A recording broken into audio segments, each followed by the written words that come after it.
make sure all phones silent. Thank you.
Good. Okay. All rise. All rise. Oh, I thought you was ready, Judge.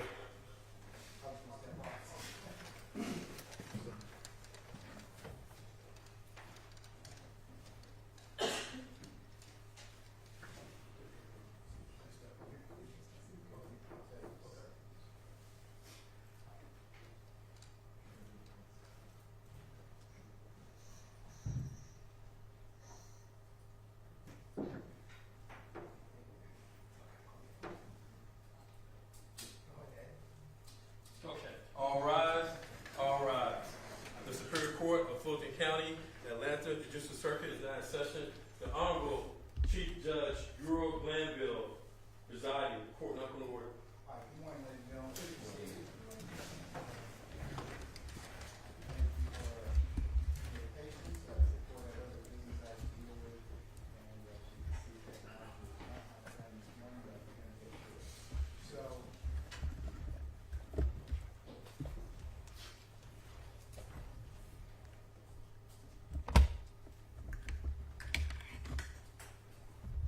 counsel, was covered last time in the calendar these motions for today. I have pending at this point in time. You all have pending. Motion number 31, 32, 33, 34, 35, 36, 37, 38, 39, 40, 41, 42, 43, there is a misnumber in there, 44, I don't know if there's anything that's been signed up 44, can you all correct that, or is there something supposed to be in there, a place card? Which number are you on? Yes, sir. 44, It was a motion that was filed on June 30th. Motion to preclude evidence for Cherokee County State number 21 CR 0547. so you should have some motion to conclude the Cherokee. Yeah, evidence for Cherokee County.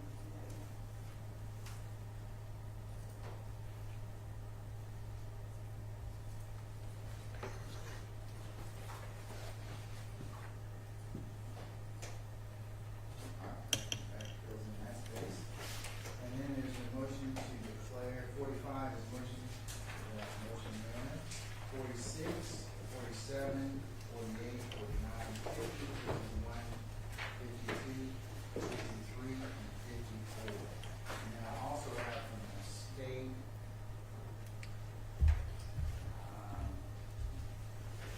second round of responses. In responses to some of those particular issues that have been filed by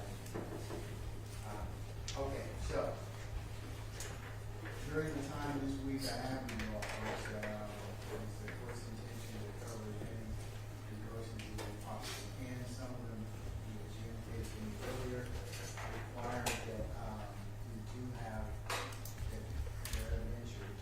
So I'm at your pleasure this morning in terms of which ones you want to go ahead and take care of. But first things first, do I got Ms. Bell and Mr. Lamar and Mr. Walker, good morning.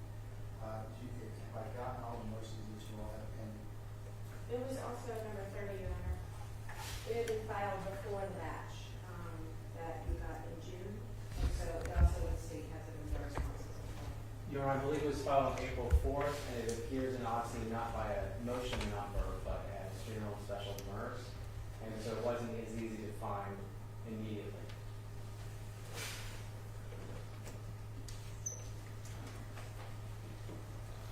Any other motion in this case? Your Honor. Okay,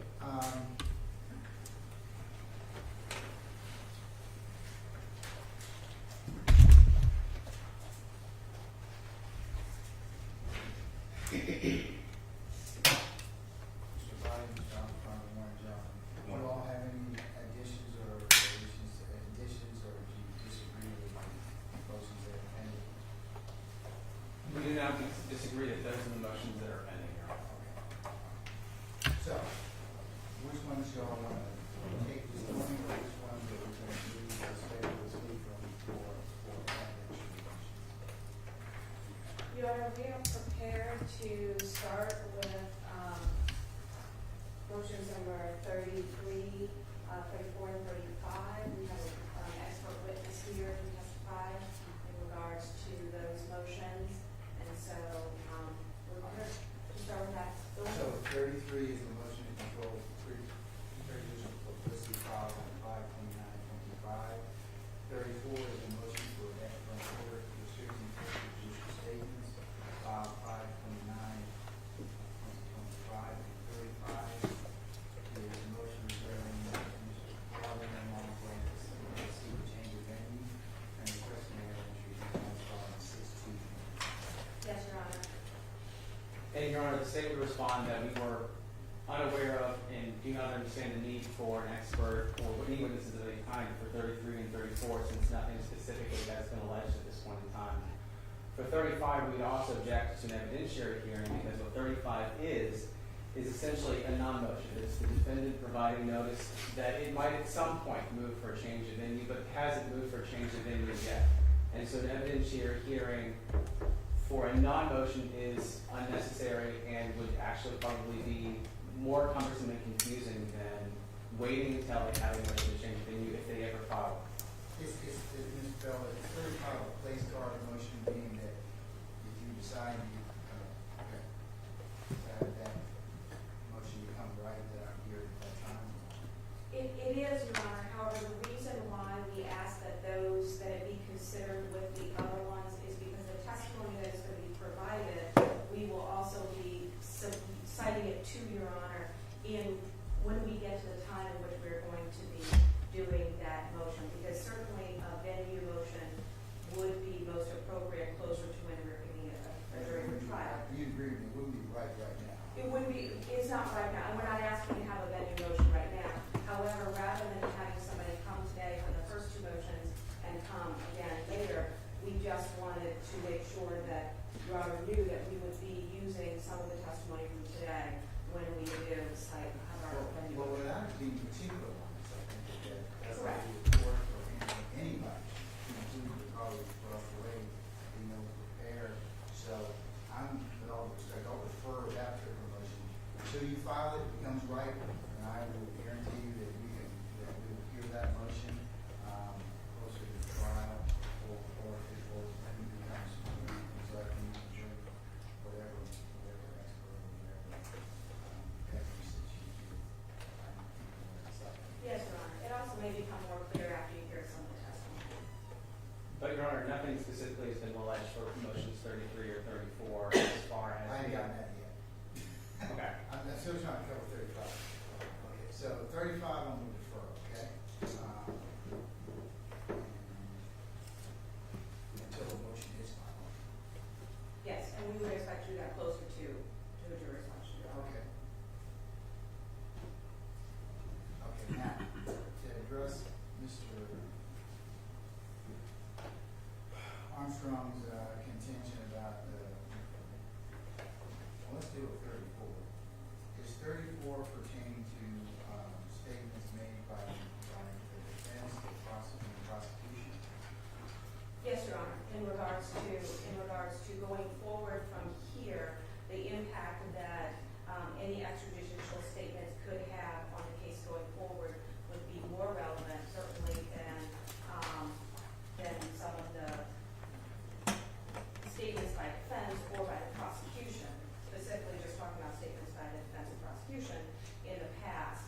So going forward, because we're getting closer to the trial, we think that it's appropriate for the court to consider putting that restriction in place in order to ensure that information is not coming from either of these tables in regards to the media. Okay. And I actually cite to some of the previous things that have been said in my motion. All right, Matt. What about 33? So 33 is for two purposes. In regards to the impact that that the pretrial publicity has going forward and has had in this case and will have going forward in regards to how potential jurors would evaluate the evidence in this case, could evaluate the evidence in this case. And we also had previously filed a motion asking the court to consider having some hearings where the media is not permitted to be in there. And at the time, the court said, you know, if you have specific motions, you can bring that information to you. And so there's two motions that we are now at the point where we are expecting to be heard this week, that we are going to be asking as part of the remedy for this, as to why the courtroom should need to be, have not had media in it for the hearing of those two motions. However, in order to make that argument, I think it's important for the court to understand what the impact of publicity can have on jurors, especially when it involves evidence or involves other matters in regards to a case. The other remedy that we are going to be asking for is in regards to, because of the impact of the pretrial publicity that has occurred already in this case, that media content questioning of jurors as we go forward and we go forward into jury selection in this matter. The information that this expert would be providing is on the study and research area of negative pretrial publicity, pretrial publicity, and its impact on jurors. The Dr. Ruba, who we have brought, has done a significant amount of research in this area. Those articles were provided to the state last week. I also provided a copy of them to Your Honor in regards to all of the information that she would be testifying on, not only relying on her own research, but from other people. Issues such as the impact of publicity on jurors is something that has most impacted high-profile capital cases where you end up with, as in this case, and expected, that there is going to be media attention throughout the life of the case. And so we are asking to call Dr. Ruba to testify to that information and to that research so that this court will have an understanding as to the impact of what we're asking for in regards to those two issues. Again, Your Honor, all of this is speculative things into the future, as well as none of their motions explain any reason why any of this would be any kind of evidentiary hearing. And so if the defense wants to make a offer in which they cite to the cases, to the studies that this person has done, I think that's appropriate, but there's no cause and no need and no purpose to having a hearing here today with live testimony. So the remedy that we're asking for is immediate. It's not speculative. It's not in the future. Certainly in regards to media content questions or something different, but we have an immediate remedy that we're requesting. And this testimony will support the reason why it would look damaging and prejudicial for us to proceed as we are. Well, if you're asking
closing the courtroom. If the court wants to hear outside the presence of the media, what we expect would come out in these hearings, that the reason why we are saying that this needs to be done without the presence of the media, we can do that. When the court wants to hear from with us without the public, not totally ex parte, but both sides here, we're happy to do that. But I think if the court's going to make that decision, understanding what the damage and what the harm is important. Otherwise, it is just a decision based upon what the motion is without understanding the impact. And so the reason we have that word here is to explain what that impact is. Your Honor, I'd just like to point out that, as I've noted in the omnibus response, that this is essentially a rehashing motion 16, which the court has already ruled upon, where they asked for in-camera hearings. Now, the quote from motion 33, they're seeking an order which excludes, quote, electronic media for continued pre-trial hearings in this case, meaning they don't want this camera here. You mentioned under Rule 22. They've also asked for the inclusion of, they've asked for an order, quote, that all court filings and transcripts in this case be non-public filings until a jury is impaneled or until after trial, end quote. They are asking so that nothing is made public in this case moving forward, and the court has already denied that motion in motion 16. Now, motion 16 said very specifically, quote, your order on motion 16, said, quote, defendant is free to move the court in the future should more specific concerns and circumstances arise, end quote. The only two instances of media that are specifically identified in motion 33 are media things that occurred in 2021. Nothing new have they cited since the court issued its order on motion 16. They are simply rebranding motion 16 in a different way. They are attempting to do what the court has already identified, is they're trying to shut this down and make it no longer an open court under Georgia laws. And so the state submits that 33 is simply rehashing of 16, and the court should issue the same order. And until they provide something about specifically new concerns or things that arise based on what's going on in the future, that motion 16 should be affirmed.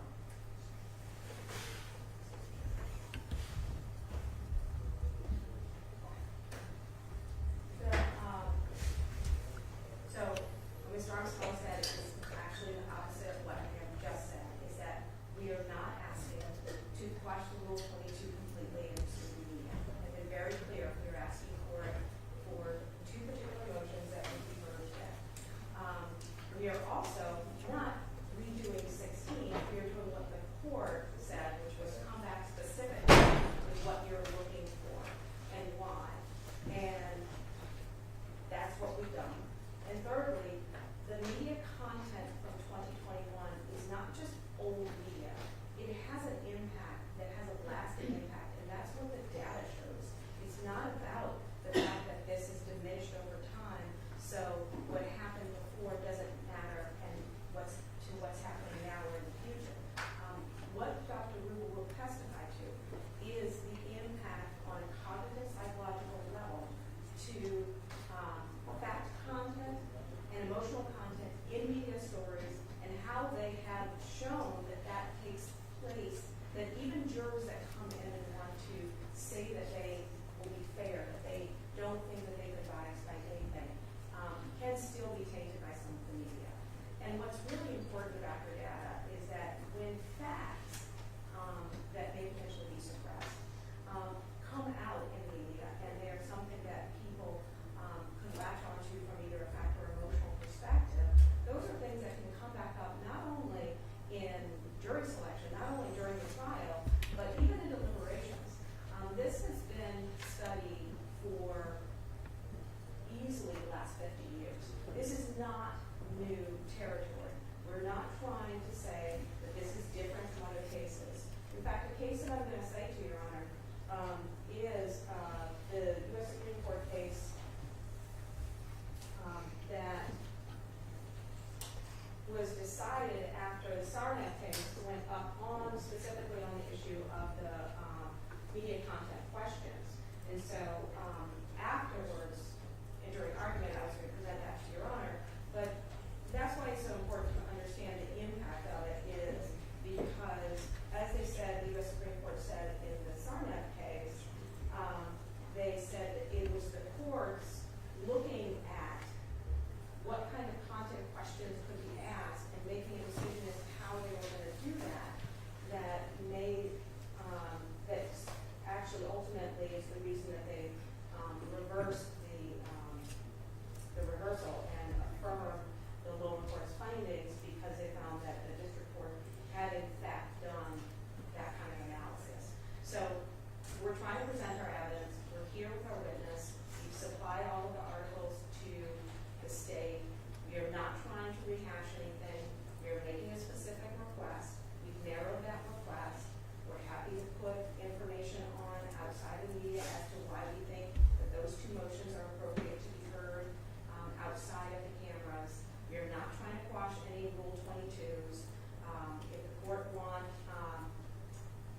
to hold on a decision for us to serve our motions on, of those specifically requested that they not be present for those two hearings on the media for those two issues. We believe it's within the court's discretion because we're not trying to exclude them completely, but if the court wants I to. think anytime you're trying to exclude any proceedings, you have to give them an opportunity to be heard on that issue, even if it falls within an acceptable, circumstance. Right. So I still have to give them the opportunity to be heard on that issue. So we're happy to whichever pending Rule 22 there is, to serve them before the court makes a decision on those two motions. Neither of those motions have witnesses that we are calling so they can be heard later this week. But in regards to our ability to put on the evidence that supports our position, we're asking to put Dr. Ruba on since she is here. What's her name again, sorry? Dr. Christine Ruba.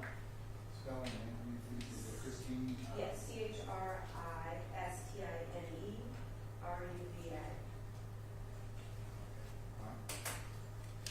Okay, all right. I'll read from Dr. Ruben. Question 32. And I'll refer him on the issue of,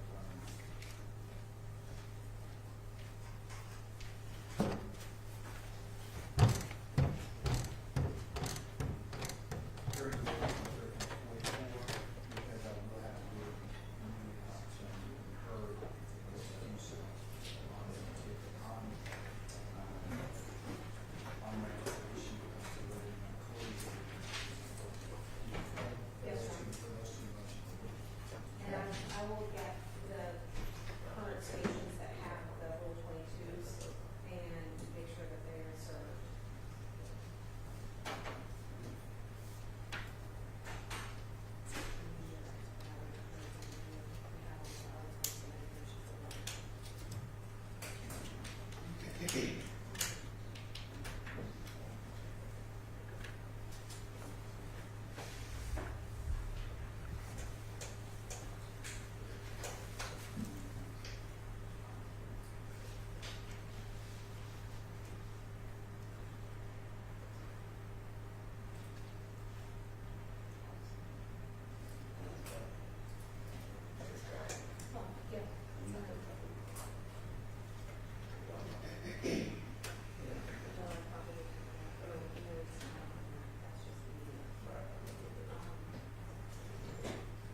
Who's the council that you all that represents the major environments? It's 25 and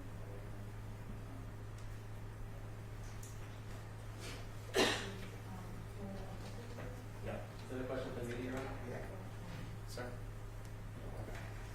Can you get a second find that, please? Do you know who the lawyer is? Yeah. She knows. I don't need it right now, but just so you know, so you can use that.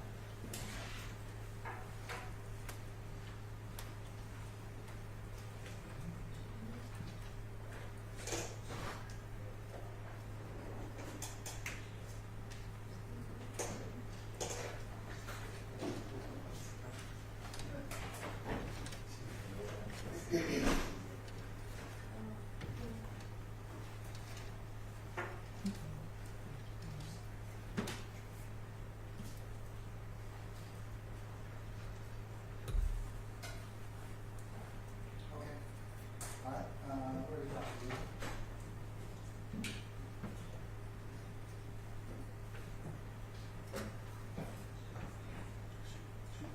Next time, she should have came on that side. Dr. Ruben, you come down this side over here, this, please. Right down the This side? Yeah, don't bring the witnesses in through that door. Okay. Okay, come on, let that door swing in. Let's walk out. Dr. Ruben, you can please approach the witness stand, once you get there. Pretend this is one of the witnesses. Where are you right hand for? Do you swear or affirm that the testimony you give in this court will be the truth, the whole truth, and nothing but the truth to help you God or affirm? Yes, I affirm. Okay, you may lower your hands, watch your step. Be seated. Okay. Can you speak clearly, speak slowly, speak loudly to the microphone? Please state your name and spell your first and last for the court. My name is Christine Ruva. It's spelled Chrisistine. Last name R-U-V as in Victor A. Morning, Dr. Lula. Good morning. Can you please, tell us where you currently work? At the University of South Florida, we are one USF now, so we have 3 campuses, but the majority of the time I'm either on the Tampa or Sarasota campus of USF. And what is your job title there? What do you do? I'm a professor of psychology, and my title also includes that I am the psychology campus chair of the Sarasota Manatee campus of USF. And, can you tell us what your educational background is to currently be doing studying psychology, teaching? Yes, I received my PhD in cognitive science, psychology with the focus on cognitive science, and I have been at some level, been an assistant professor, associate, and now full professor for since 2000, so it's been a while. And in conjunction with your work there, have you done a significant amount of research in the field of cognitive psychology? Yes, Have you published any articles where you explore the effects of pretrial publicity on jurors in the decision-making process? yes I have. And can you briefly explain to the court what cognitive psychology is? Cognitive psychology is the scientific study of the mind, and so it's a very broad field. We look at perception, learning, memory, judgment, decision-making, but there's language, there's a lot to it. My expertise is in memory, judgment, decision-making, and perceptual processes. Okay. And is there a connection between cognitive psychology and jury decision-making? Yes, there is, because jurors have to take in information, learn, remember that information, and then use it to make decisions. We also look at cognitive bias too, so that's another part of cognitive psychology. Okay. And when you have published articles in this area, are they published in peer-reviewed journals? Yes, everyone. Okay. And just simply what is a peer-reviewed journal?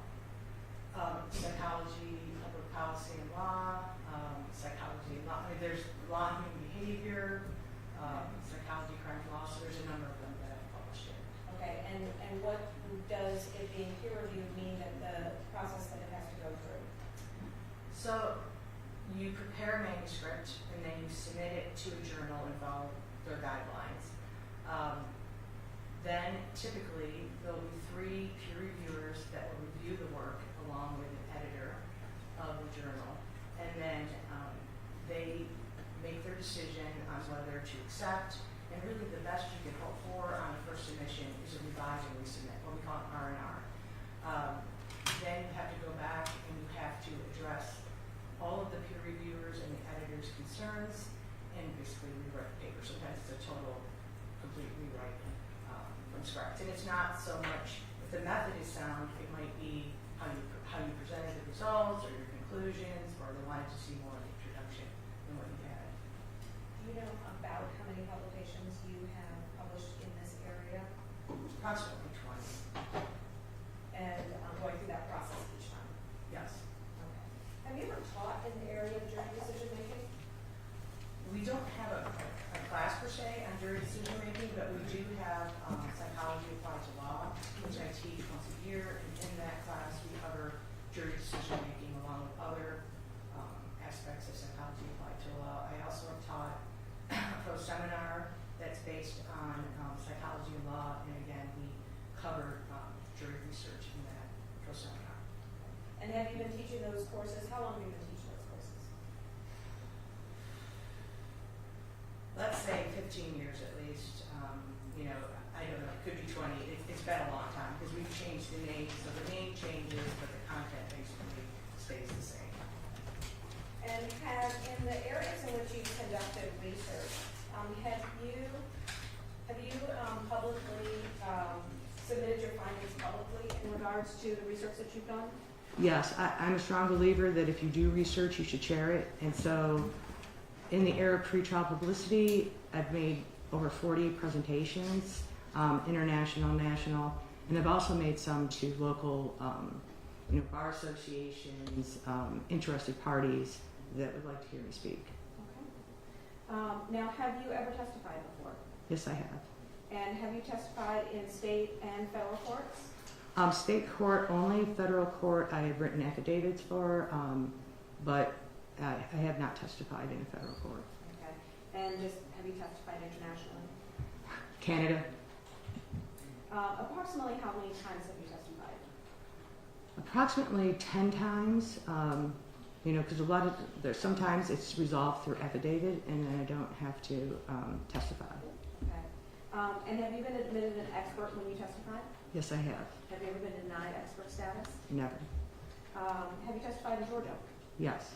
And were you admitted as an expert when you testified in Georgia? Yes, I have. Okay. I am going to show you what is marked as Defense Exhibit 2-1.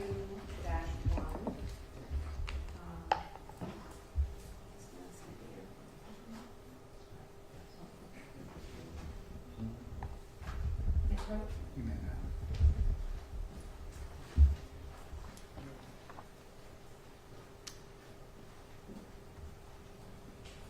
You can look at that and tell me if you recognize it, what you recognize it to be. One of the documents is my CV, and the other documents are just my pretrial publicity publications and I believe presentations. Hold on, and presentations. So just no other research, just pretrial publicity research. Are those current and complete? Yes. Okay. Your Honor, I'm going to ascertain that as D2-1. What's D1? I'm about to submit D1. Okay, that's fine. I know. I have it all on a Just flash wanna make sure, drive, okay, but all I'm so. right. Any objection to D2? No, Your Honor. All right, D2 is admitted.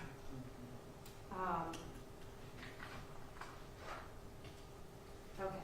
And Your Honor, I am going to ask at this point to tender Dr. Ruba as an expert in the field of cognitive psychology. Mr. Biden or Mr. Armstrong, would you like to report on Dr. Ruben? No objection, Your Honor. Okay. Then Dr. Ruben will be admitted for the purposes of this meeting as an expert in cognitive psychology.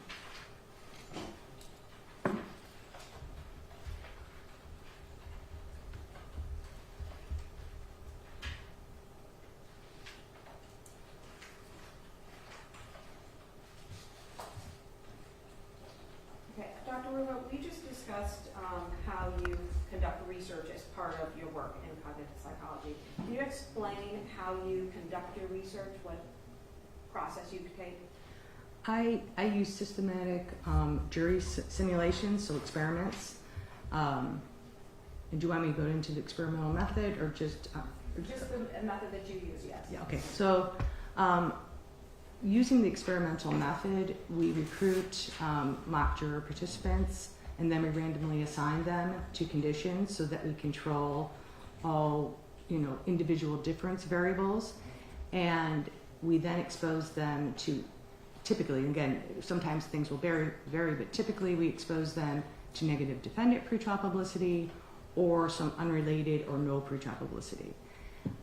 We then show, and when we expose them to pretrial publicity, we do so with a time delay between trial and pretrial publicity exposure. And so our mock juror participants will read the pretrial publicity. Typically, there'll be a delay of 7 days or more. Sometimes they will get this publicity in person in the lab. Other times, they'll receive it online over time and receive it that way. Then they come back to the lab. They watch a videotaped trial, that's an actual trial, which has been shortened to be used in research. They then deliberate and hopefully come to a unanimous decision about guilt, but we can't keep them there forever, so some do not. And then we explore the systematic variation of pretrial publicity allows us to have different types of pretrial publicity, different amounts of pretrial publicity, and we could have different time delays. And that way we know that the effects of these variables, such as negative defendant versus no, is due to the manipulation that we did in that particular experiment. So we have experimental control over this. And so this is controlled studies versus field Yes. research? Correct. Okay. And is it fair to say that the reason why you control it is so that you can be sure that the results that you're getting are directly related to the stimuli you're providing? Yes. In what we call in the field, if you do field research, we call it in the wild because everything varies and you don't have control over those variables. And so if we want to know if pretrial publicity or the amount of time or whatever it is, the amount of pretrial publicity influences jurors' decisions, we want to be able to control it with the same trial, with the same deliberation time, so everything's kept equivalent. But also, there has been, and I haven't done them, but other people have done what we call generalizability studies, where they see if our findings in the lab generalize to actual juries in the field, and we find that on all important variables they do.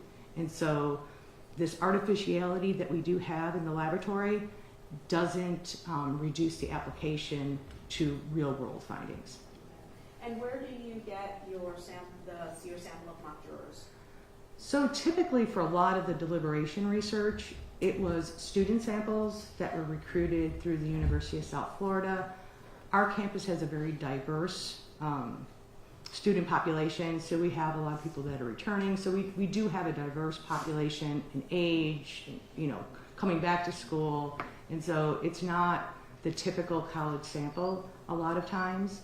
But we do use student samples, but I've also used in some recent research general population, but that is survey research without deliberations because it's very difficult to do a general population study. It costs a lot of money and a lot of time to do it, and we're finding the same results. It hasn't been published yet, but we're finding the same results in our new studies. Okay. And so this is not a field amongst you. There are other researchers here. Yes. And so that do this work. And so were you provided a referral question in reference to your testimony today? Yes, I was. And were you provided media clips, video media clips and news articles to review? Yes, I was. About how many?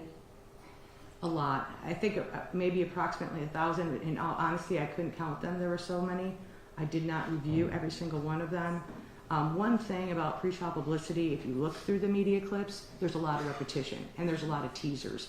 And so once I realized that something is the same story, just broadcast maybe on a different channel or a different time of day, I don't have to watch the whole entire story again. So I didn't review all of it, but I reviewed quite a bit of it, as much as I could. Okay. And I want to talk to you about each of the questions in your referral question individually, but first I want to sort of explain some of what we're going to be talking about in relation to this.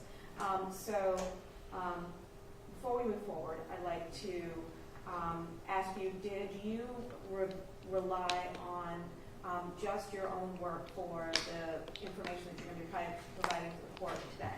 No, I did not. There has been a lot of research on pretrial publicity and also on the basic science of cognitive psychology. The chapters that I submitted, I cite a lot of other people's work. I also cite these individuals within my journal articles. There have been 2 large meta-analyses that have been done, in which the first one was Stedley in 1999, and the second one was Hoediger, Devine et al., I think it was 2018. And what this meta-analysis does is it combines findings for all the studies that were done up to a certain point in time and looked at the effect size. And so what is the effect of pretrial publicity across all these studies. And both meta-analyses found that it biases jurors' decisions, and if jurors are exposed to anti-defendant pretrial publicity, they're more likely to find the defendant guilty than someone who's not. And there's a lot of other research that's covered in those meta-analyses, but that's the overall finding. Okay. I am going to.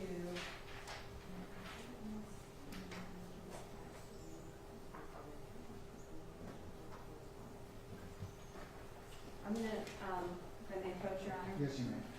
I'm going to hand you. You can take just a look at that, maybe. And I'll just show you that. Okay.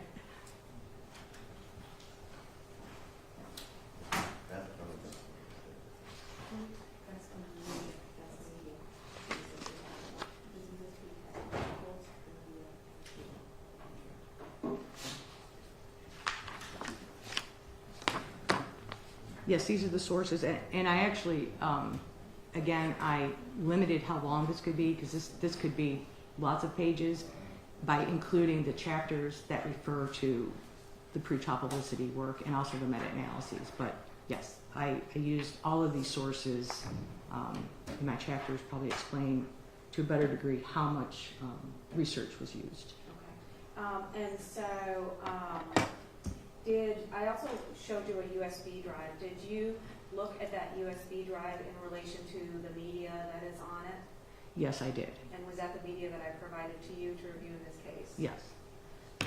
Your Honor, I'm going to ask to, I have previously provided the state with a copy of the articles, and I gave them a USB drive with the media on it today, and so I'm going to ask to tender the flash drive with D1 as the media. And Have you filed paper copies along with that as well? Paper copies of the articles? I have not. Everything is on the flash drive. I was about to give the numbers for them. I can do paper as well if you want me to. I provided a USB drive to your office earlier this week. I'm more interested in my court order, Ms. Parker, being a copy of it, because she's going to have to do that anyways. Okay. Won't you, Ms. Parker? She Yes. said yes, so yes, could you Sure. print a copy and just so it can be, so that we don't have to replicate that later? Certainly. But yes. And Your Honor, it could be flash drive, it needs to get to you. Just a separate flash drive to me. Okay. Separate flash. Okay. I will do. I'll make a copy of it. So D1 Okay, D1. is Any the media. objection, gentlemen? Well, no objection to releasing the media. Obviously, we just received the jump drive about 20 minutes ago. There's thousands of clips and things that the doctor just referenced. I've not had nearly enough time to go through it to know if it's the exact same thing. That's just my objection to the record. Actually, we need to move forward with it. Okay. Well, you can still make an individual objection, Mr. White, okay? Okay. Okay, so I'll admit it, it's time D2. D2 is already, D2 is received, right? Correct. D2-1, and then and because I provided an index and 1 is the CD, and then I'm also tendering D2 through 28 as the articles that Dr. Ruber relied upon, which were previously provided to the court and the state. All right.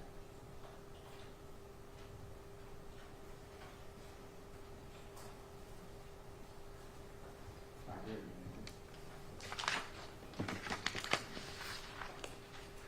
Thank you, Your Honor.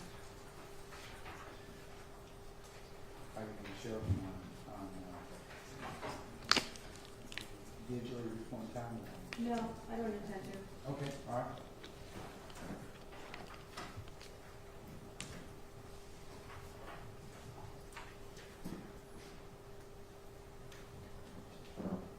So, Dr. Riddle, in the world in which you work and the studies in which you do, is negative pretrial publicity a term of art? Yes. And can you define it for us? So negative pretrial publicity is defined as all media that follows a defendant on the way or a case on the way to trial that is anti-defendant or paints the defendant in a negative light. Okay. And so, if something is not per se negative, based upon your definition, could it still be detrimental to the jury process? Yes, and again, there's different ways to answer that question. So we've looked at pro-defendant pretrial publicity, that affects the jury process. We've looked at anti-victim or anti-prosecution pretrial publicity.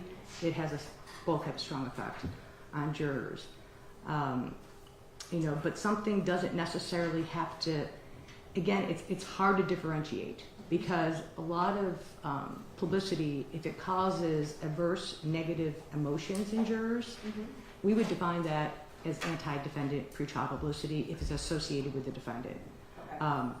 And so it's a hard question to answer.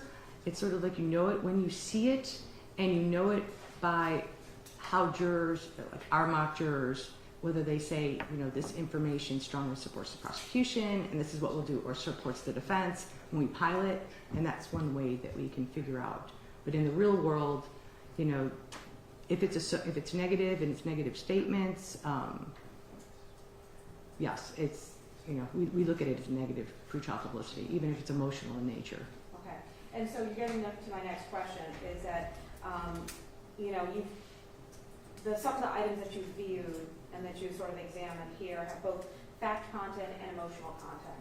Can you sort of explain the difference in regards to the content, and then I'll ask you more about the impact after. Yeah, and again, something could be, factual, but it could also create emotional responses. So for example, some of the media I looked at talked about, for the emotionality, talked about young Asian American women, their experience, and how they felt after the spa shootings.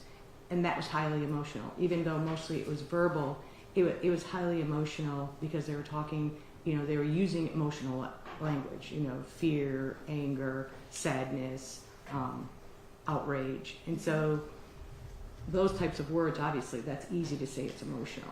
Right. Also, images can be emotional. And so images of the memorials, images of the protests, those things can cause, emotions in jurors. Okay.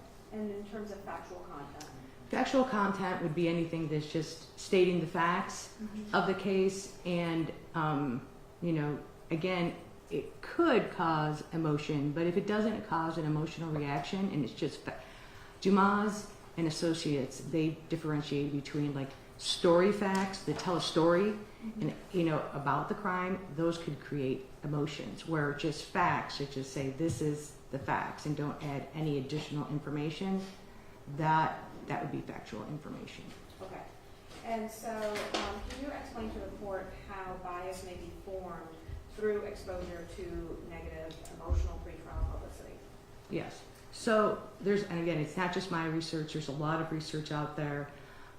There's been reviews that have been done looking at emotions in the court and looking at extra-legal emotions and how they influence jurors. And what has been consistently found is that emotions will bias how jurors interpret information. They'll interpret it in the direction of their emotions. So for example, if they're angry and they're angry at the defendant, then they're likely to be biased towards interpreting information they receive later in the direction of the prosecution or against the defendant. Emotions have been found to be mechanisms through which pretrial publicity imparts its biasing effects. And what I mean by that, it's the cause. So it's one of the causes. So this bias processing of this bias processing caused by emotions then leads people, to look at the trial differently. They are more punitive, more likely to find the defendant guilty, and more likely to use heuristic processing, which processing is just, based on rules of thumb and not on systematic or careful processing of information. Okay. And are you familiar with the term pre-decisional distortion? Yes. Okay. Can you explain what that is? So in the content of pretrial publicity, pre-decisional distortion occurs when people have been exposed to something prior to coming to trial.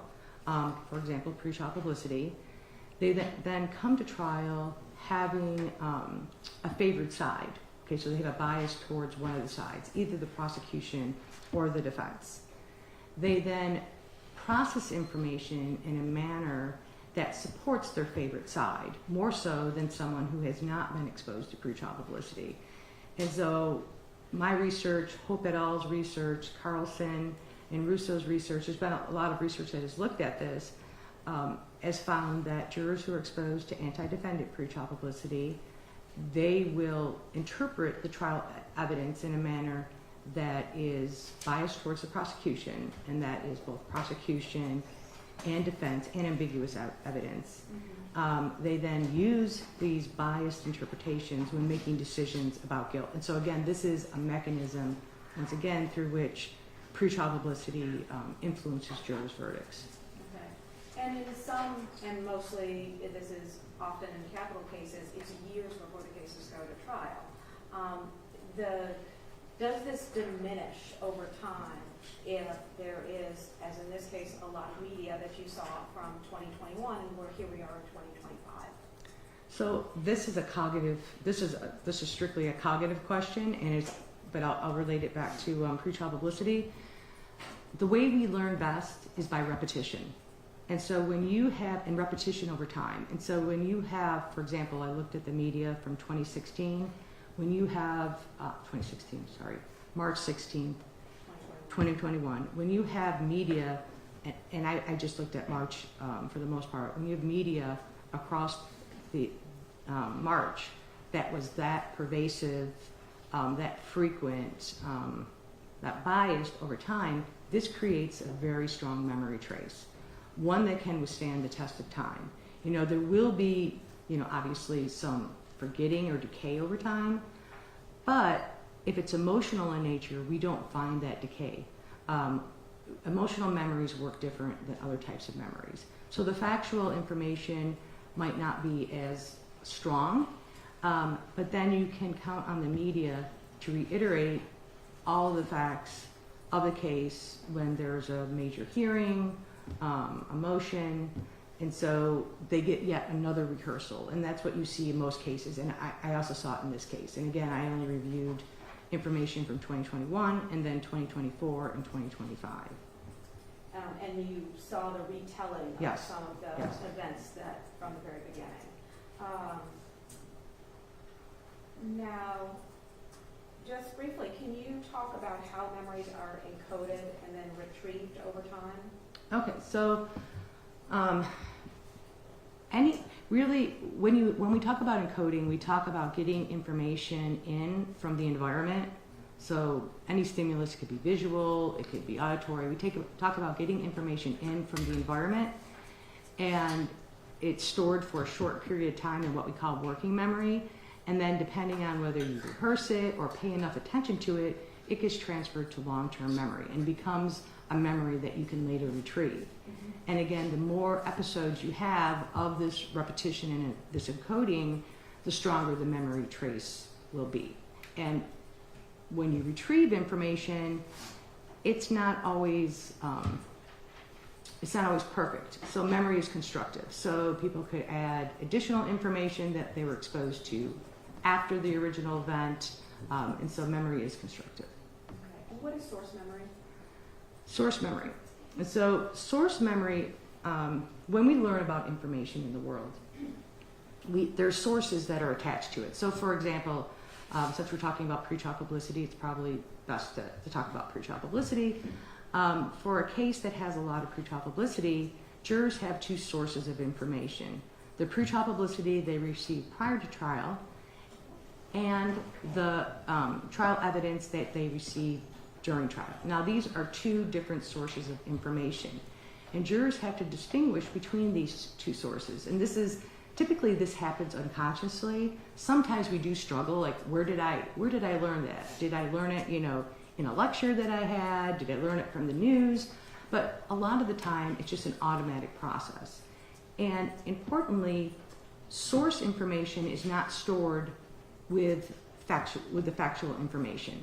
It is stored separately. So memories are not tagged with sources. Instead, there are qualitative features within the memory that allows us to determine the source of that information. Okay. And so, would it be fair to say that a person could be in a situation where they hear information and they don't realize it, but they are assuming that it came from source one when it came from source two? It might not be at the time of hearing it. At the time of hearing it, they might have good recollection for where that source came from, but we kind of shed source over time. So if you think about your memories, do you remember, the first time you learned something and where you learned it from? A lot of times we'll shed the source information and it becomes difficult over time to discriminate the source of that information. And my research shows that jurors have a difficult time with this. So it just becomes part of the narrative? Yes, it just becomes, so again, the factual information or the facts, the knowledge, those are stronger than the actual source information over time. Okay, and so using everything that you sort of talked about, because I think that that we've covered your work on pretrial publicity and the things that you look at when you're trying to study that. Can you, well, let me ask you one more question. When you talk, the impressions and memories that you're talking about, when you said something that I didn't ask you about, I want to follow up. You said sometimes this happens unconsciously. And what role does the sort of unconscious workings of your brain play in terms of your research of negative pretrial publicity? Well, and again, I didn't talk about the source memory research as it applied, my actual research, where we find that jurors have a very difficult time distinguishing between media and case information. Mm-hmm. And they do so, they believe that information that was only presented in the pretrial publicity was presented at trial, and they do so with a high level of confidence. And then they go on to discuss it during deliberations.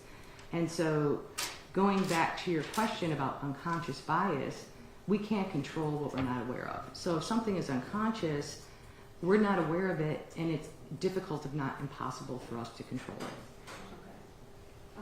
And so I asked you to look at 3 different areas in regards to Yes. the referral question. Is that correct? Yes. Okay. So I want to talk to you about the first one. You were asked to look at publicity that talked about hate crime. Did you find articles or television media that talked about that issue in relation to Mr. Long? Yes, I did. And can you discuss what you found and your impressions of that? So this was probably the theme that you had me review that was discussed more than any other theme across the media. And obviously, the big thing was that it was a hate crime. Individuals, whether it was politicians, people in the community, expressed their opinions that, this is nothing other than a hate crime. Anyone who says it's different than a hate crime, basically, that's problematic and that's disrespectful of the victims. And so there was a lot of emotion tied to this. There was also presentations, protests, and solidarity that took place across the country in March of 2021 that stood up for the Asian American and AAPI community, not only in-person protests, but also online protests. I did not look at the social media, and so I can't speak to it, but they did discuss the online protests in the media that I did watch. There was a lot of discussion. For example, then President Biden and Vice President Harris came to Atlanta, and that got more media coverage and discussed it, basically associated with a hate crime. Also, there was other crimes against, there were crimes against Asian Americans that they would associate with the spa killing. So when they talked about those crimes, there's a particularly horrific and emotional one in New York where a 65-year-old woman was pushed to the ground and beaten and then had to be hospitalized. They then led into, the spa shootings. This is an epidemic basically, and this is, and so every time, another crime or, there was a lot of, I'll say there was a lot of interviews and people at podiums discussing that this needs to be, we're angry, we're mad, public outrage, moral outrage about what happened. Yeah. Okay, and in your research and under the technical definition for your work that you do in cognitive psychology, does this fall under negative pretrial publicity? Yes, I mean, not every single thing in the story, but the stories as a whole, yes. Okay. And can you explain why? Because, it associates the defendant with, a hate crime. Some people said this is the worst example of a hate against Asian Americans in this country to date. And every time they associate it with another crime, example that might be Asian hate, it paints a dark shadow over the defendant. And so, yeah, and the emotionality of it is very strong. I mean, the words come out. There's public outrage and moral outrage about these crimes. Right. And we talked a little bit about time before, but would the effects of, let me ask. So this would be considered emotional contact. Is that fair to say? For the most part, yes. Okay. And so would the effects of this emotional contact be diminished over time, since we are now 4 years removed from that, from the time when there was that deluge of media? Again, emotions are different than factual information. Although there might be some fading over time, it's not going to fade to the degree that factual information might fade over time. And then we have information that's being presented in the media in 2024 and 2025 that brings up all of these themes and all of this content again. And so it's a reminder. And so that visceral, reaction. And again, we talk about in my research, because I do look at race bias, and we talk about how racially salient, jurors and basically the population itself, there's high race salience, knowledge about systematic injustices and how not everyone's treated equal, and this is something that we as jury researchers discuss a lot. You were also asked to look at any reference to sex addiction. Did you find substantive media around sex addiction? Yes, I did. Okay. And can you discuss what you found in your impressions in regards to that? So, again, some of this came allegedly from the defendant himself, which I'm not privy to, testimony in other cases. Some of it came from his roommate. Some of it just came from individuals that felt like they had to discuss this. There was a teacher. And so, but when it was discussed, and when sex addiction was, and it was discussed quite a bit, that was the second biggest theme that I saw. When it was discussed, there again was this moral outrage. How could you, diminish the victims? How could you talk about them in this way? This wasn't sex addiction. This was hate. And so there was anger again and moral outrage that this would even be brought up as, and there was an attorney that talked, and there was other people that talked that this was an excuse, that the defendant was using to get out of, a hate crime. And so there was a lot of anger centered around it. And based upon what you saw, what kind of effect do you foresee, based upon your research in the area of cognitive psychology, what kind of effect do you foresee just from your research in those two areas? Again, I see both as highly prejudicial. There's extensive media coverage. It paints the defendant in a negative light. It associates him with negative things. It's emotional in nature. People, and it's not just me saying it's emotional in nature. People are saying they're angry, they're fearful, they're upset, they're outraged about this.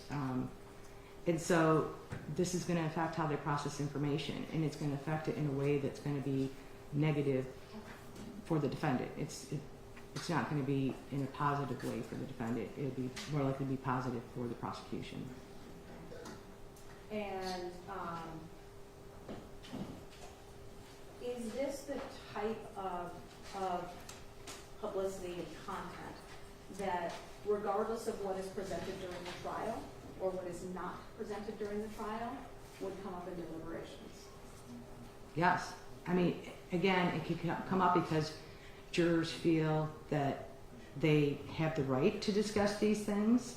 But it also could be brought up because of the fact that they have these source memory errors, that they're not aware that this information wasn't presented at trial, and they're confused and they misattribute the source of the information.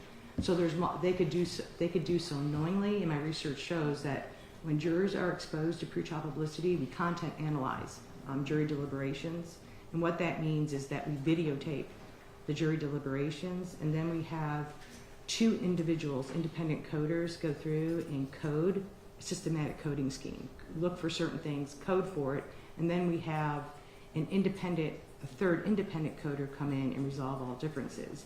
And we've done a lot of this content analysis, and what we find is that jurors discuss pre-trial publicity during deliberations, even when they're admonished not to, and sometimes it looks like they're unaware. We don't know for sure because we can't ask them, wait, stop, you're discussing this. But it appears that they're unaware of where this information came from, and other jurors they don't correct that often. There is some correction, and it depends on the study we've seen, but I don't think we've seen any more than 50% correction, and that's high. Okay. You were finally asked to look at one moment in time when there was a media response that, in regards to one specific statement about Mr. Long, that Mr. Long had a bad day. Can you talk about what you found in response to that? So this was covered the least from what I was given. I don't know, and I even did my own search to see. I saw it covered across 3 days in 2021, March of 2021. But there was a lot of backlash. And so there was a lot of backlash against the deputy. Also, there was an association of racism with the deputy because he had a COVID-19 shirt that indicated that COVID-19 was a China or Asian disease. I can't remember the shirt. I've seen it, but I can't remember everything. And so, but that was brought up. I mean, there was a lot of backlash. People were angry, but it was 3 days. It didn't. I haven't seen it continue in 2024 and 2025. But then again, I didn't go out and look, do a thorough look to see what has occurred outside of that time in March. That short period of time. Yeah. And so, what sort of aspects of your research would cover how, in my words, would be this media explosion for a short period of time? How would this possibly impact the criminal trial? Again, if jurors were exposed to it and they remember it, it could have a negative impact. Whether they remember it and whether they're exposed to it, since it was that short period of time, but if they were exposed to it, it was highly prejudicial. It was associating basically the defendant. And one of the things that was brought out too was that if the victims had been white or the defendant had been another race, with this deputy say this so nonchalantly that they had a bad day. So there was a lot of backlash that you have this privileged white male defendant getting this benefit of the doubt. And I know that the deputy claims that that there's other reasons for why he said it, but there was a lot of backlash. Okay. And so would it be fair to say that sort of the media response that you looked at would be emotional content? Yes. In regards to rather than factual content? Yes. Now, I want to talk to you specifically about your research in regards to 3 areas in which we interact with jurors in a criminal trial. Let me ask you, are you familiar with the jury selection process in a capital case in Georgia? Yes. And generally, is the jury selection process an effective way to determine if someone is biased based upon pretrial publicity in the case? The problem with jury selection is that in Georgia, and Georgia is not the only state, so I'm not picking on Georgia here, but the problem with jury selection in states like Georgia is that we assume that jurors can identify their own bias and then correct bias. Both of these assumptions are erroneous because, like I said, once jurors have been exposed to pretrial publicity, I say you can't unring that bell. Once you have, we talk about, unconscious bias. Once you've been exposed to this information, you're going to have that pre-decisional distortion. You're going to have those source memory errors. You're going to have that emotional reaction that's going to influence how you process information. So even the most well-intentioned, someone who's honestly believes that they can set aside bias, the research suggests that they cannot. In some studies a number of studies have looked at this, and they found, for example, that jurors who say they can't set aside bias versus those who say they can, they don't differ in their likelihood of a guilty verdict. Both are more likely to find the defendant guilty than those who have not been exposed to pretrial publicity.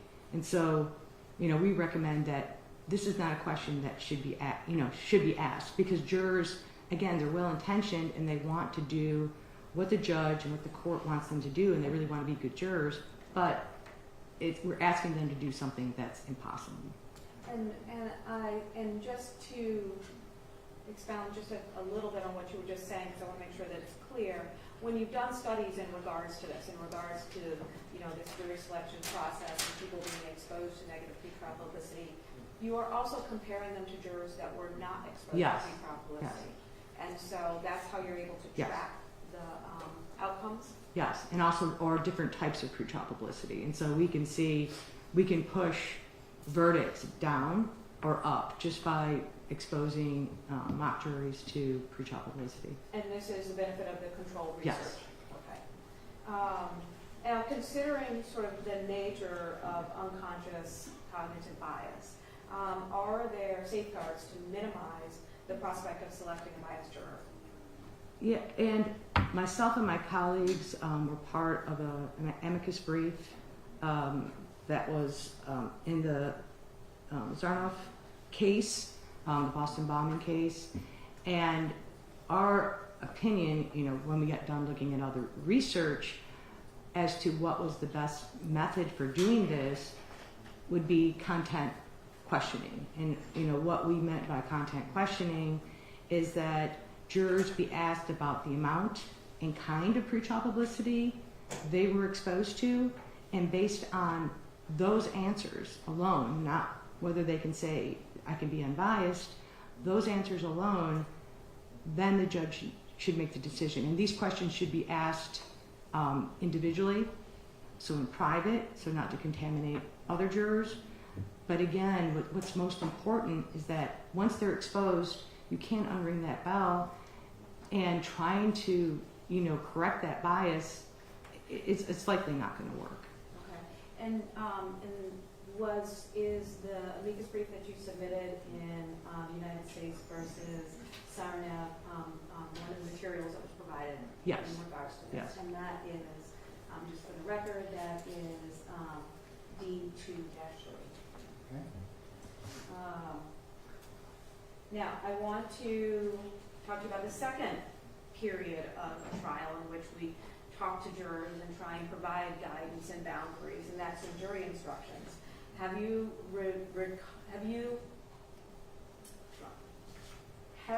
been provided and have you reviewed the jury instructions in Georgia regarding media and how the jurors should consider it? Yes, I have. Okay.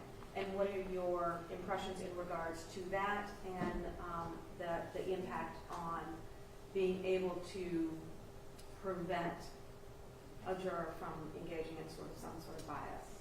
So the instructions are well intended, and a reminder that they're not supposed to use information outside of what's presented at trial. Unfortunately, like I've already discussed, once they're exposed to pretrial publicity, they might, again, we don't know. Some jurors might not follow instructions for other reasons, but they might really want to follow the instructions. But because of the fact that they're now interpreting the evidence differently because of that initial exposure, predecisional distortion, they have these source memory errors where they have a hard time discriminating what was viewed prior to trial and what was presented as evidence at trial, and then the emotionality affecting how they process trial evidence.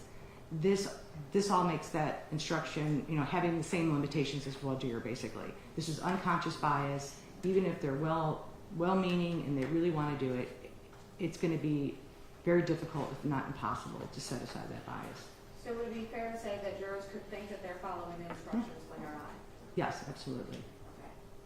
Okay.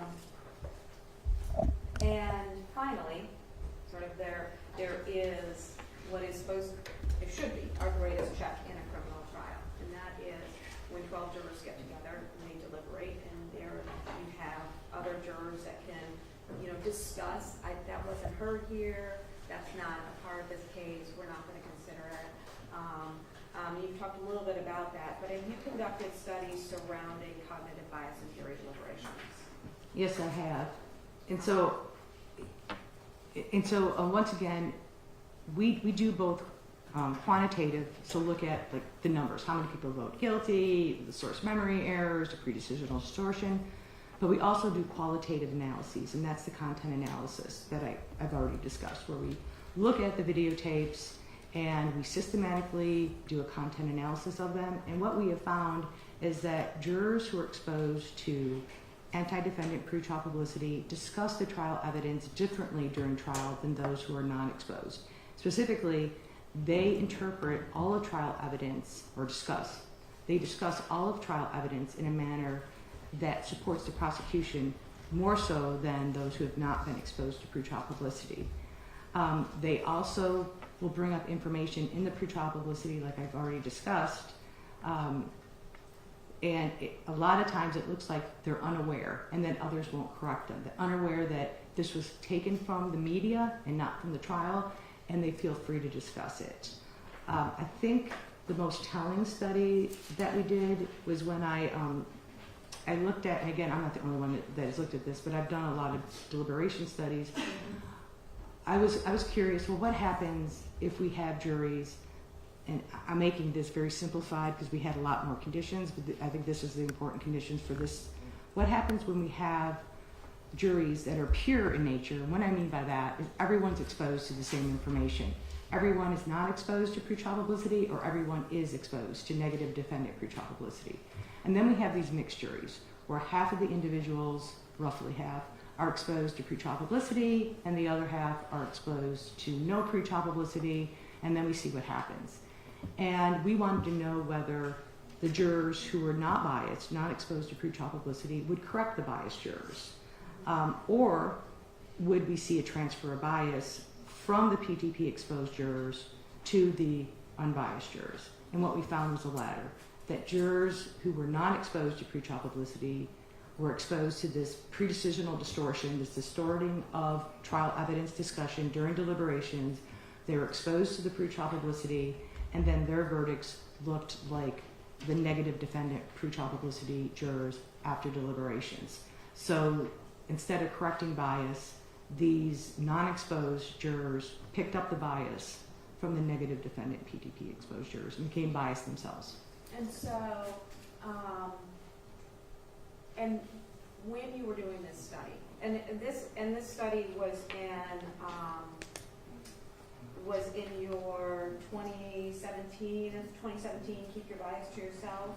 No, this is the most recent one that you have. I believe that one is interesting too. But that one is that might be quantitative too. But I've done a lot of research. Is this the 2022 What Drives the Jury's Yes, Deliberations? yes. Okay. And I believe the other study you're talking about, we did look at it too. But yeah, we did it in 2 studies. I just don't remember the year of the earlier study, but we have done it. We have found the same thing twice. And I didn't discuss the negative victim or the negative prosecution, but we find the same thing. You know, we find the same thing that if you have a mixed jury with half not exposed to pretrial publicity and half exposed to negative victim or negative prosecution, we find that bias spreads to the non-exposed jurors. And I just want to reference that article of the study that you're Yes. talking about is D218 in regards to what drives a jury's deliberations, the influence of pretrial publicity and jury composition on deliberations, slant, and content. And so in that study, specifically, as you just explained to us sort of the outcome, when the deliberations are going on, you are monitoring content, what they're talking about. And so as you're monitoring that content, are you able to see where jurors that are not exposed to negative pretrial publicity become convinced of information that they're provided that was not in the trial? We didn't look per se, you know, at whether, because some of these things you're asking are very difficult, you know, with content analysis. Instead, we looked at overall the slant of the deliberations, and we looked at, you know, we did look at discussion of pretrial publicity. Obviously, we know that the slant, we can say that the slant was pro-prosecution for those who were exposed to anti-defendant pretrial publicity, and those who were exposed to anti-defendant pretrial publicity were the ones that were bringing up the pretrial publicity. The others, they didn't correct like we had hoped they might correct. There might have been some correction, but there wasn't a lot of correction. And by the time the jury deliberation was over, that's when we used the quantitative method, and we look at what do their verdicts look like. They look just like their negative defendant pretrial publicity partners, even though they have not been exposed. So during deliberations, we know that they are exposed by the PT. You know, I can't say whether they agree. Those aren't things we want. We wanted to look at the content, how pretrial publicity was discussed, whether it was discussed, and how trial evidence was discussed. And so is there a way for us to just put in a prophylactic before they go into deliberations to prevent that from happening? We've tried, you know, and it hasn't, nothing we've done has worked. You know, we talked about unconscious bias. We used the unconscious bias jury instructions. That was the Jones et al. that I was on. We've used the video. We used the instruction. We've tried different things, and it doesn't matter what we do. We still find that bias effect. Okay. And you previously talked about the meta-analysis, but I just want to be clear. The meta-analysis covers all the research in a particular area, in your area, or the major research with over a certain amount of participants in a study, and they have a defined amount, but they study the research across your field. Yes, and so people who do meta-analysis, they'll define what the criteria are for inclusion in their study. They will use file drawer studies, which are studies that haven't been published for whatever reason, because we want to be fair. So if they're not finding an effective pretrial publicity, but there might be another reason why it's not published, it could just be poor methodology. They will also include those if they meet that criteria. They'll include, like, for example, I know that the Hoediger and Devine, you know, they had a lot of my research before, you know, some of it before it was published. You know, I would share, because they see you presenting at conference. They say, can you please send me, you know, your data and, you know, basically your overall R for verdicts, which is your correlation for verdicts as a function of pretrial publicity. So they reach out to researchers in the field. Okay. And the results of a meta-analysis could show that there needs to be more research in a particular area. Mm-hmm.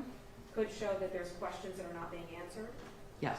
Could show that there is conflict within the field. Yes. About the results.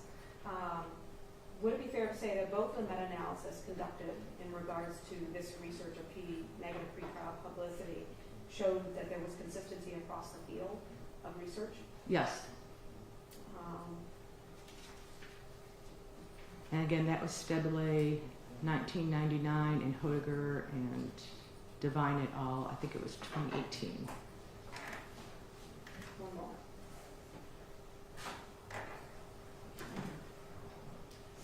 I don't have any questions. Any more questions? Cross? Yeah, just have a few questions. Good afternoon. Good morning still. Yeah. Well, it's new, almost new. Almost new. The studies that you just spoke about all involve studies and what I'll call mock trials, correct? Correct. And none of the studies that you or any of your colleagues have performed or any of the articles that are in exhibits 2 through 28 involve studies of actual juries post-trial, correct? No. Okay. And you talked about, I guess, the timing in which a juror in one of these mock trials is exposed to this pretrial publicity and then the actual trial taking place. You want to talk about that? Yes. And I believe you said the maximum or the average time between the exposure and the trial was 7 days?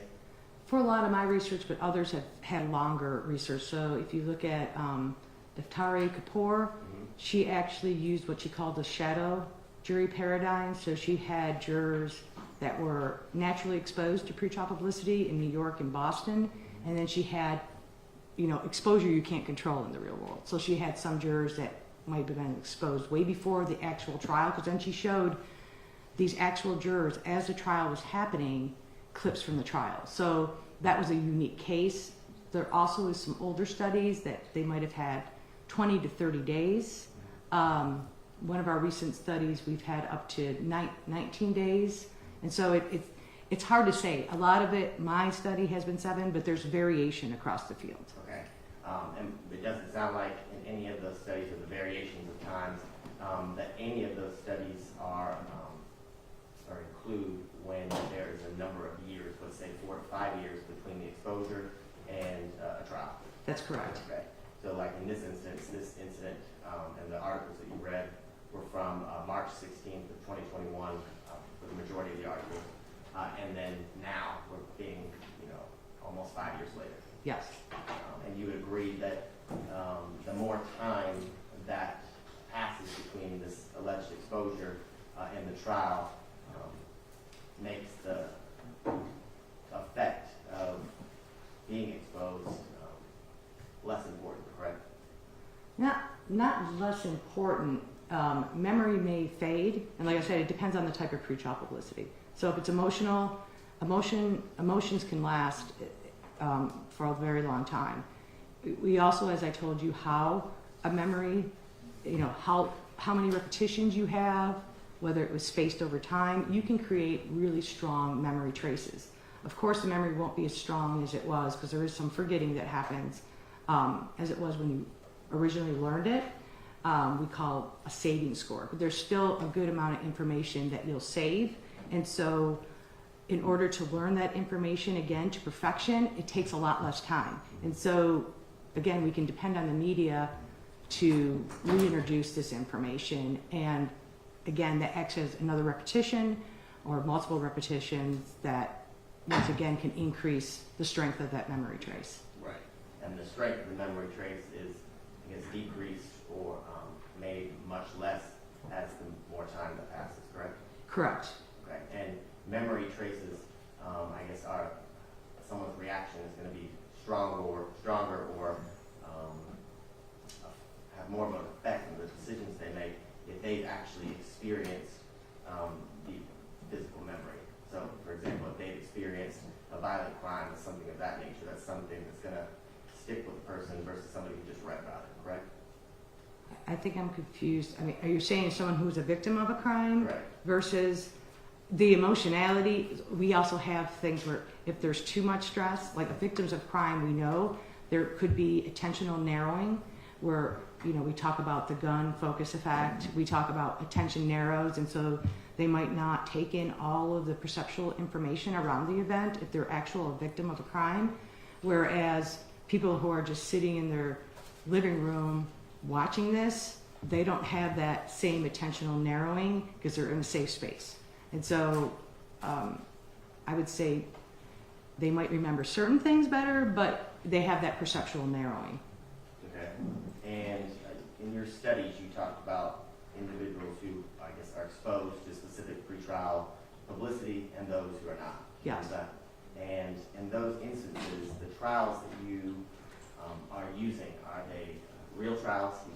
Yes? Yes, they're real trials, but they are abbreviated. So we have to edit them down because we can't make mock juror participants, sit in a high publicity case that might go on for weeks. We do it in a single session. So they're edited down. Some people use half hour, some people use an hour, some people use several hours. It all depends on the researcher. And like I said, Daftari Kapoor, she did it over the course of multiple days. As the trial was happening, she was exposing people.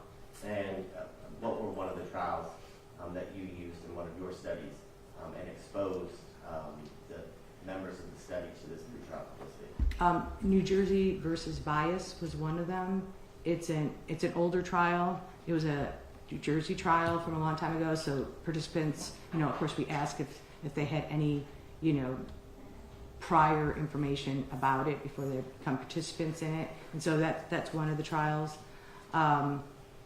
We've used California v. Cummings.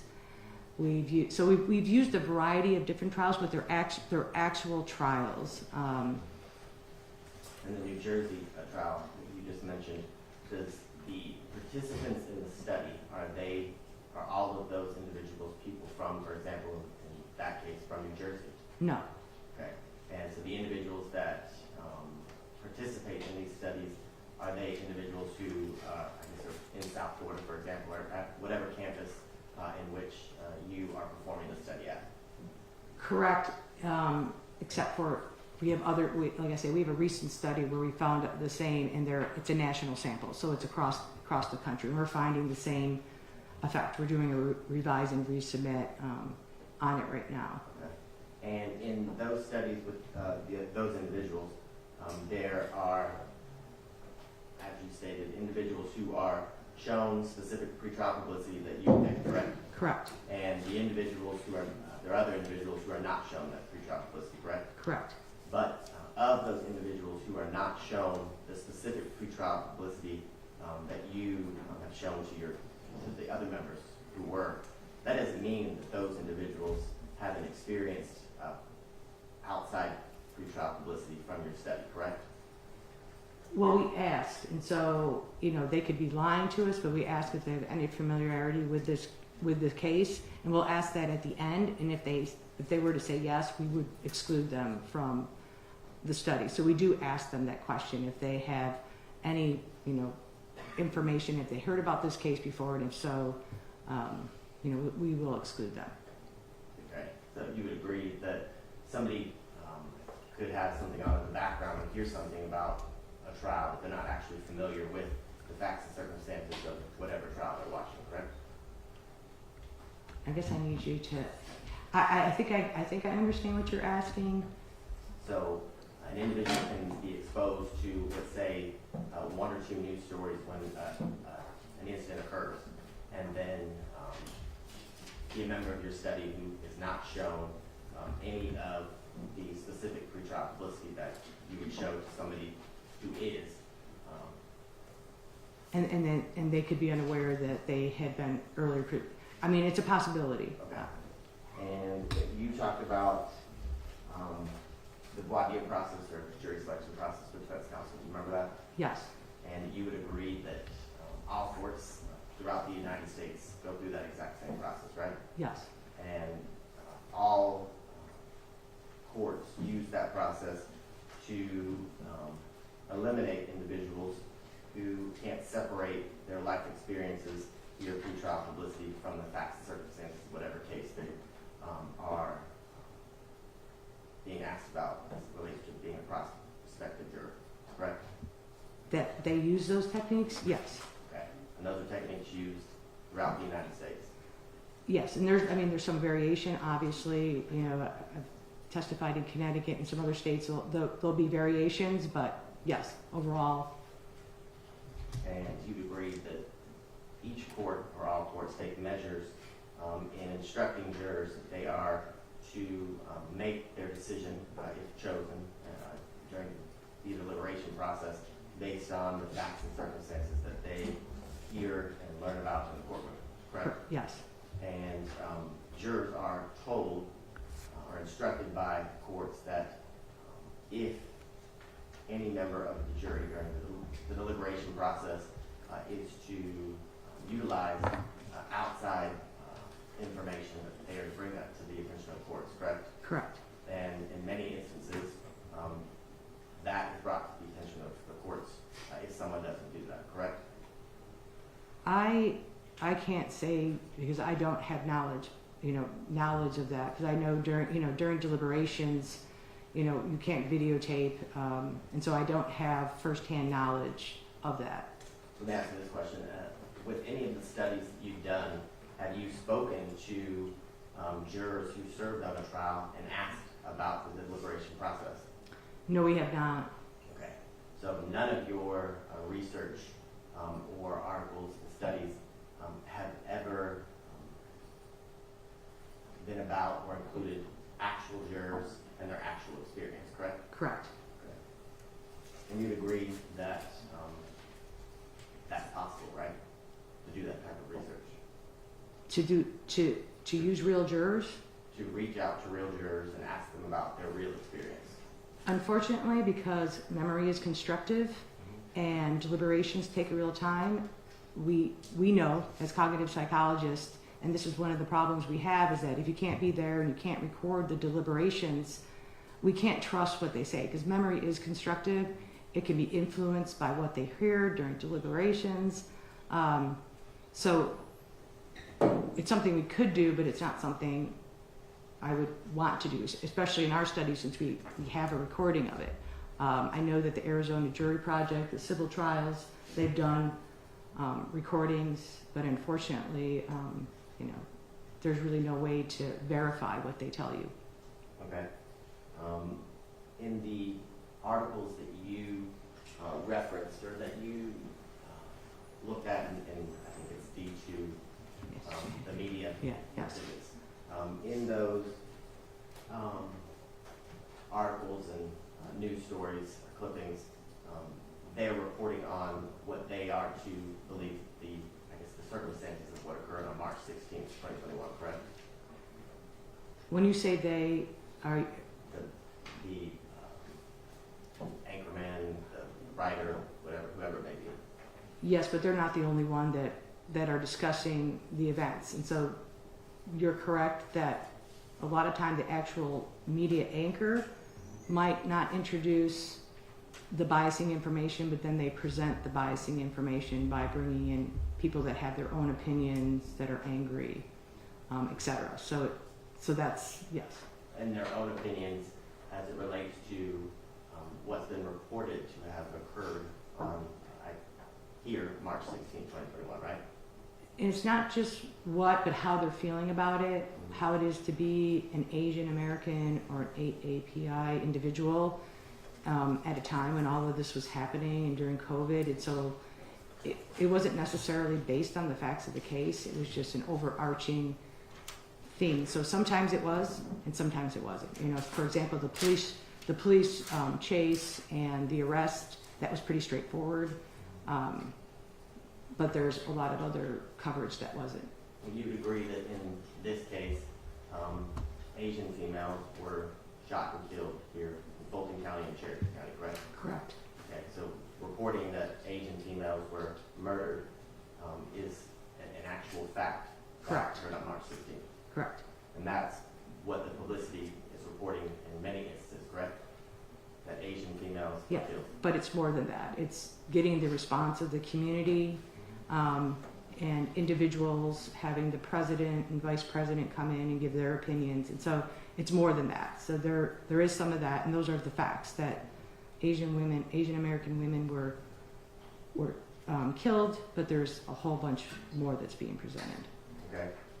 You talked about, I guess, how what people read and see on TV can cause an emotional reaction or response. You know what I'm talking about that? Correct.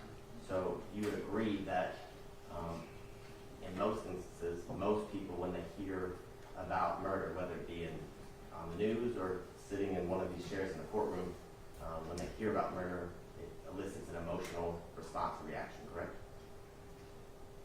I would say there might be differences in how much emotion. Again, the race part of it seems to bring up a lot more emotion. So yes, I can't say for sure, but murder, when we study murder in our research, and we do see an anger response, and so yes.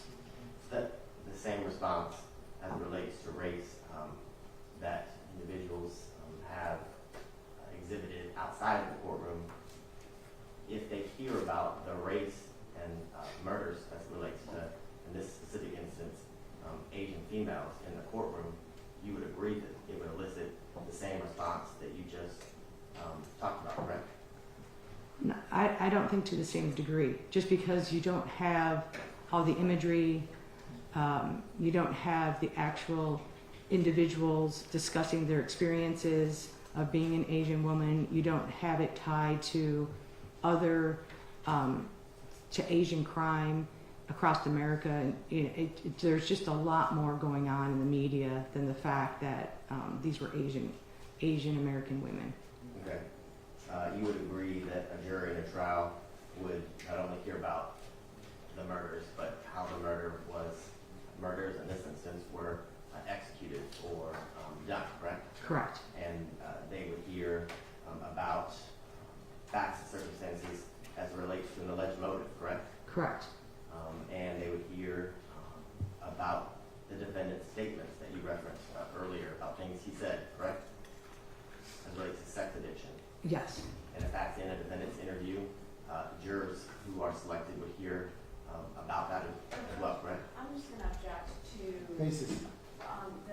what Mr. Abate is asking. If he's asking a hypothetical, that's one thing. But what he is saying is he's asking her to agree as to what is going to be presented in this case. And I don't think that she can either speculate or give any sort of answer in regards to the evidence in this case and what impact that is going to purportedly have, because it hasn't been presented and he's just giving her sort of a supposition. So it's speculation and it's beyond her ability to respond in regards to that. I can rephrase my question with the word hypothetically. Okay. But the whole I'll text pause is it. speculation. Overruled objection. Go ahead, sir. Thank you.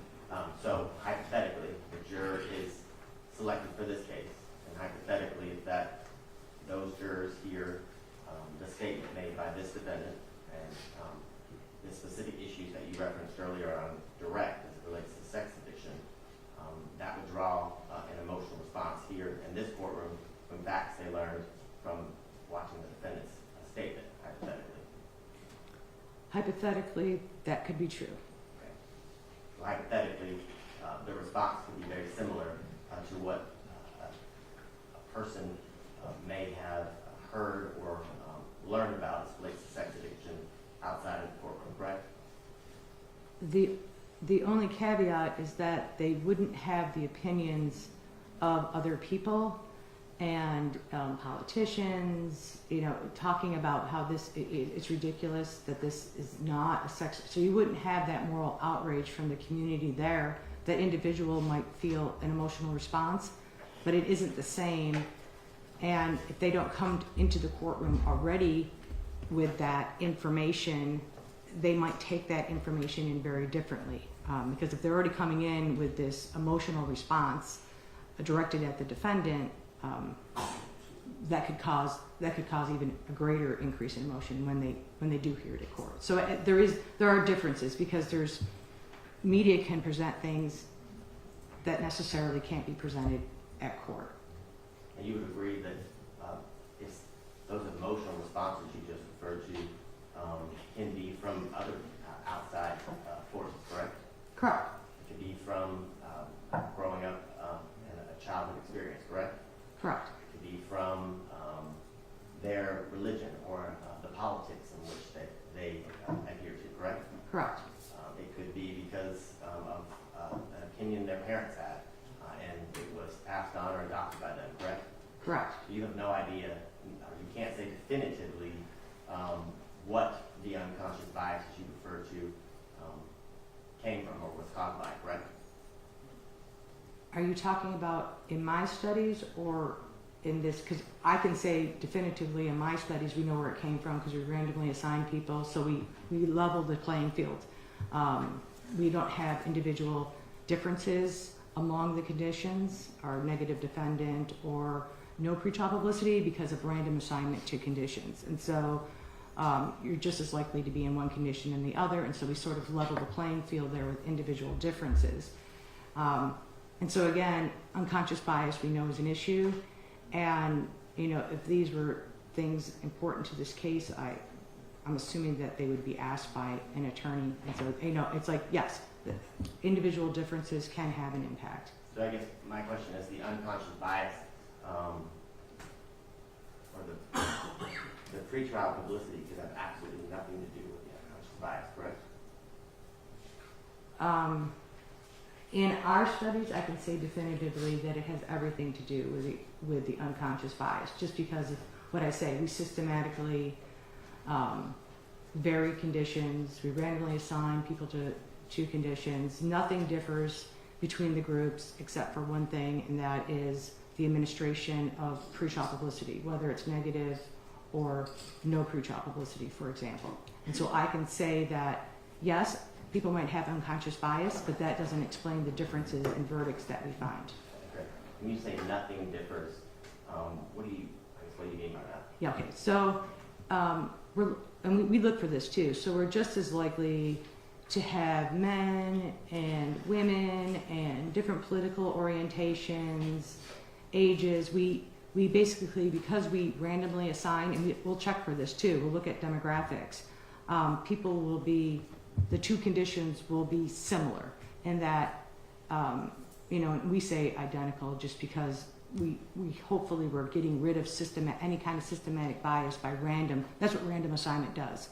It removes bias because people have an equal chance of being exposed to pretrial publicity or not. And they're not being assigned to groups based on who they are. They're being assigned to groups randomly. And so, and we could test for this afterwards. So afterwards we look at it, is there a difference in the groups? And we can actually look at too, does gender have, an effect, even if there isn't differences? Does race? And so we can look at all these things. Okay, so it sounds like your studies are attempting to emulate or imitate kind of a fair cross-section of any community, correct? Correct. And isn't that exactly what jury selection does as it relates to pulling jurors to get a fair, to choose pulling jurors of a fair cross-section of the community in order to be used to pick 12 or 14 people as it relates to hearing any set of jury trials? Is that what we do in jury selection? Yes. So we do exactly what you just described in your studies? Yes. Okay. And then just a few questions about your mock trial experience. You said they're shortened because of efficiency and time. How much is a mock trial or a trial shortened as it relates to an actual trial? Quite a bit, and again, it differs across time and experimenters. So, there have been some people, I'll go back to Daftari Kapoor, where it was multiple days where she presented the trial. There are others that presented trials that were, 3 or 4 hours long. Mine are typically 30 minutes, so it is a very truncated trial. But again, you're using mock jurors. Mm-hmm. It's a very truncated trial with media exposure that is much closer in time than, say, in this instance, a number of years, correct? Well, I don't know for sure just because there's already publicity being shown again. And so while the bulk of it occurred early on, there's publicity that's still occurring.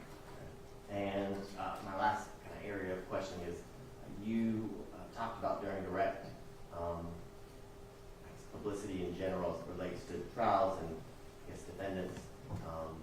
In most instances, creates kind of a pro-prosecution juror. Is that what your testimony was? If it's anti-defendant, so we've used other types of pretrial publicity and we can get a pro-defendant bias, but if it's anti-defendant, yes, it creates a bias towards a defendant and a guilty verdict. Okay.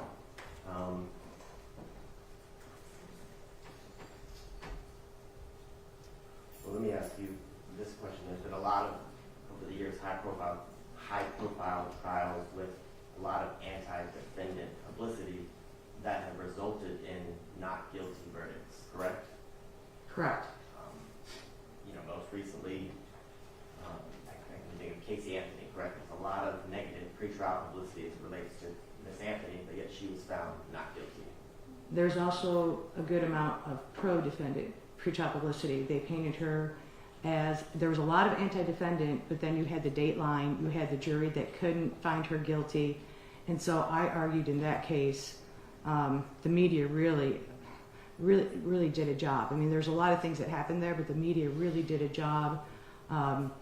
And there was mostly negative, but there was some pro-defendant pretrial publicity in the Casey Anthony trial, and some of it came from, I believe it was a Dateline, as well as showing her picture as this loving mother and talking about.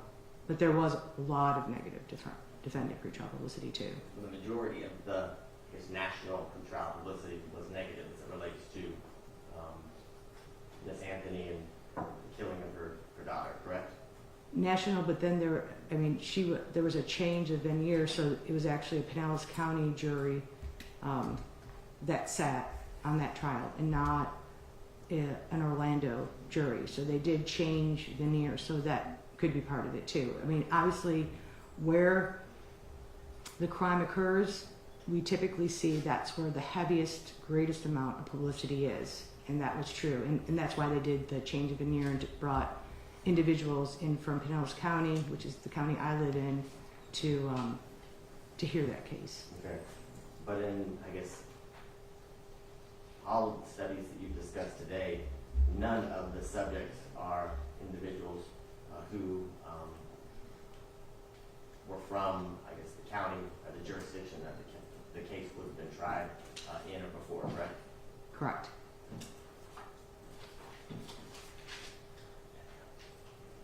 I don't have anything further. Mrs. Elizabeth? Just a quick follow-up, Your Honor. So you've been asked about the mock jurors that you use, and you talked about cognitive psychology. When you're studying the effects of the pretrial and other pretrial publicity, does it matter if you're using people that were directly involved in it, or people that are now located in Florida where your school is, in regards to the functioning of the cognitive psychology? No. That's speculation, Your Honor, because as she said on cross, I believe in direct, she hasn't done any studies related to individuals in the county in which the case is being tried. I'll rephrase. So, you use mock jurors for your presentation, which are people that are hearing this information in a controlled environment, correct? Correct. All right. What you're studying is how their brain functions. How they process information. Do different people have different brains? I mean, we do have neurodivergent individuals that probably wouldn't be sitting on a jury.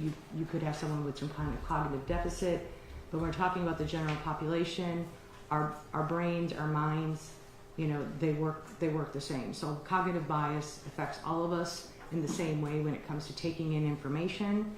Obviously, there's different types of bias, but when we talk about pretrial publicity bias, we find it doesn't matter. Pretrial publicity bias, it doesn't matter who you are, it affects you.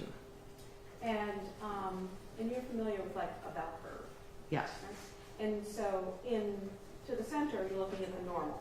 Yes. Or close to the normal, or Yeah. you're looking at the majority, right? And so when you do a controlled study, is it fair to say that you're trying to achieve that norm and control for the results so that you can ascribe your findings to the norm?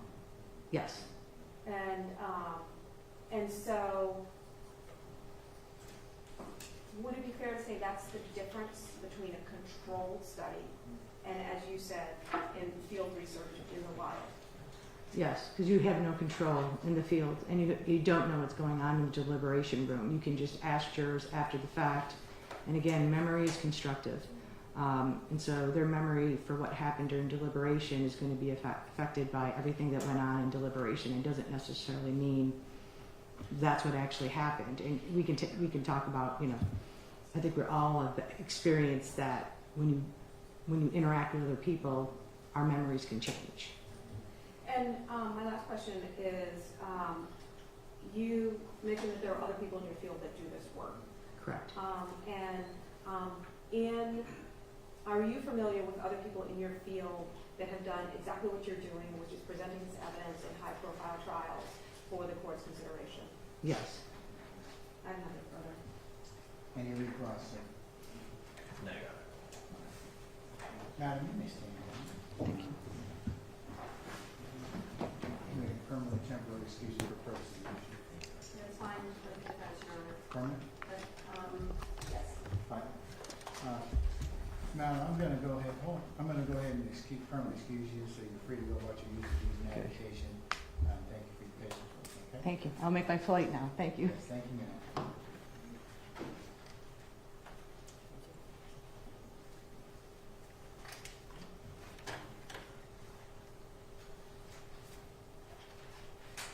Any other witnesses as it relates to, motion number 33? You got that, Joe? Try to leave here, right there. No, Your Honor, not from us. I just wanted, I'll give my comments to the court reporter. Okay.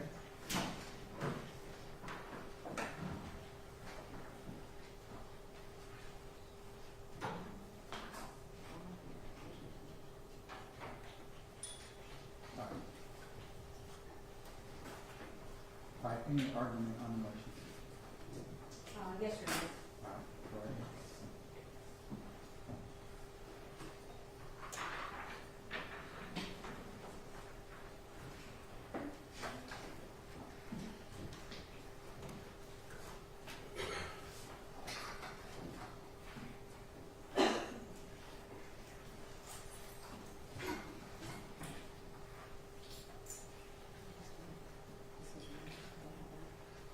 May I approach, Your Honor? You may.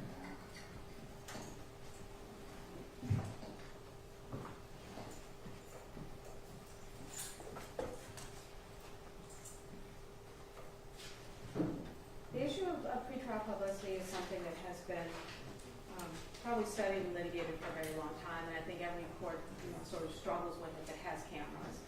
Obviously, there are courts in this country that don't operate with cameras, and certainly New York is one of the well-known cities that still does not allow cameras into their courtroom, only allow sketch artists in there and reporters. And certainly in a case like this, and as tragic as it is, you would expect that there was going to be media coverage. There's media coverage at every court appearance where we have. But there's a difference in publicity and impact. And you have heard testimony about what is defined as negative pretrial publicity or just publicity that has such an emotional content that it can stick with people, and an impact that that can have. And the reason why I think this hearing this testimony is so important, as it has been presented in other high-profile cases, is that despite our best efforts, and even the Supreme Court has remarked on this, the field of law is sometimes slow to the science. And so it's important to understand that what we have in place for jury selection, for instructions, and for the deliberative process, we now know from studying unconscious bias in race, unconscious bias in other areas, and also unconscious bias here within the field of publicity, that unconscious bias cannot be filtered out in the way in which we proceed to trial. And publicity specifically cannot be filtered out in ways that we may address other things such as race. And the reason why is because publicity goes to the facts and the elements and circumstances and surroundings of the case. So just knowing that means that we have to look at this a different way. And knowing that people will consciously know what they've done, but they may not unconsciously know how they've either reacted to something or something that I asked specifically, like in terms of that one statement made by the officer. It's like, God, that was so long ago. I forgot about that. But man, when you think about it, people come back to their emotions on it.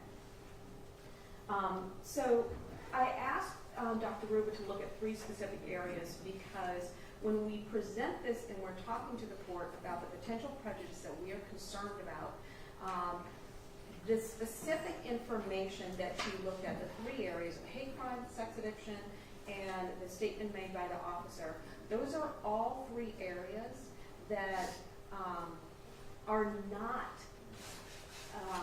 we're wrong in some sense. And let me explain the ways in which we're doing that.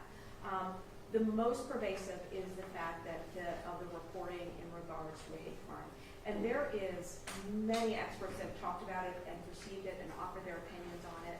And, and I certainly understand what they're looking at and what they have offered their opinion about. In fact, there were statements that were made when the indictment was brought in this case about that.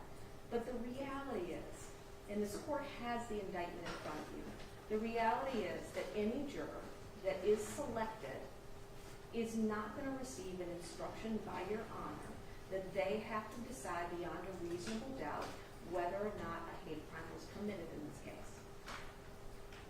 That is just the facts. That there is no charge on the indictment that is going to ask that. But it is something that is resonating and will resonate with people. And so we will control for it as we can, and that's one of the reasons that I specifically talk about and present to Your Honor the Sarnett case. You have the amicus brief that was written by the psychologists surrounding the research on negative pretrial publicity. But in the Sarnett case, when the U.S. Supreme Court received the case, they received the case as a petition from the United States. The case had been reversed by the Court of Appeals, and it was being appealed to the Supreme Court by the United States in regards to it. One of the issues had been that a request had been made of the trial judge to allow for media content questions, for the court to ask a media content question of the jurors, and asking whether, like, not just what they saw, but also the depths of what they saw, and going into that. And the court declined to ask that question. What the United States Supreme Court said was the court has the discretion to decide how it's going to go about gathering information to prevent having a biased and unfair juror. And in that case, while the court refused to ask the content questions that were provided to them, what they said, what the U.S. Supreme Court said, and I will cite to on page 9 of their opinion, what the court said was that if there was any doubt that there had that the on the second column, first full paragraph, the Supreme Court says that if there was any doubt that the jury was actually asked about this, they cite that the questionnaire asked prospective jurors what media sources they followed, how much they consumed, whether they had ever commented on the bombings in letters, calls, or online posts, and most pointedly, whether any of that information had caused prospective jurors to form an opinion about Dzokar's guilt or punishment. D-Z-H-O-K-H-A-R.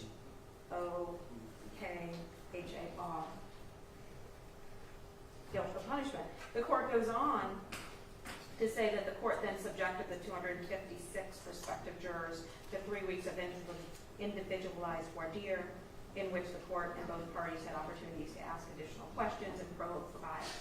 And so the reason why the court found that nothing additional had to happen is because, as they say, that the attorneys were able to both have the questionnaire that probed into it, and also that there was, they were able to ask content questions. And so when we talk about asking content questions and why we need to do that, it is because of all this work that has been done, all this research that has been done in regards to media content. And so we know that there is an impact. We know that there is factual evidence and emotional content. The second thing that I asked Dr. Ruba to look at was whether or not there was this discussion around sex addiction. And regardless of what the prosecution may provide, regardless of what statement they may present to the jury that this court has found is admissible, and those words come out of Mr. Long's mouth, there has been no defense attorney in either case ever to stand before the media or a podium and say that the defense in this case is that it's sex addiction. And so when the statements are made and the media takes it for whatever purpose they take it for, or commentators take it for whatever purpose they take it for, if we don't stand up and say that, people are still going to be thinking that that is something that either we believe or that we're about to say or that we're going to say because it was a part of the media narrative in this case. And so we are looking at both the fact that the jury may think that they're going to come in here and have to decide a hate crime, that the defense may be that this was a sex addiction in this case. And those are both things that are not true, that are now already a part of the narrative of what we're looking at. And so the third thing that I asked her to look at was this one moment in time where there was just like this explosion of media. It was only a couple of days, but it was big. And the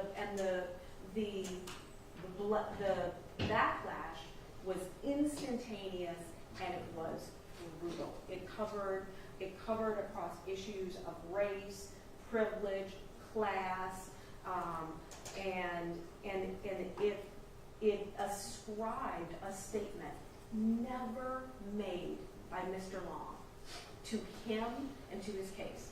Never made by him. Never made by the defense attorneys. And it's ascribed to him that there is and was a devaluing of what happened on that day. That there was somehow that came and was ascribed to this side of it, regardless of the fact that it was the officer that was taken to task. And so when we consider these three particular things, we're not just saying, oh, there's been so much crime. So much publicity about the killings, about what happened, about factual content. We're not standing up in here and saying that. The prejudice that we are concerned about are the things that are not accurate, the things that will be held against us, regardless of the fact that we never said them, that it was never part of the defense perspective. And this is why I said before you heard from Dr. Ruby, you would see why some of the research that she has done is helpful in the analysis of what might be important in deciding whether or not change of venue is necessary.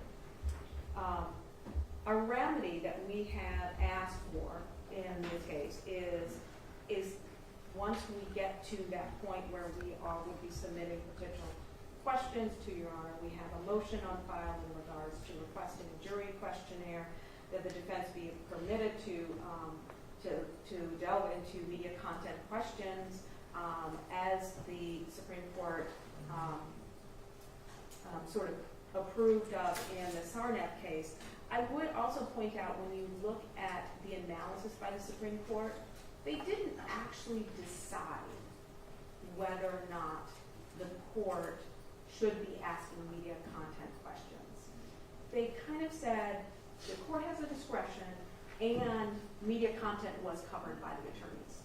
So I think it's sort of still something that the courts may struggle with. I know this was an issue in the Idaho case, but that resulted in a plea. And so there are other high-profile capital cases across the country that are dealing with this issue as well.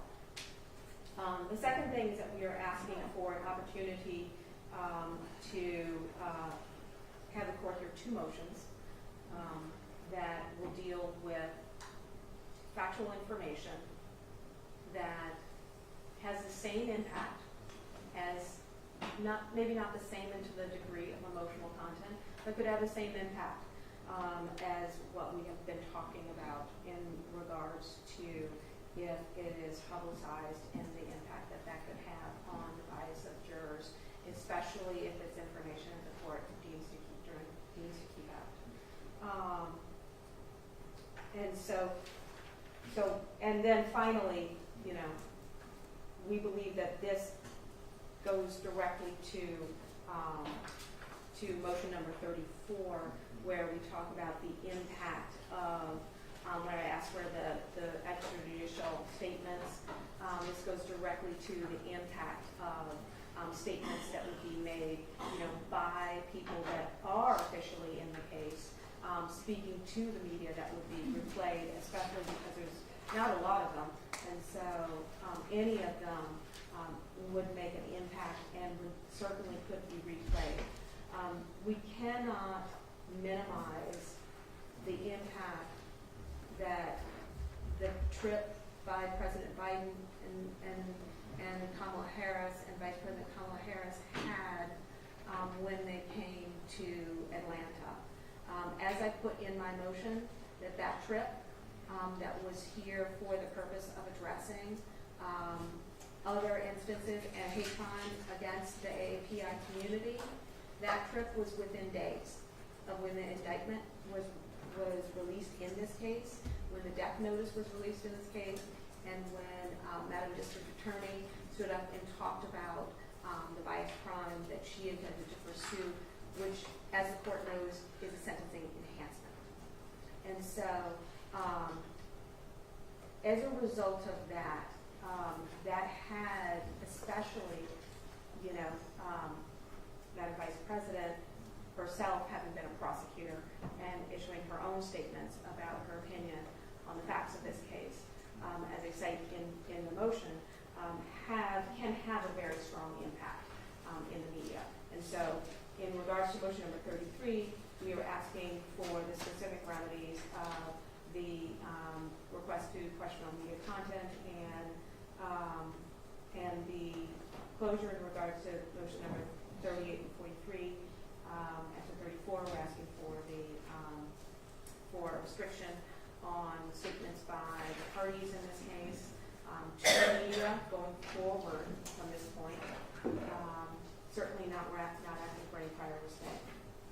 And then we, as Your Honor said, we'll put off motion number 35 until it is appropriately heard before this court. All right, I have a question for you. You are going to raise these particular issues in your examination of the jury, potential jury in this case, right? Yes, Your Honor. And more than likely there will be a written questionnaire sheet with some of these questions, if not all of them, in that questionnaire. And we filed a motion for that, yes, Your Honor. All right. Okay. Well, that may handle some of the stuff that you're asking about. So, independent of what we're all doing today on this, so, but you do have the right to ask those questions, okay? Yes, Your Honor. All right. Okay, Mr. Vadi? Or Mr. Armstrong? We are ready for the state, Your Honor.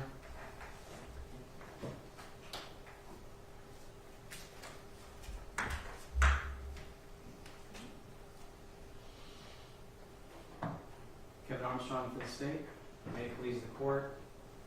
I just wanted to go over several things that were discussed in Ms. Bell's argument. Number one is they seem to rely on the Zarnaev case. It wasn't cited in either of their motions.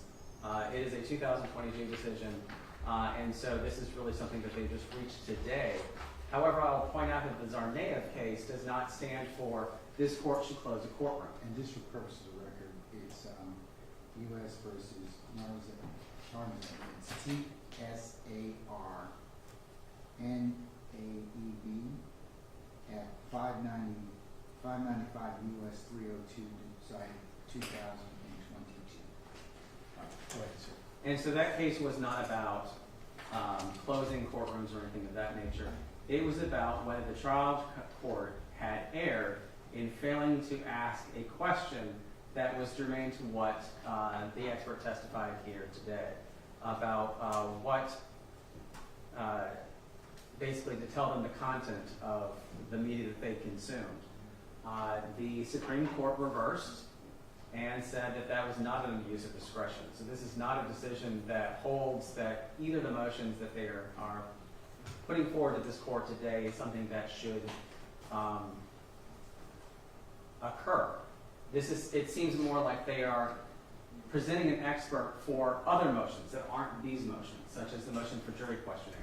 The state agrees that we should have a jury questionnaire, and we think that the court should have the parties propose jury questionnaires in the months before trial. And there'll be differences of opinion on what should be included in the jury questionnaire, but that should be addressed in the jury questionnaire. One thing that was puzzling in the argument was the assertion made for the first time that the jury will not be asked to find beyond a reasonable doubt whether this defendant committed his crimes based on biased motivations beyond a reasonable doubt. That is absolutely false. 171017, which is what provides the sentencing enhancement for biased motivated crimes, specifically says that it only applies if the trier of fact finds beyond a reasonable doubt that biased motivation was the cause of these crimes, or a cause of these crimes. And so that is entirely incorrect.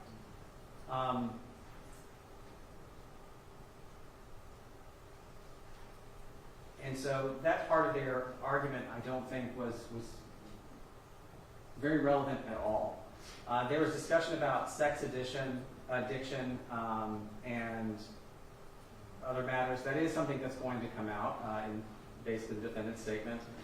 The bad day statement, as the expert testified, was something that was short-lived. The amount was focused more at the deputy than anybody else. The remedy that they said that they are seeking is a jury questionnaire. Again, that's a separate matter from motions 33 or 34.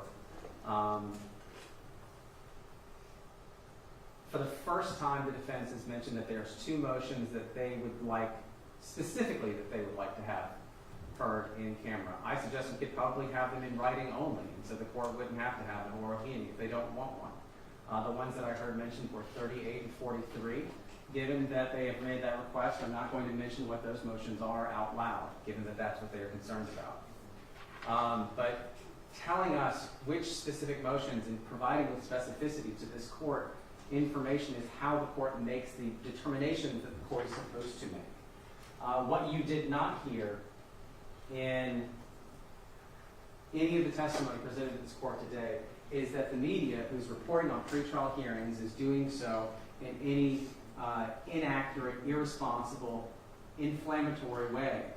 And that's essentially what the court has to determine whether to close a courtroom. There's something that overarchingly calls for that. And they basically asked for all these hearings, all of them.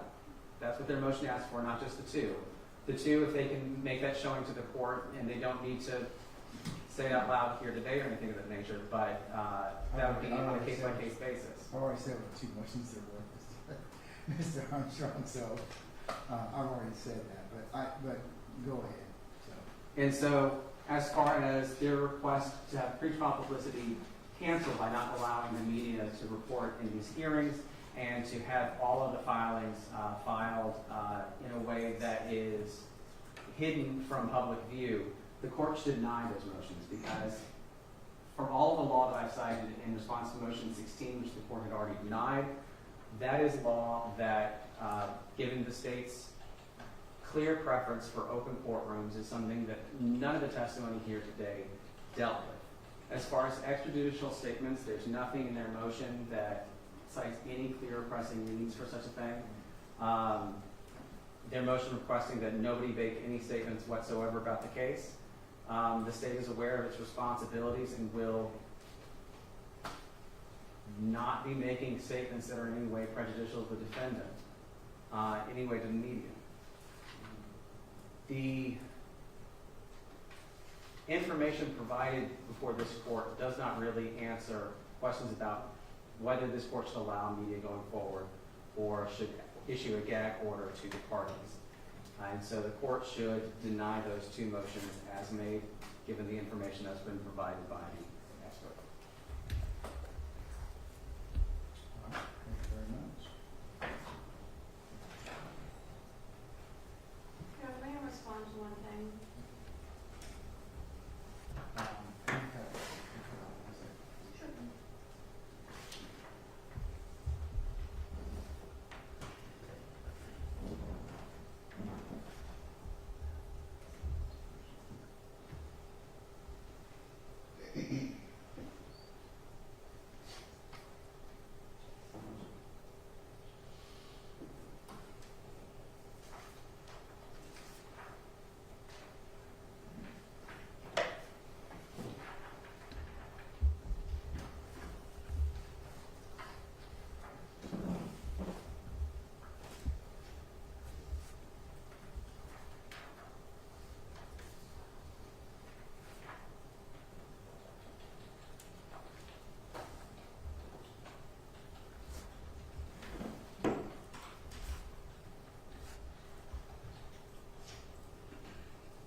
I'm just gonna recess.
You may see the court in order.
motion's 33, and that's a motion to control pretrial, I should say to control prejudicial publicity.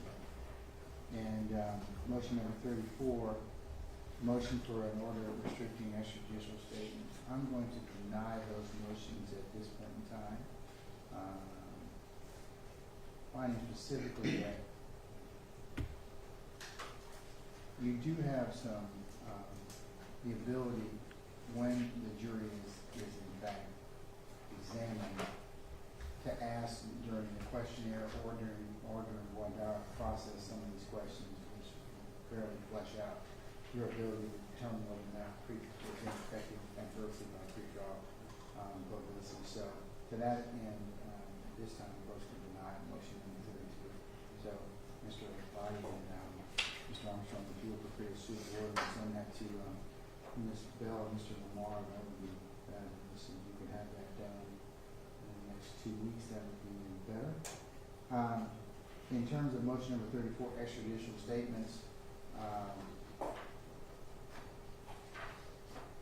I'm going to deny that motion at this point in time, but however, I would advise both sides as to their responsibilities as advocates under the Georgia Rule of Professional Conduct and govern themselves accordingly, and I'll take up any purported violations of that particular issue, should they relate to this particular trial.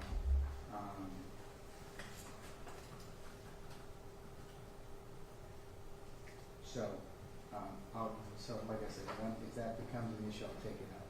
Now, related to the issues of motions number 38 and 43, and even though it's not really it's included in motion number 33, the exclusion of the news media and order that all court filings and transcripts in this case be non-public filings until a jury's impaneled or until after trial. Looking at Rule 22 of the Uniform Superior Court Rules, Rule 22 does cover that particular issue of notice to and a hearing to any parties, witnesses, or victims about our request to record.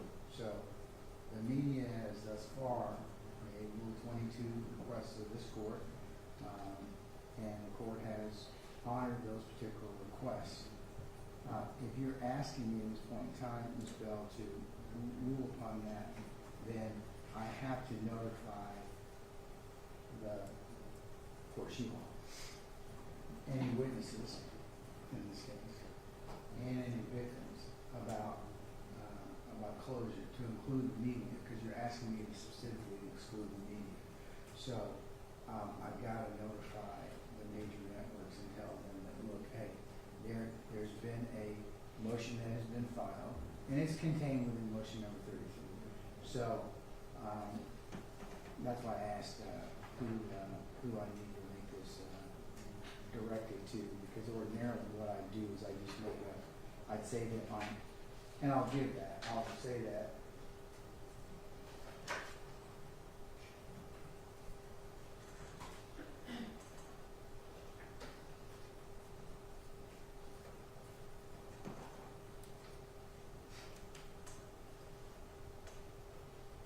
on Thursday the 11th of September at 10 a.m. Anybody who has any media outlet that has any specific objections to this particular closure, and the court will hear from them at that point in time, and any other interested parties.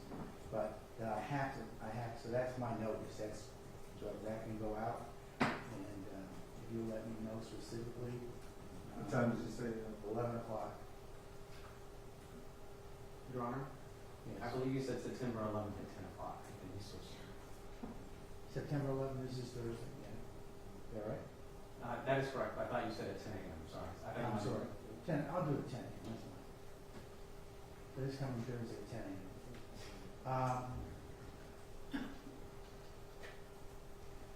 And I have to make, as you all know, and I'll invite you to take a look at Rule 22, but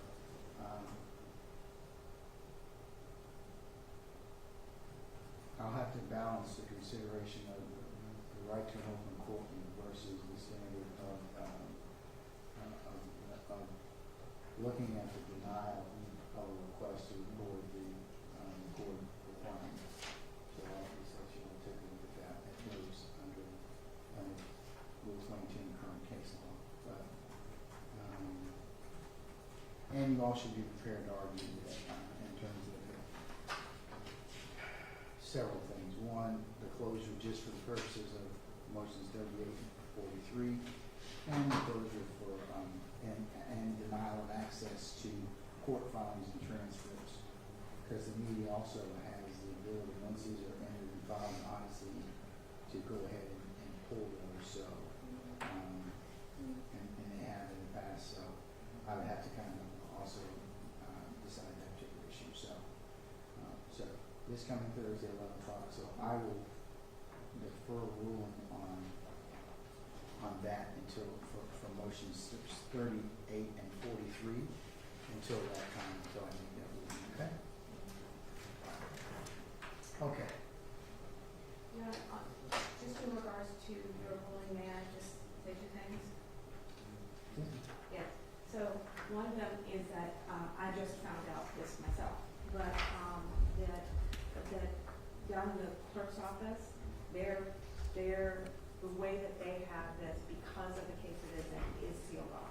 And so I didn't know that until recently, which is why it was in our motion. And so I just wanted to address that. That was one of the things that I wanted to address before. And that's what the clerk's office told me. So it's not a public case. So.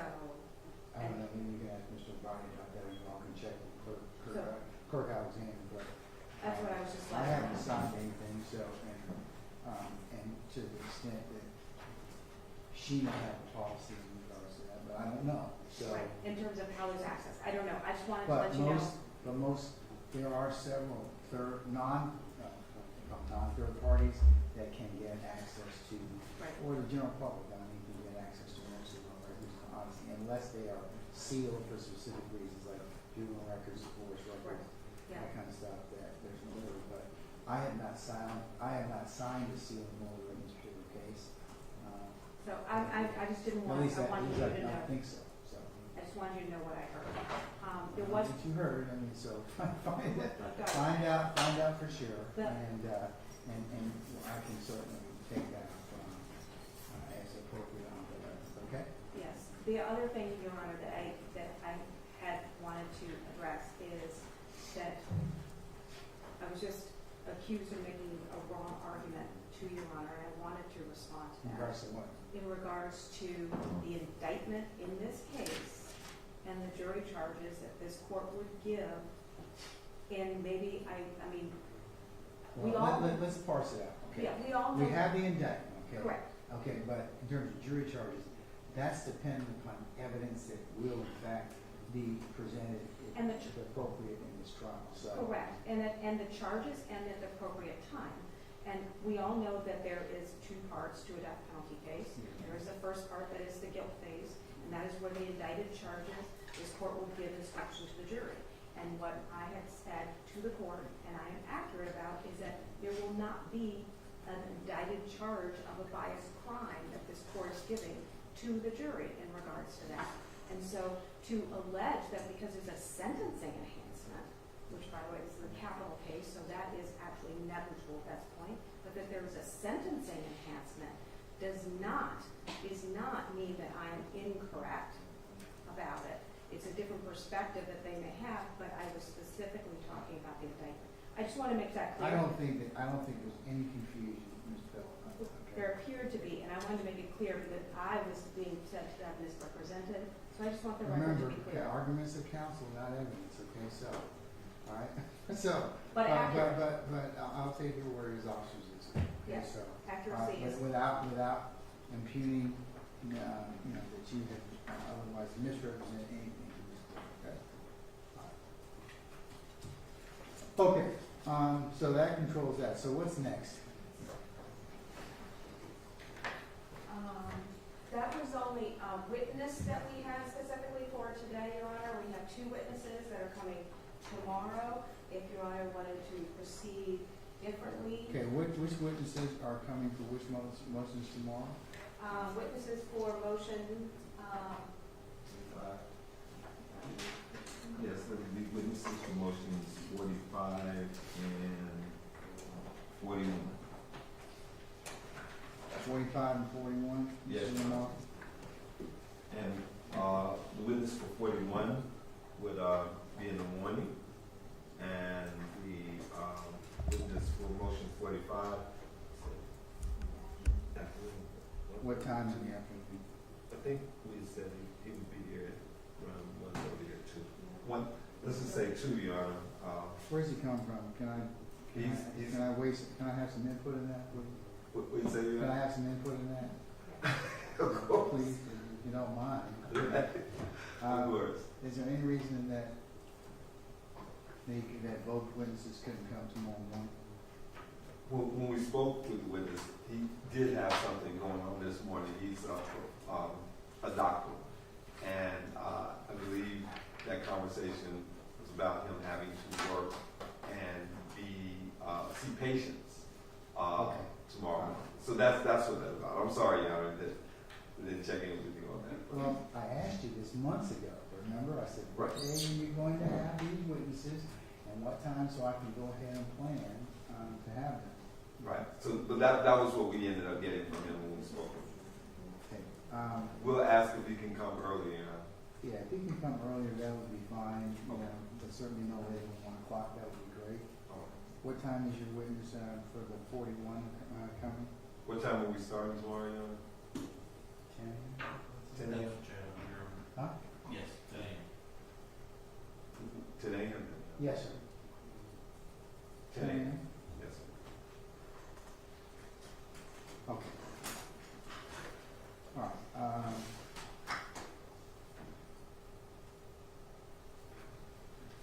Your Honor, maybe you heard briefly on that? About the calling of those 2 witnesses? Yes, Your Honor. Yes, sir. Motion 45, along with motion 46, are manner of execution claim and a claim regarding Georgia's Legal Injection Secrecy Act.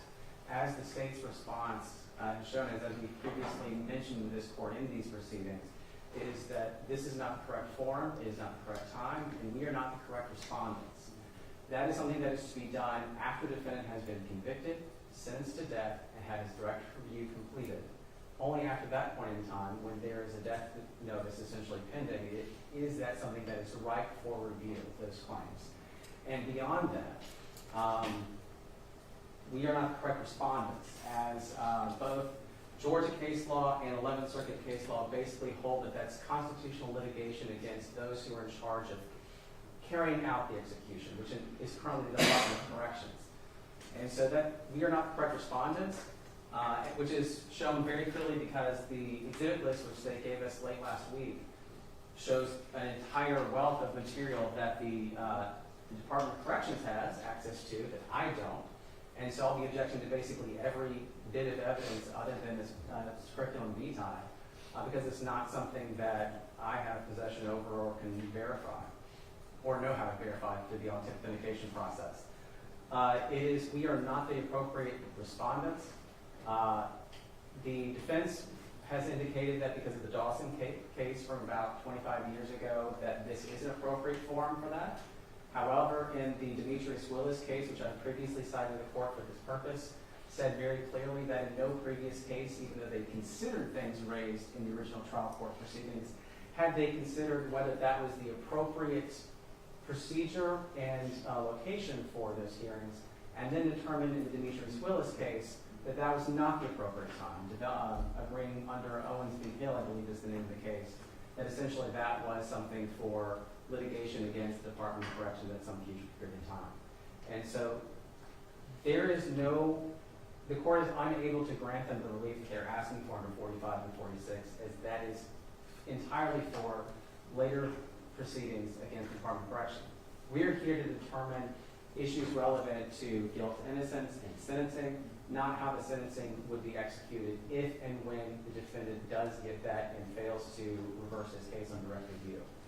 And so that portion of the hearing are unnecessary and superfluous, and again, we are not the correct respondents for that, which is also something that case law holds very clearly. Yeah. Your Honor, the information that our witnesses, that our witness will bring to the court is about the Eighth Amendment. I think the Eighth Amendment is still part of the Constitution. I also believe that cruel and unusual punishment is still a constitutional claim. Now, I totally understand what Mr. Armstrong is referring to, but I don't think there's any place where it said that this court or any court where the defendant is, in this case, Mr. Long, cannot bring his issue of cruel and unusual punishment before a particular court in terms of United States Constitution, in terms of Georgia Constitution. I would like to tell the court what we expect to show. What we expect to show is that at this point, the state of Georgia is indulging in a system of execution that violates the Eighth Amendment. That is what we will have our witness talk about, and we expect to show. And we want the court, this court, to make a ruling as to whether or not this court considers that to be a violation of the Eighth Amendment as well. Now, Mr. Armstrong talked about, and I believe this motion 46, which is the Secrecy Act, which is part and parcel of our claim in terms of, we also believe that because that's an unconstitutional act, and we need to put that before this court in order to get some relief for Mr. Long. Now, I understand there are civil remedies that can be done, there are other constitutional remedies, and there's post-conviction remedies. We believe that there are pre-trial remedies in terms of the Eighth Amendment, that we do not have to wait until after Mr. Long is convicted in violation of the Eighth Amendment before we raise that. Okay. And that, Mr. Armstrong? Yes, Your Honor. Basically, if I'm wrong, then the Supreme Court will say on initial review, you need to go have the hearing. But Willis is pretty clear, this is not this court's purview. One of the things that courts consider nationwide is that it's speculative that the defendant will ever be convicted or sentenced to death. So all the litigation involving how the execution will be carried out is speculative. But also, as Mr. Lamar began his argument, that they believe at this point Georgia is engaged in something proper. That could change tomorrow with the decisions of the Department of Corrections. Again, a respondent for whom I have no control over. They could change their rules tomorrow, and everything that we do today will have been for nothing. And that will be for a situation which isn't even right because this defendant is not acting under an execution order. And so the court asks, the state asks the court to follow Demetrius Willis' case and to they will have an order from this court saying they sought to have this hearing, but the court denied it. And so if they're saying that they would lose anything, they will not. You know, at this point, my colleague has briefed this issue, and I would sit down and ask her to respond to what Mr. Armstrong has said. All right. Your Honor, I filed a brief with this court when we were litigating a verbal issue in regards to the imposition of a death sentence for someone and what would go on beyond that. And so in the brief that I filed, very clearly laid out with Supreme Court precedent that issues dealing with the constitutionality of the sentence need be brought up in front of the trial court in order to preserve those issues. Even if you bring them up, and I agree with the state, you put your issue before in the trial case, and that doesn't mean that if there unfortunately the client is an adjudication adverse to him, that you can't file it again. You're in post-conviction remedy case or filing against the Department of Corrections. That's true, Your Honor, and those are different and separate litigations. So let me just be clear. First of all, everything that we turned over was turned over with certifications. There's no independent verification that needs to occur. So all of the DOC certifications are with the We have narrowed this issue to the one single piece that needs to be addressed by a medical professional in order for our claim to be made. And so we have the documentation. Is that the open issue? The issue that it actually covers two of the 4 claims that are made in the briefing. Because we try to put as much in the briefing. We're not calling 20 witnesses. We're not calling people that that the DOC needs to put up in regards to this information. The data that was provided has been analyzed by a doctor, and the doctor is just going to be providing his findings in regards to that. The rest of the information is all for proper purposes. This has not been heard before a court before, and so we have to be able to preserve this now in order for these issues to be properly preserved for Mr. Long to affirm his First Amendment right for access to the courts in regards to his appellate rights. You know, the burden of preservation is on us in regards to bringing this information and getting it into the record. We don't expect this to be significantly long testimony, but it is really just an analysis of the information that has already been provided.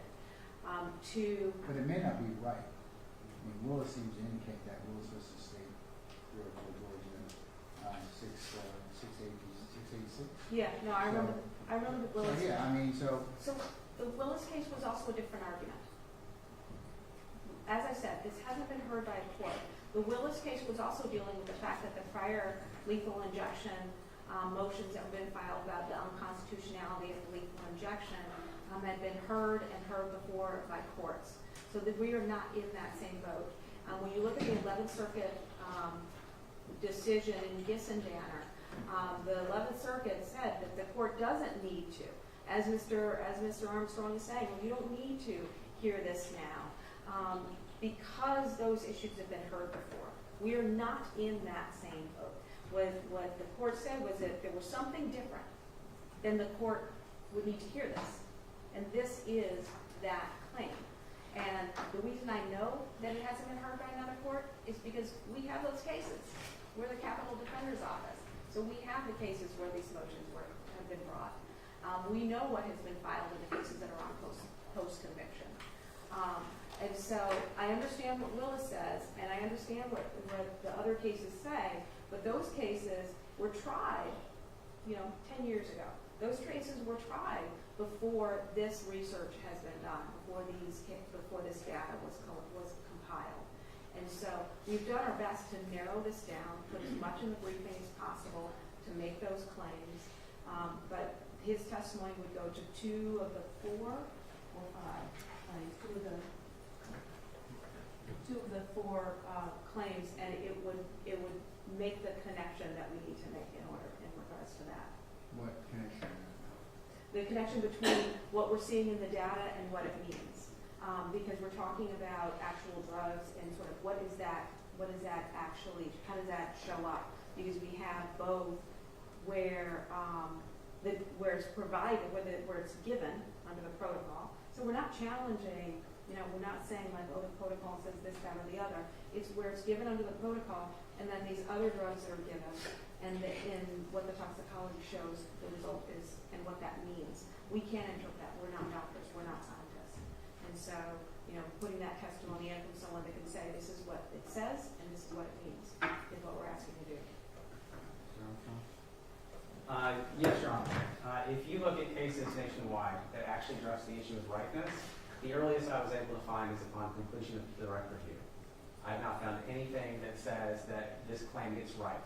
And the case law that I'm referring to is not about. So Willis, in a time where they addressed the challenges against the death penalty, they had multiple subsections, A through F. I'm dealing with F. The things that she's referring to as having been resolved against the defendant previously were not in F. They were in A through E, about whether it's constitutional, the death penalty, whether the different aspects of Georgia's death penalty statute is constitutional. F directed specifically with method of execution claims. That's what this is. They're saying that the method of execution, which the Department of Corrections could change tomorrow. And so nothing that this court is going to handle tomorrow is going to advance that question, because the Department of Corrections, the people who actually make decisions on whether to change these rules or not, will not be here. And this is not something that is at all right. It is simply bogging down litigation prior to trial, because this is something that could never come to be in his case. And so the cases that I have found nationwide have put it at the earliest at the conclusion of direct review, and as a constitutional tort against the state actors who will be responsible for carrying out the execution. Got 45 and 46, or? Yes, and I'd also like to mention that 47 was actually a separate motion asking for the ability to present evidence on 45 and 46, unless I misread it. Yeah.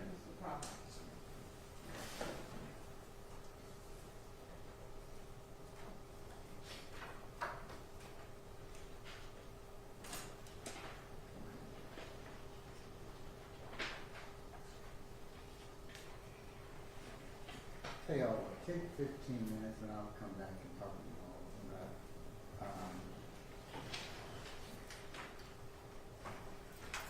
45, 46, and 47.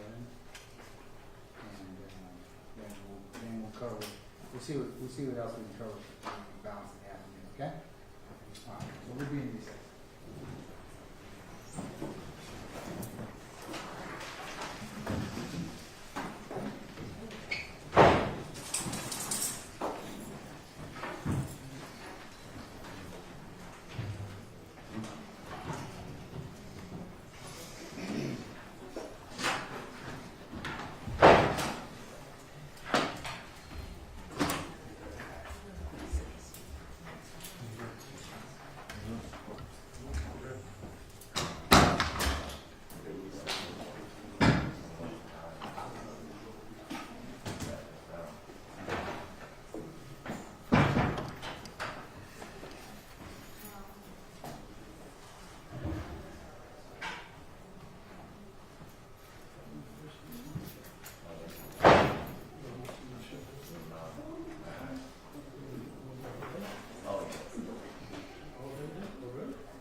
So my intention is not.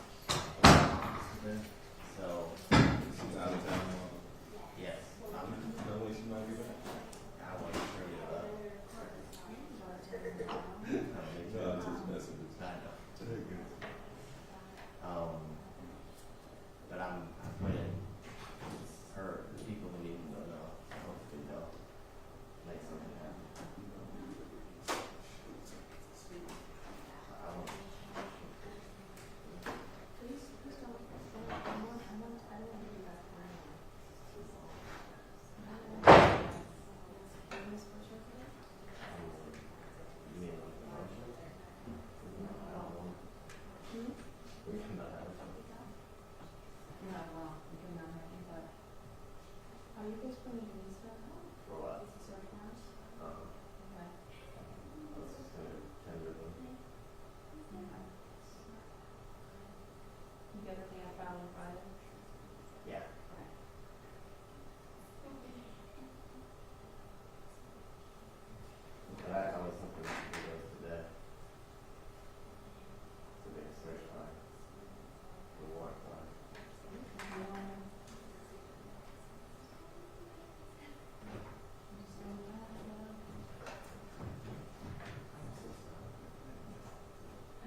Lou, don't bring him out. Let me tell you something, Lou.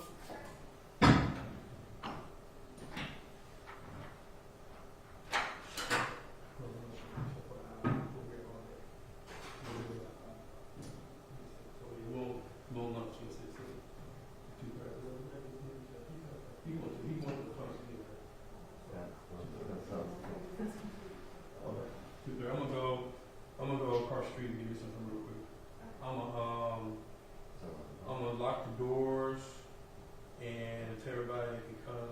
Hey guys, judges want an hour break, 2:30. So what I'm gonna do, I'm getting ready to lock the doors. If you're gonna stay, you can remain, but just remember that way we get back in, because doors are locked. You gonna stay here? Oh, no, I'll get something. You'll go get you something to eat. Adam, you on out of here. Okay. I'll be back.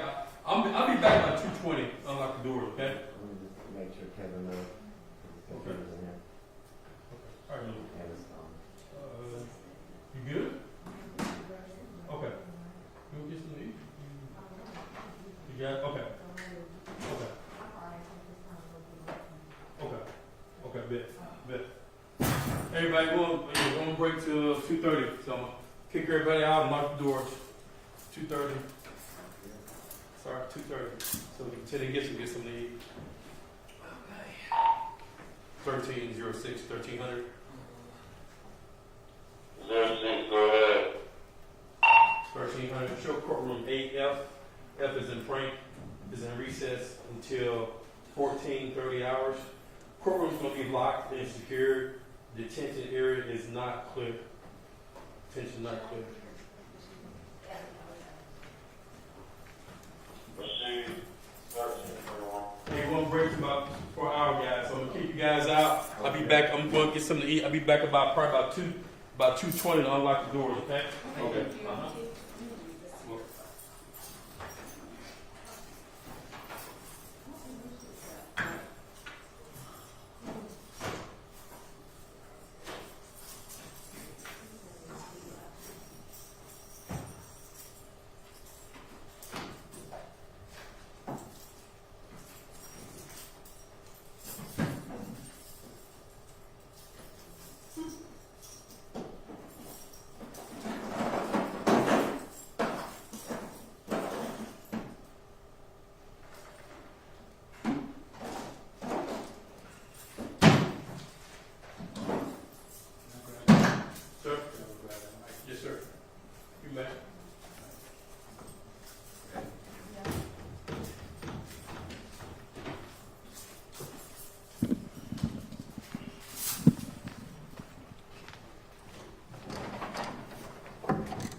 no, they're not going to be able to do anything with my computer.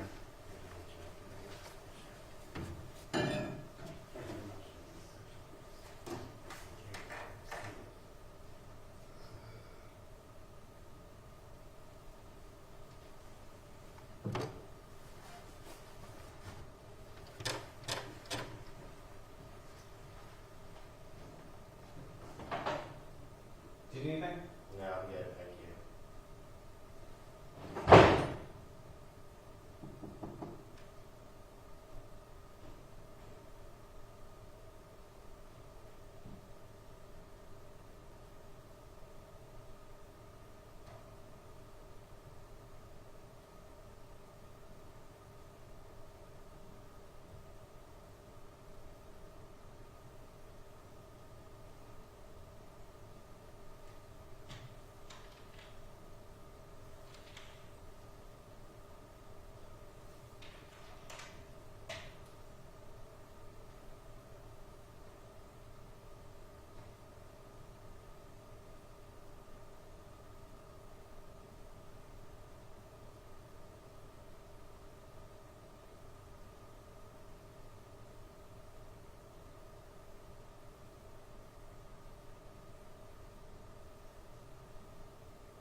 Everybody's back?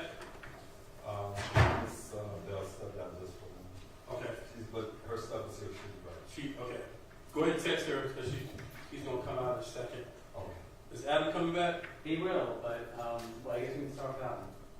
He doesn't show up on time. Okay, you got it. All right, everybody, cell phones, please make sure our cell phones are off on the side of, again, if you're not an officer of the court or attorney, please not use your cell phones inside the courtroom. Thank you.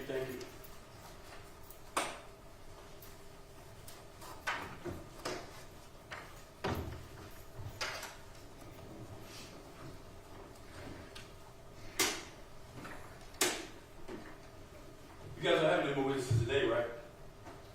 No more today? Okay. It's 2 tomorrow.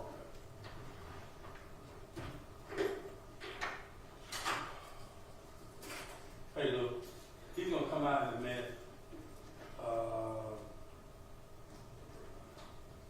I'm not gonna do it. Okay. You good? You got it? You got it, yes, ma'am.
Ms. Collier, she retired, but she came back. Same status, correct? She's back part-time? That's what I heard. Okay. I hadn't seen her. I didn't know she actually loved Who's Ms. Collier? everyone. Oh! We don't have senior status, so I don't know what she's doing other than. Part-time. Part-time. Yeah, because I helped her husband move a couch. Does she not believe in, like, being done? Because, I don't know, well, her husband is assistant deputy chief of civil line. Did you know that? I mean, she could take, like, 2 weeks off. I feel like she just left. She can retire. Her husband's good. He just made deputy chief of civil line. He was a major at the airport. Kelly, I've been on Kelly since he was a patrol officer, but now he's assistant deputy chief. So Or what to do? that's a good question. You know her husband, Kelly? Mm-hmm. Yeah, he was a major at the airport. I don't know. I gotta ask him when I talk to him. Because he called me today. David, what are you doing? I said, what you got going on? Can you help me move my wife's couch out of the office? So, yeah, I help you. I help you. I help you. Yeah, I don't know. Next role.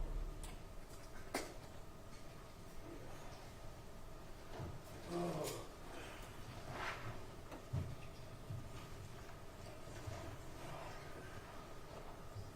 You need to put that mic back up here, sir. No, I'm good. You good now? Okay.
remain seated. Court come to order.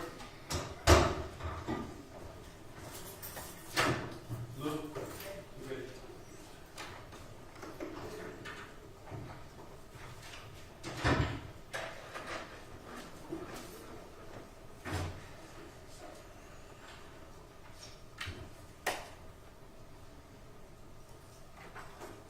Yeah, okay.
Yes. Yes, sir.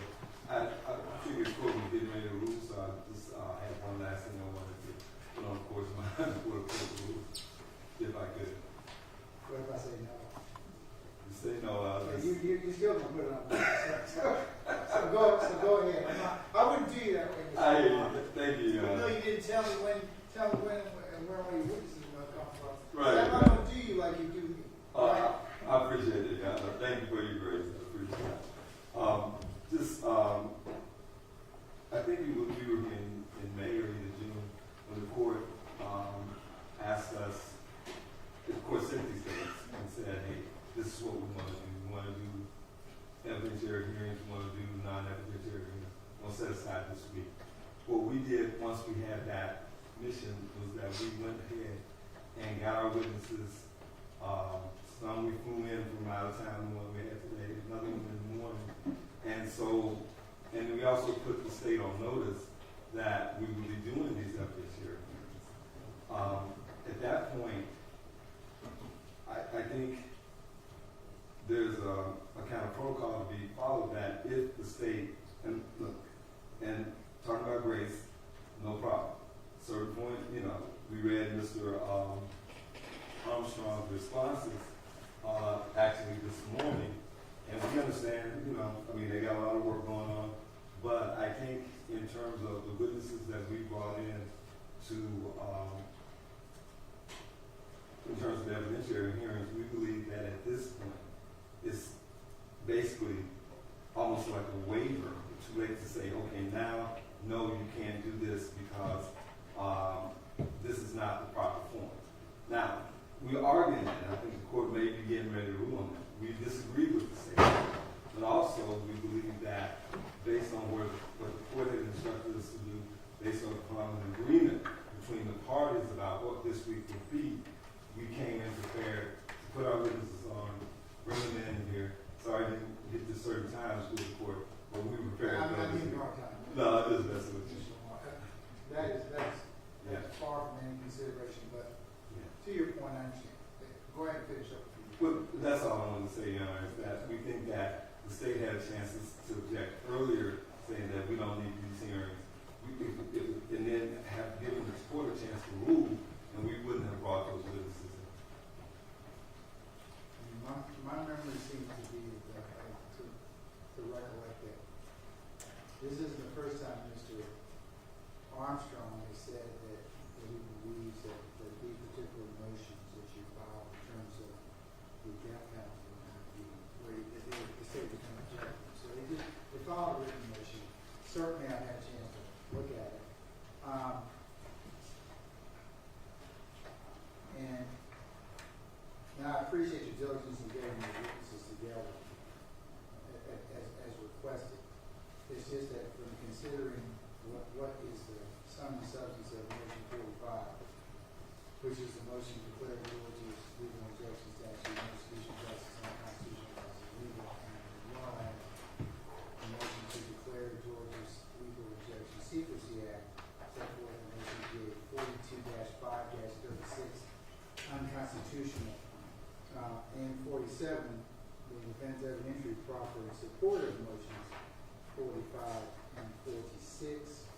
challenging OCGA 17-10-38 Alpha, 42-5-36,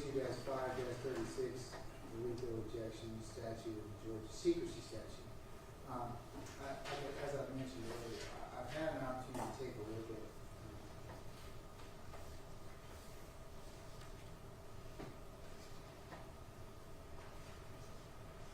the issues framed by both parties.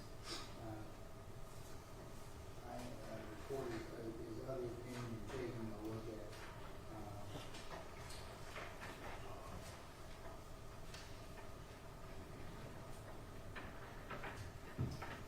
the state cites Neville versus Johnson, 440 F. 3rd 221, 5th Circuit 2006 case, as we mentioned earlier. Willis versus the state, 304 Georgia 686,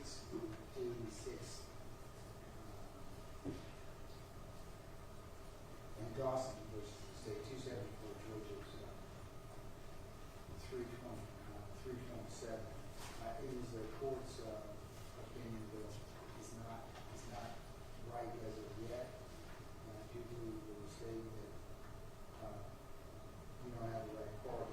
However, having said that, that does not mean that you cannot file said motions at some other time appropriate to these proceedings, or should the case get to the standpoint post conviction. Not saying that at all. And as well, when the case goes up on NR to appeal, if the Georgia Supreme Court seems to think that I should hear this motion and it would be error for me not to hear it, then it will directly be here. So, but in terms of that, I'm not pushing it at this point in time. Okay? So, Mr. Anderson, would you prepare, I'm sorry, Armstrong, you prepare a suit for the signature. Send that signature to Ms. Bell. Yes, ma'am. Yes, Your Honor, we would like to go ahead and provide proper Dr. Exhibit's testimony and information that we've already provided to the state and to the court. In order for the Supreme Court to fully analyze the issue, they need to actually sort of know what the issue is and sort of what the data and information is. And so we will file that for Your Honor and put that in, but we are going to need to put in the proper that information in order to fully make that and satisfy Mr. Long that the First Amendment rights. And when do you believe you'll have that number? Well, we're going to have to get with our witness and actually prepare the proffer because we had planned for him to be testifying. So we'd like to take the proffer as testimony, but if the court's not going to allow us to do that, then we would need to provide written proffer. The documents we already have prepared and ready to file so that they can see what would be the foundation of his testimony, and then the proffer would be of what he would actually say. So, yeah, we can get that filed, but we'll have to meet with him today. I can probably tell you how long it will take, probably by the end of the week, but it all depends on what he says when we meet with him. All right. Mr. Armstrong, anything to? No, Your Honor. All right. What else do we have this afternoon that we can cover? That y'all prepared with? Cover in terms of argument.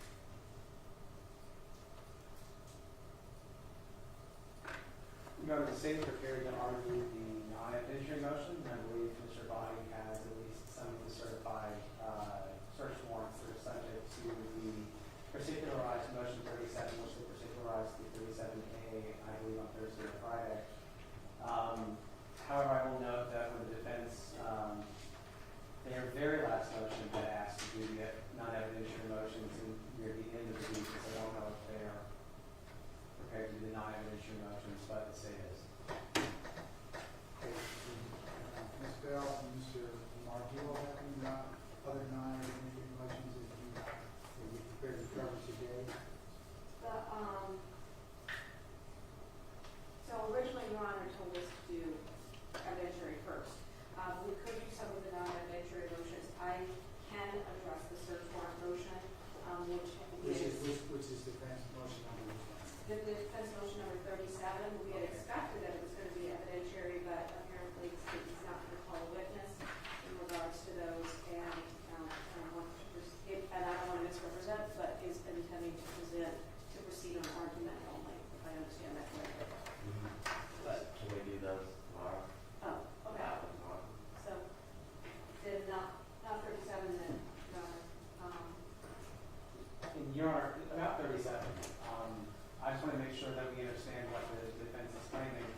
a different issue. We are not currently aware of what that issue is from reading the pleadings, and so I wanted to bring that to the defense's attention since they expected live testimony. I think maybe the issues might include something beyond probable cause.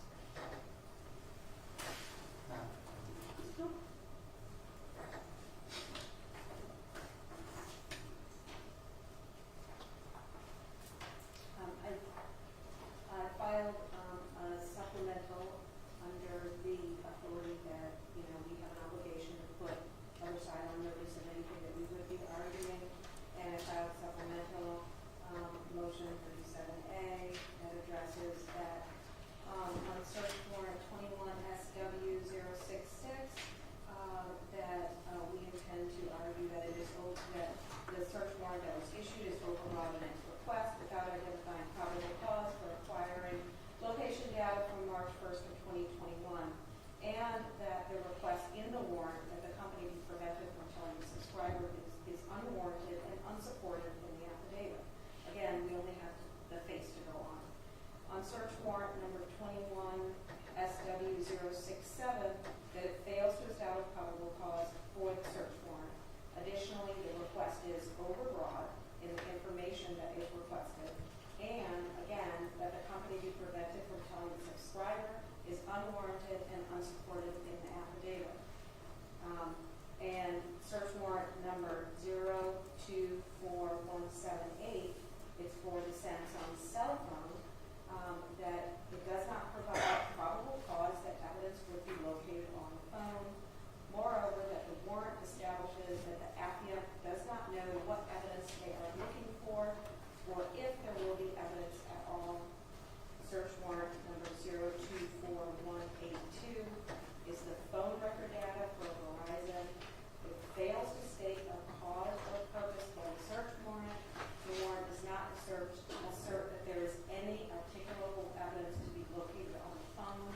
All of these terms, in the general legal sense of what they mean, being overbroad, that the warrant itself is too broad to have been granted, that it doesn't have specificity, and that they're failing to identify if there is evidence on the phone or what they would be inquiring, or the fact that there is no actual allegation for article evidence to be found.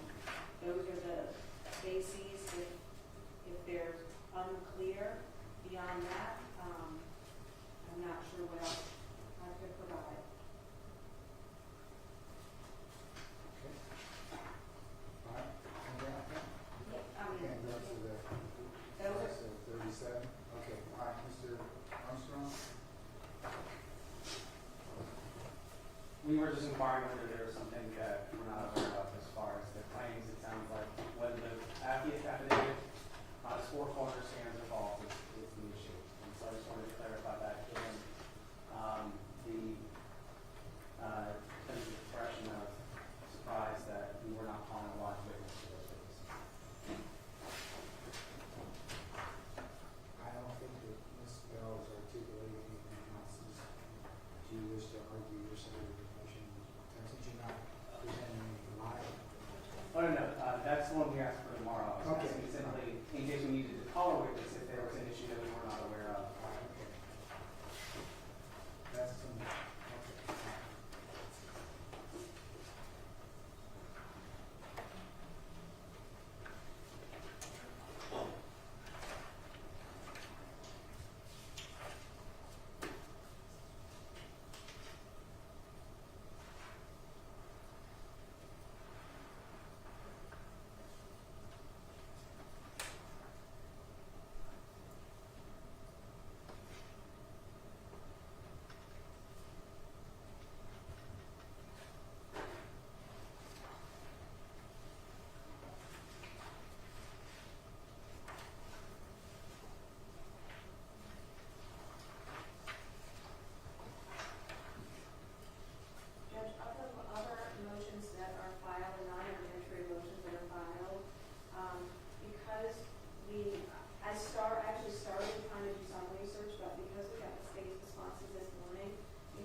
objections? Either side have an objection about doing the questionnaire? No, yeah. Not at all. Okay. Then I'm gonna grant that to the motion, okay? But what I'll do is, Mr. Armstrong, is I will go ahead and, at a time closer to trial, I would say probably within, let's just put it this way in order. Let's just say within 2 months of trial that appropriate, that questions need to be submitted by both the state as well as the defense, and I'll have a pre-trial hearing as to those questions which the court will ask, and which questions that we will have further discussion on next week. Do you have time? Absolutely.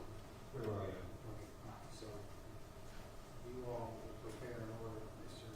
Armstrong, you'll prepare an order for that one, 48. 40, and related to that is 50, which is a motion for individual one hour and supervision period during the 1 hour. If that's what I think it means in the state of Greece, and what the state thinks that means is that beyond the questions that are generalized and put to the panel, to have one year a single juror with no other jurors in the court, or potential jurors in the court. That's what's meant by that, and we agree. That is what we're at. Okay, that can be added to, you can do an order for 50 as well. Want us to do that, Your Honor? That's fine.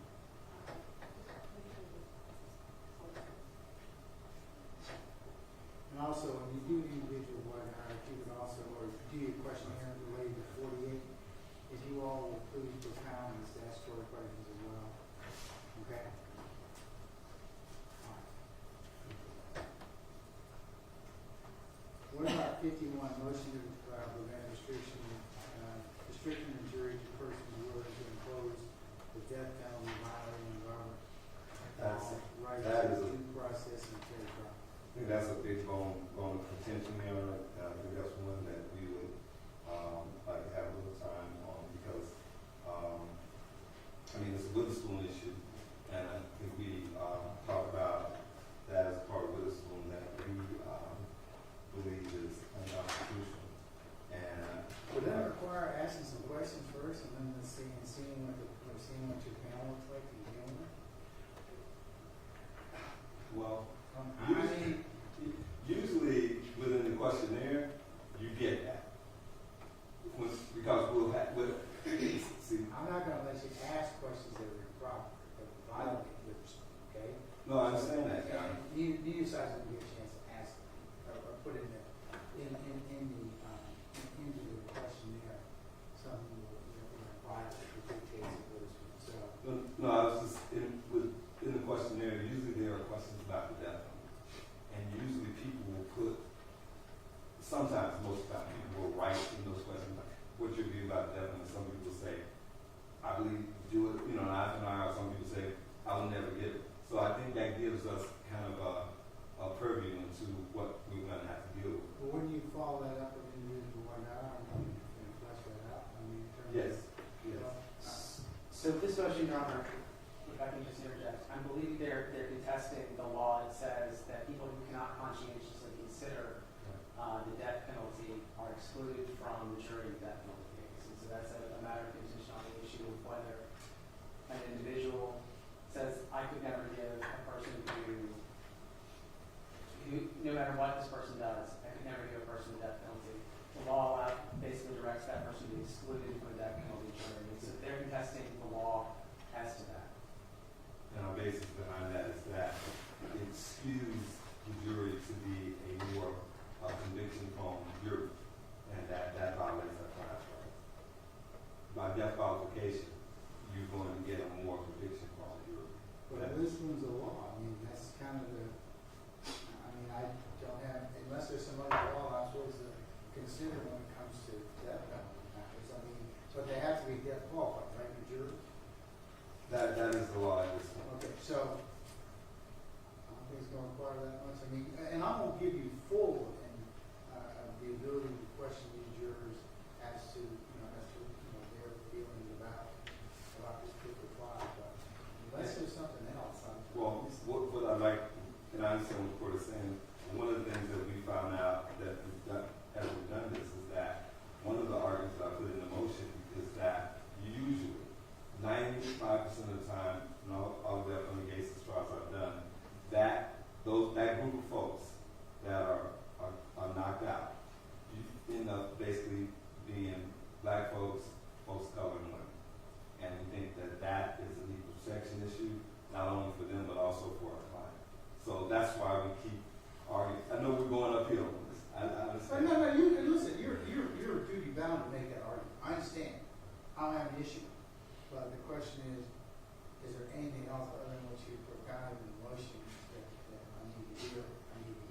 And so it works to exclude people who can't consider fairly both of those sides of the menu. And so I would ask the court simply to deny motion 51. I'll deny to the extent that, and you prepared the order, Mr. Anderson. Mr. Armstrong, I should say, go ahead and just say that the court will follow the current status of Georgia law, and that I certainly will, Mr. Lamar, that it will acknowledge that due process issue and the protection. Okay, 52 is a motion for daily transcripts of all white proceedings. Yes, Your Honor. I would suggest this is not something that is required as suggested by the defendants. There's law specifically on that even in death penalty cases. Even with two court reporters, one working to write things down in the morning and one writing down things in the afternoon, a daily transcript is a very difficult thing to do. And the court might not be able to have two court reporters switching off half days. And so I would suggest that the court consider how likely this is to be feasible with your own court reporter and court reporter staff here generally in the courthouse. So I would suggest that the court deny the motion if they be entitled to daily transcripts. If the court can provide it to us, that's great. But if the court does grant the motion entitling them to daily transcripts, the state has to consent. If the court does grant their motion entitling them to daily transcripts, the state would simply ask for the same.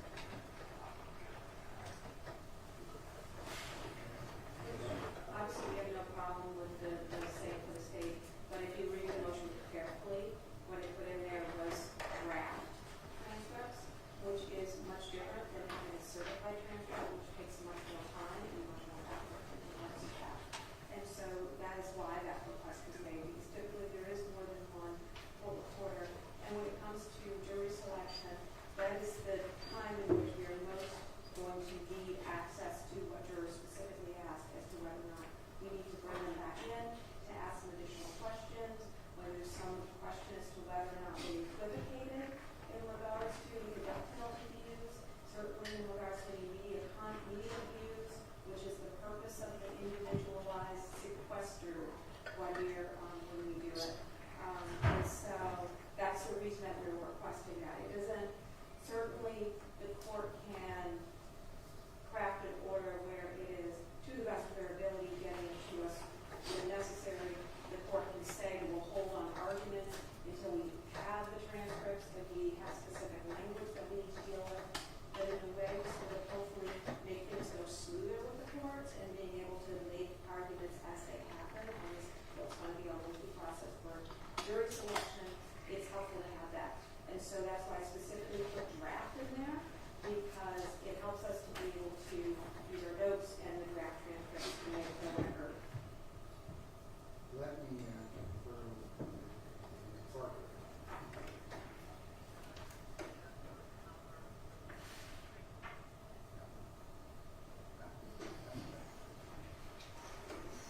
She's telling me that that is not within her wheelhouse to give you even a draft daily. So it's a lot. The request would not be if there was just one court reporter on there. There were two court reporters that were being assigned to switch off, which is usually what we had in most of the cases. Obviously, that's another decision that Your Honor would have to make. And so I just do want to clarify that. But the question is not for us to be getting it from just one court reporter. I don't know if that makes sense. It may not. Well, it's the ability. I only have one assignment. Okay. Official report. I don't have multiple. So, and it would make it very difficult. So, I have a suggestion. And again, not trying to weigh folks down, but a lot of times we know when it's contentious. Like there can be a contentious juror in terms of, let's just say, if it's somebody saying, court rules and going back and forth. That's, and a lot of times when you're trying to argue about it, I'll say, well, that's what they said. And then Mr. Armstrong will say, no, that's not what you said. The judge will say, that point, maybe we might say, you know, this is what we need. So I just don't want to rule it totally out now, because I do think, like Ms. Bell said, it's needed every so often, so maybe that could be a follow-up. But you all are like, give a mouse a cookie, okay? So it's kind of like, I'll say, oh yeah, it sounds like a great idea, and then about every day you'll be asking for something. So, I mean. You sound like you're talking to my son. Yeah. I understand. A great book, 30-minute withdrawal lyrics, okay. But, no, in all seriousness, I only have one official court report. This is an undertaking. I have experience with a rather long trial, and I only had one court report, and that was it. So, to the extent that on an as-needed basis, I will in fact, ask Ms. Parker to potentially go back and look at something for us. That I can do. But in terms of having daily copy, that is extremely difficult, and we don't have the personnel to do it. So, I'm gonna deny it with a caveat. I'll reserve the right to, on an as-needed basis, the court determines that a raw transcript of the proceedings would be helpful for the court and the parties in the analysis. Okay. Yes, ma'am. Okay. So,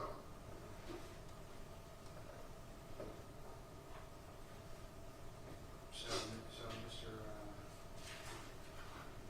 You can all please prepare that, please. Okay, fine.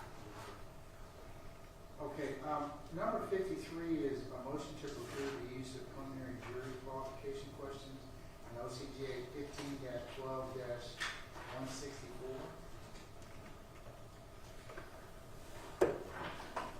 Your Honor, the state opposes that motion as those questions are required by statute. Yeah. Anything to be added then, Ms. Bell? I mean, I understand. It looks like I have to ask some of these statutory questions. You want to add to that, please, ma'am?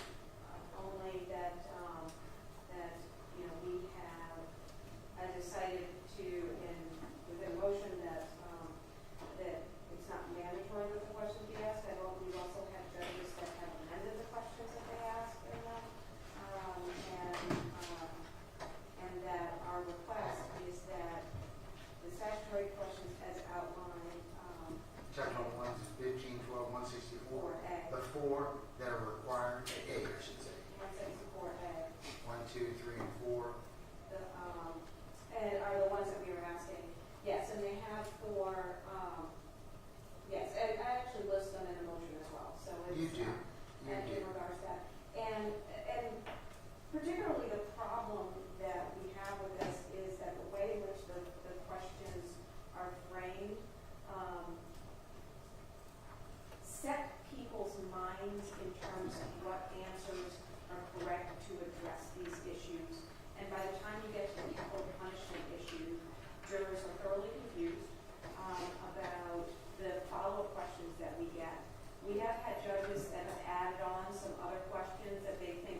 jury selection. I don't consider asking somebody whether they're conscientiously objecting to death penalty is asking them for anything other than their actual beliefs. And so I see that there's nothing defective about those questions and that they should be counted to the jury. Yeah, and based upon the responses, we get the, so. Absolutely. All right, Ms. Bellman did not have a motion because I believe I have to, it's statutes, I have to, so, I'll note your objection. And like I said, this is not prohibits you all from asking, in general, for individual specific questions related to that.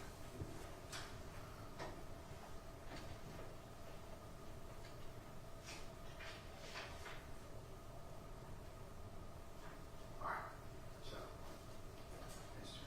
You can make that order, Your Honor. Sorry. I'll write that on. All right.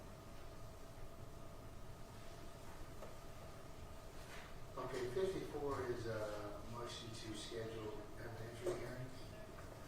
That was a motion that this court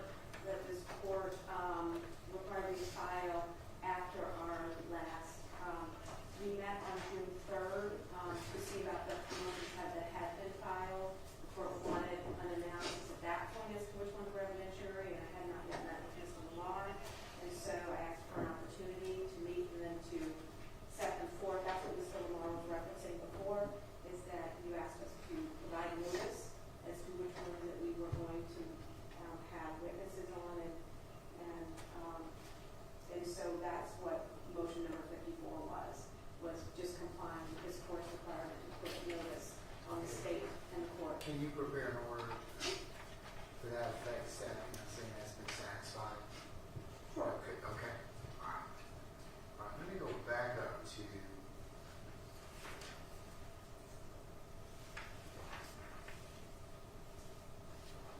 number 1. No, 31, I should say.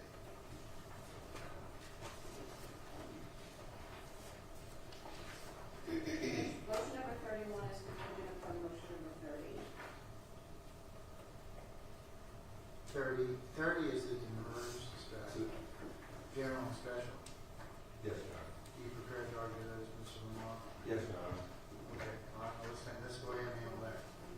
Oh, no, I'm sorry, Your Honor. That's the one that, Ms. Doug actually just referred to in terms of, I believe, the case of Wagner.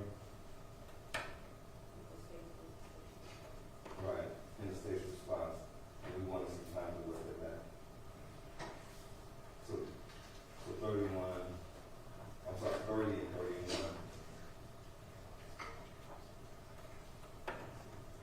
So that was one we were asking for more time on. I don't think that there's like 6 cases, so can we handle that more?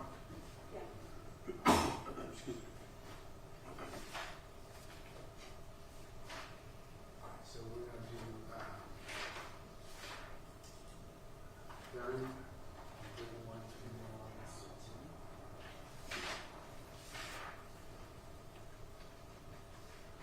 All right, what about 32?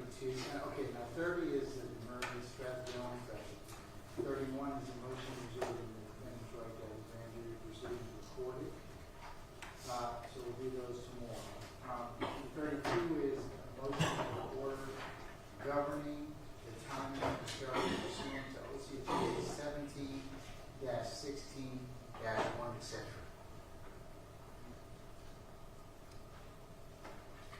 Anything outstanding in that respect? I know the state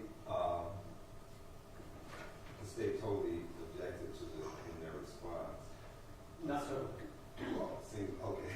Well, basically said we were trying to rewrite the discovery statute, and we just believe that we're trying to, comply with it in the sense of a capital case. I think the statute is pretty clear that we should not have statute and the law. It's pretty clear that we should not jeopardize our sentencing phase testimony and witnesses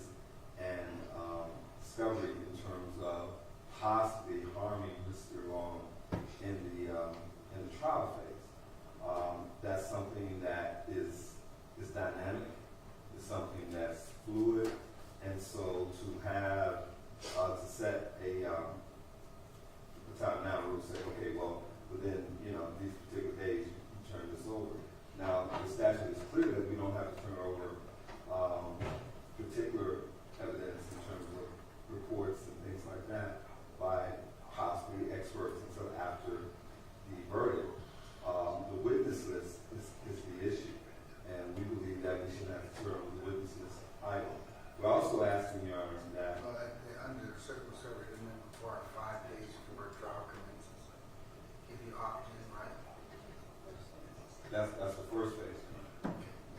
Yeah, no, I'm sorry, I was referring to the plumbing phase.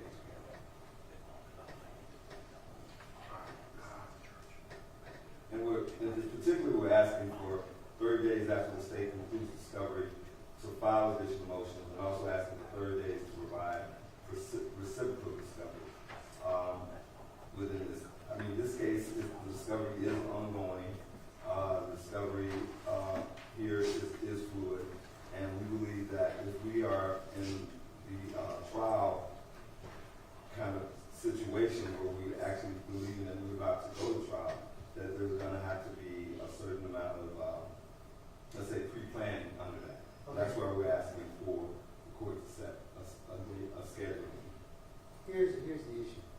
I gotta get to stage one to begin with, which is the hearing of motions, and then have the Supreme Court authority decide whether or not we're in a position to go forward. So,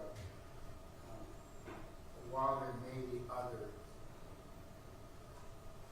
scenarios that present themselves based upon discovery that makes itself available or is available prior to the actual setting of the trial date, one will deal with those motions accordingly. I mean, not correct. Both of you have the responsibility and the right to file additional motions, but so I'm not going to cut you off from that. But I'm just trying to kind of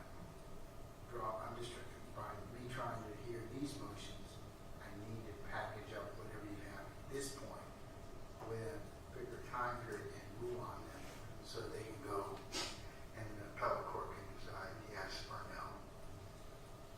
Understand? And I know that given the other discovery that is ongoing in this case, that should there be other things that happen prior to trial, that we'll adjust accordingly as to those issues. Okay.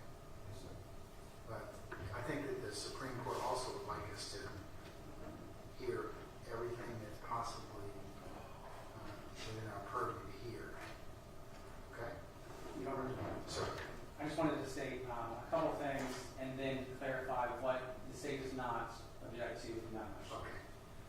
First, the state has provided all discovery. The state provided discovery in 2021. And at every point in time which I've checked in, it's been my understanding that the state has given over everything that they have. Now, the rules of reciprocal discovery don't mean that we're done. It means that under subsection 1716(4)(c), both parties, after they give the other side discovery, are required to provide prompt notification if they discover new discovery. And so to have a deadline would literally counteract the law on providing prompt notification of new evidence. Beyond that, if they're seeking to have a date by which anything would be excluded that's turned over after that, the statute is very, very clear that exclusion is only permitted if there is a bad faith and prejudice. And so basically just having a sell-by date is the matter. That's something that the law very clearly does not allow the court to do. And the state would cite State versus Martin, which is in the state's response. Now, generally the state opposes the requests to basically alter the statutory requirements for the defendant's discovery obligations to the state. Excuse me for misspeaking. However, there is one for which the defendant's constitutional right against self-incrimination trumps the code. And that is in the very limited circumstance of a witness who the defense intends to present in the sentencing phase of the trial, but if they reveal the identity of that person to the state prior to the guilt innocence, the state can call that person guilt innocence to present incriminatory testimony against the defendant. Providing that person's name to us would be in a way incriminatory of the defendant. And so the Mohammed case, which is cited in the state's response, which is 282 Georgia 247, basically made that a very limited exception. It's not the defendant gets to say, I don't have to turn over any witnesses whatsoever. And by the way, the court was correct when we first stated the law. 1716(4)(b)(3)(c) requires no later than 5 days before the trial commences, the defense is to serve upon the prosecuting attorney a list of witnesses that the defendant intends to call in the pre-sentencing hearing. And so Mohammed weighed those interests, and they said that in most cases, this is not something that would be incriminatory for most witnesses, but provided a procedure by which the defendant who invokes this right, which I assume that they invoked this right based on them bringing this motion, there's a procedure for which the court is to take that information from them and to make a determination on whether such a witness is exempt from that. Now, they didn't go into specifics of that procedure. I've outlined that procedure in a blog quote on page 5 of the state's omnibus response. But it's one that we would submit to the court would need to be taken ex parte, obviously, because for them to tell you why this witness would possibly be incriminatory should we tell the state who it is, having it with us in the courtroom would obviate that entire issue by itself. And so we are asking that to the extent the defense insists that there are some witnesses whose identities could lead to incriminatory evidence against the defendant in guilt innocence, the court should have an ex parte hearing and determine on a witness-by-witness basis whether that witness should be excluded from the discovery obligation mentioned in D3C that we described before. But beyond that, we would ask that the rules of reciprocal discovery apply and that the defendant be held to their discovery obligations that they opted into. Yeah, Mayor, I'm going to respond. I know, and I mean, Mr. Armstrong made me clear, but I'm a little confused because I think we may be conflating certain things. Our witness list, the sentencing witnesses, if we get there, again, that's the thing with this. We're always talking about like we're going to get there. If we get there, that's what we'll be saying to the jurors. If we get to this. 17-6-4B3 says no later than the announcement of the verdict that we would turn over papers, reports, all of the things that would be used. Now, in those papers and reports, many times are witnesses. Also, the folks who will be presenting the papers and reports are witnesses. Sometimes they are one and the same. They could be witnesses that if the state was given notice of this before trial, that they would know exactly how to use that particular witness or what that witness would say or would not say. And I believe Mr. Armstrong is saying is that if we believe that we should have an ex parte discussion with the court. I'm not sure if that's what the statute demands. I think the statute is pretty clear about no later than the announcement of the verdict, because I think that's. You're talking about the penalty phase. Yes, sir. I mean, I think there are different requirements for different periods of trial. You're always subject to the reciprocal trial. Yes. Discovery, okay, during the trial phase. Penalty phase, the rules provide for some different discovery that you'll honor, and then to include anybody you're going to call potentially if we get to that. So I think there's three, and I think there's a couple different kind of distinctions that have to be made. Okay. But I just want to point out that I'm not confused. I know that it's the announcement of the verdict for documents and supporting materials and things like that. But the witness list is due 5 days before the trial commences for the witnesses who will testify at the pre-sentencing hearing. Mohammed provides an exception to the statute for when the defense can show to the court, as mentioned in Mohammed, where the defendant is able to show that pretrial disclosure of the witnesses she intends to call in the pre-sentence hearing would violate her constitutional rights. In that circumstance, the court can issue a protective order that would shield the state from finding out the identity of those witnesses until the verdict, I believe, because it's only for the guilt innocence phase that the defense would be protected from providing them. It is an exception to B3C, which does require 5 days before trial the witness list of the pre-sentence hearing witnesses they intend to call.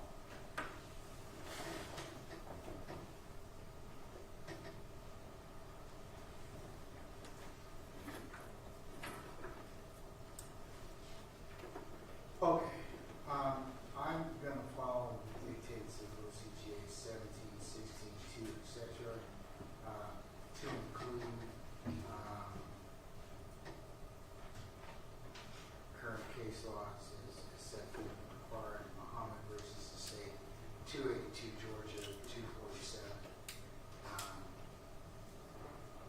And would ask council to follow that accordingly, okay? And that the court will certainly get involved if there are any issues in regards to this covenant, okay? Yes, Your Honor, we can grant that one. All right. You'll prepare some sets through the board, that's fine. Okay, all right.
Okay, what about 36? That's a motion to exclude and invoke the rule of sequestration prior to what prohibit witnesses from conversing and to enjoin the district attorney from advising witnesses of previous testimony of witnesses.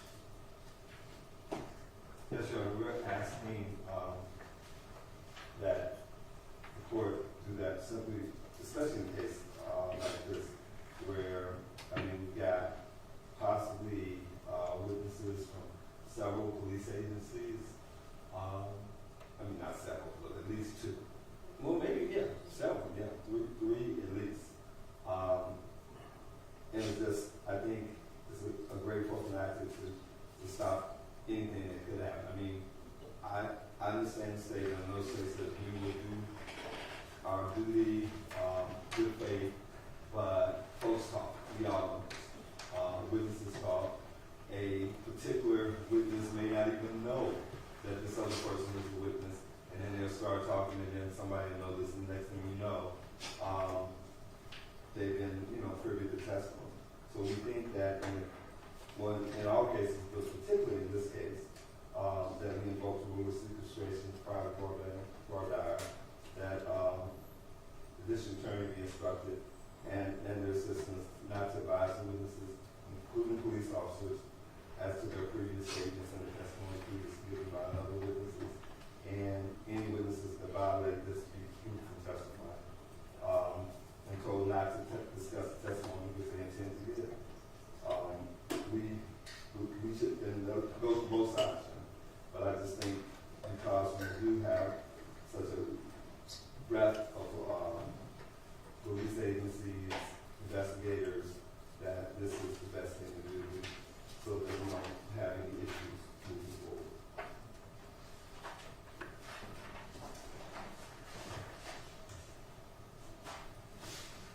Your Honor, the state's response is just basically broken up into three parts. First, the defense seeks to have the rule of sequestration revoked at the beginning of the voir dire. And there's no law that they've cited, and none that I found that permits that. There is actually a Fourth Circuit case, although not presidential case, but it's a Fed appendix case, United States versus IZAC, 239 Federal Appendix 1, which is a 2007 decision, which said that the federal analogous rule, Rule 615, does not apply during voir dire. And so there is case law against what they're asking for.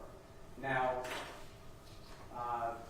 case law in Georgia that's older than the new evidence code very consistently stated that the trial court is not required to enforce the rule of sequestration until the presentation of evidence has begun. And that was said multiple times back before the new evidence code adopted the current rule. The appellate courts do not appear like they've had a reason to address that specifically since then. But I would point out that that same rule would make sense of the new evidence code because the rule of sequestration is a rule of evidence.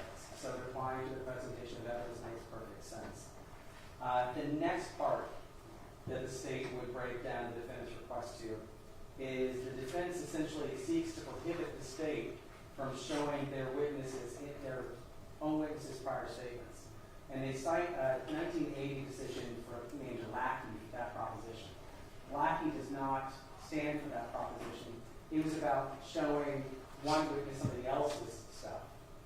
And so that isn't even applicable to what they're presenting it for, which is we can't refresh our witnesses' recollection with their own statements. Moreover, Lackey, being a 1980 case, does not apply to the new evidence code, which specifically refers this rule of sequestration to testimony.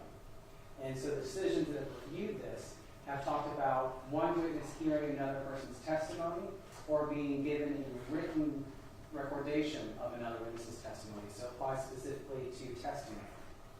And as part of the new evidence code, we look to federal decisions, particularly the decisions of the 11th Circuit, in interpreting how they have dealt with other things before. I would point out that there's also code section 612 that we got from the Federal Circuit as well, that basically tells what to do when a witness does refresh their recollection before testifying. And the 11th Circuit has allowed that to apply between witnesses based on statements. And so to give you an example, if an officer is going to testify about the statement the defendant made, it would make sense for the officer to review the defendant's statement to refresh his recollection about that. And so it wouldn't even apply between witnesses. But again, the current rule of sequestration applies only to testimony. And so what they're asking for is significantly overbroad. The third thing that I would break it down to is they are seeking the court to create new rules of what happens when a violation of the rule of sequestration occurs. They have basically, the way that their motion is couched, it appears they're asking the court to grant an automatic mistrial and then bar or strike the testimony in a subsequent trial of any witness obtained by the violation. I'm not aware of any court that has ever had that as the rule. Now, the defendant did not cite any authority for that proposition. They did cite authority for the proposition that a violation of the rule of sequestration will be presumed harmful and the state must disprove harm. They cited a Federal Circuit Court of Appeal. That Circuit Court of Appeal already acknowledges that that's the minority view. That the majority view is that the movement must show that the failure to sequester resulted in prejudice. Now, again, I mentioned that we look mainly to the 11th Circuit on how to deal with things. And so the 11th Circuit, in a case named United States versus Eyster, is how I'm going to say it, EYSTER, 948 Federal 2nd, 1196, basically described what to do if there's a violation of the rule of sequestration. And it's similar to what we've done in Georgia before. The court could treat it as a matter of contempt for a party violating it. They can allow the other side to cross-examine the witness about what they've already, about the nature of the violation. However, they hold that striking the testimony already given or disallowing further testimony where the rule is, that is limited to where the rule has been intentionally violated and actual prejudice results. And so that's case law that the state has cited. I will point out that there is appellate case law from Federal Circuit Courts of Appeal that a violation of the rule of sequestration is not an issue of due process, not a violation of defense due process rules, rather. I will state that Georgia had long said that a violation of the rule of sequestration goes to the weight rather than the admissibility of evidence. I have yet to find that squarely applied to a new evidence code case, and so I'm not citing that as something that I'm relying on, because the 11th Circuit's case law shows very clearly that what they're asking for, automatic mistrial and forever preventing people from testifying after that second trial, that the court denied those requests. Yeah, I'd like to respond. Sure. For me, Your Honor, it's kind of like having a bright line, and you know what that bright line is, and then therefore you told it. And so what we're asking for is the court to have a bright line about sequestration, about witness testimony, especially in a capital case, in a case that has this threat. And then I think that makes it better. But if you start out with, well, in this particular situation, we'll see on that, and then I think then what you get is a creep. All right, you get a creep of, oh, well, this particular officer, I didn't know that was that. Okay, we'll come in. That's it. No, this is what happens if you do this. This is what we're going to do from the beginning, before the trial starts. If everybody is on the same sheet of music, I think it makes it better for everyone. And the second thing, Your Honor, is that the defense, we are at a market disadvantage in this kind of situation. This is why we're asking for that. Because most of the witnesses are going to be government and state witnesses. They talk to each other. They talk to the state. Half the time, we don't even know what's being said among them. So this is why we're asking for such a bright line and such a strong line of star coming out. Well, you know, one of the challenges you're going to have by asking me this is that as we practice or ruling in favor of that configuration is that the court understands that both of you have witness prep you have to take. And so, and I know that you'll ask questions when the witness on stand about that, right? You know, preparation, documents you were shown, and such that. So, I don't want to cut off anybody's ability to do that, but the rule of sequestration applies basically when the jury is in panel, and when the witnesses are about to be called, then I'll invoke the rule of sequestration to both sides for, and I think that any order that I fashion should just put you both on notice that, you know, to the extent that you are going to call witnesses, and the court understands that you're not required to call anything, Mr. Lamar and Ms. Bell, but that any witness be told that once the trial commences, that they are prohibited and violating, and they violate the rules of sequestration. The court, I can follow certain rules that the case law allows me to consider. Sometimes it's just people don't know any better. Sometimes they do, but to the extent that you all are pretty seasoned advocates, I don't think you're going to violate the rule. I really don't. But that doesn't say that, you know, an admonition, you know, just to be mindful that if I invoke the rule, and when I invoke it, that I mean it. So, you know, but, and I'll deal with it accordingly. If I find out somebody's violated the rule or in contravention of what my order, and I'll instruct both sides to the extent you're going to call witnesses, to advise your witnesses accordingly. This is what the rule means. Show the statute, and because that's what I'm going to follow. So, to that extent, I won't deny motion number 36, but I will follow the court will invoke the rule of sequestration as to both sides prior to the first witness being called, and that, you know, that I will direct that both sides educate their witnesses in accordance with the rule and what the rule requires they do and do not do, and that I reserve the right to when there's a violation of said rules, to inquire into it and following in fashioning remedy I deem appropriate. All right, so can you prepare an order that I understand, sir? Okay, all right.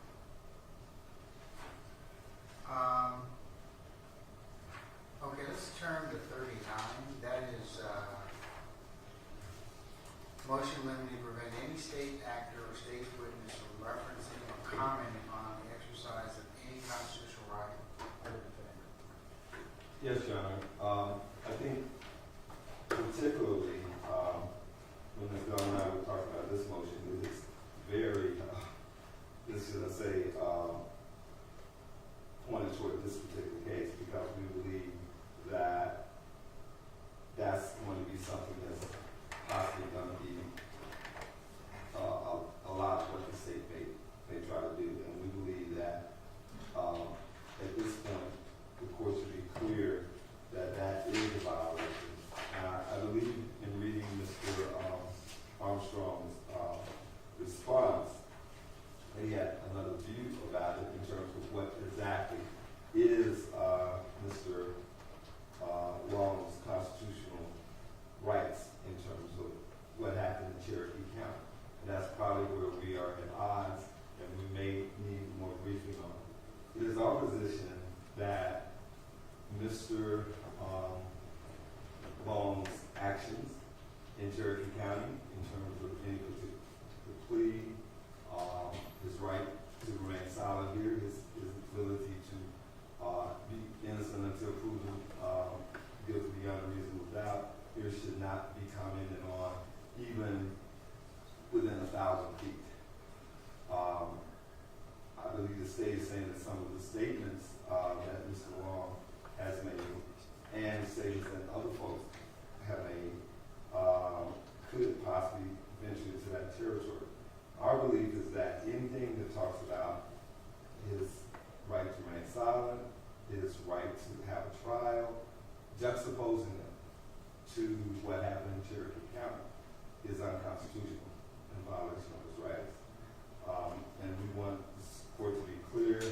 We're asking that any mention about his 4 life without popular Rosens in Cherokee County is improper. And we're asking the court to order the state to alert their witnesses. Now, again, I've been knowing Mr. Vade and Mr. Armstrong for a while, and I know that they're stand-up folks, but again, a lot of times it's not about them as much as it is about the control of their witnesses. And like the court has said, sometimes people may not know, or sometimes people may not understand, or sometimes people just do it. And I think, again, I'm one of those bright line people. You've been warned.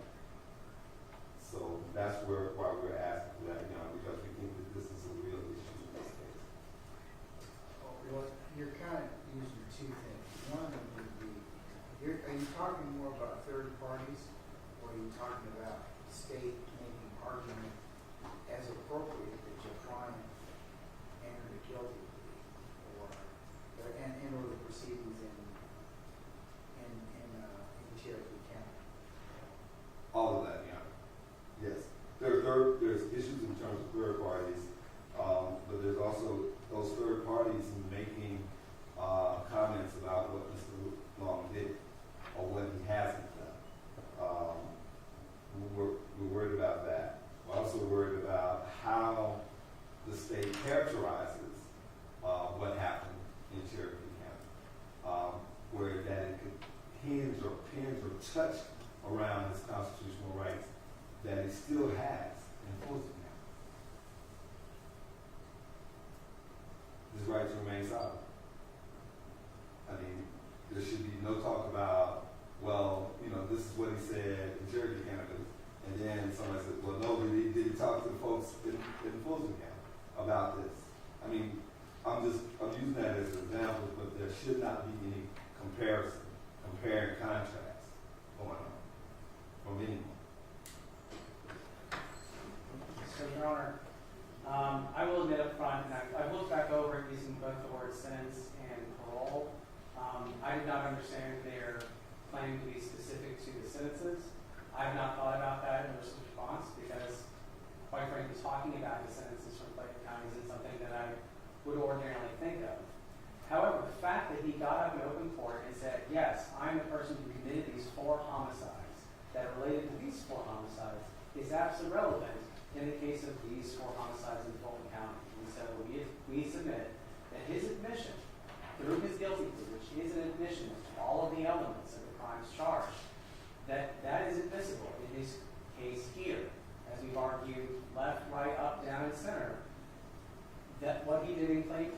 from Cherokee County is intrinsic evidence of what he did here. And so the state submits that the fact that he pled guilty is an admission. And so that is admissible against him as a criminal defendant in this case, as a state of California. Now, there's also information that is in there. I would like to point out, I don't remember how closely they made these arguments, but talking about the right to remain silent and things of that nature, they wrote in very, very, very broad terms. And so I point out to the court that if a defendant makes a statement, chooses not to be silent, makes a statement, and omits a massive part of what later becomes his defense, then the state has the right, when they raise that defense, to say, you heard his statement. You heard him say all of these things. At no point when he made that statement did he say this. Did he say this? The fact that he didn't say that isn't something that the state has to avoid, because it's not talking about his silence, but about the inconsistency between the fact that he previously said something and omitted the information that he now says justified or mitigated whatever it is, whatever his new defense is. And so the extent that the defense's motion can be read as trying to exclude arguments such as that and questions such as that if the defendant testifies is overbroad and should be denied. And I think that's where the rubber meets the road. We are very far apart on how we see that now. And I would like to give an example. Mr. Long pled guilty in Cherokee County. He has not pled guilty here in Fulton County. He maintains his innocence at this point. Using that, and I totally understand practically where the state is saying is that possibly parts of that can be used, but we're saying that you really have to kind of tread very carefully on that, simply because he still is afforded every right here in Fulton County. Just because he pled guilty in Cherokee County doesn't mean that now we can use every derivative. I mean, it's almost in terms of like debriefing, right? When you debrief and say, okay, these are the things that we might be able to use and we might not. But we're very clear. There are very, very clear bright lines on that. And I think at this point it's very blurred, and that's why we're asking.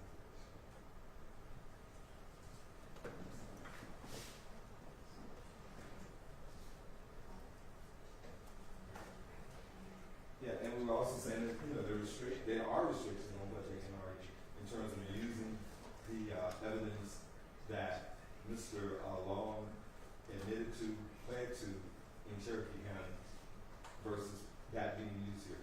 It's just not open season on that. What crime,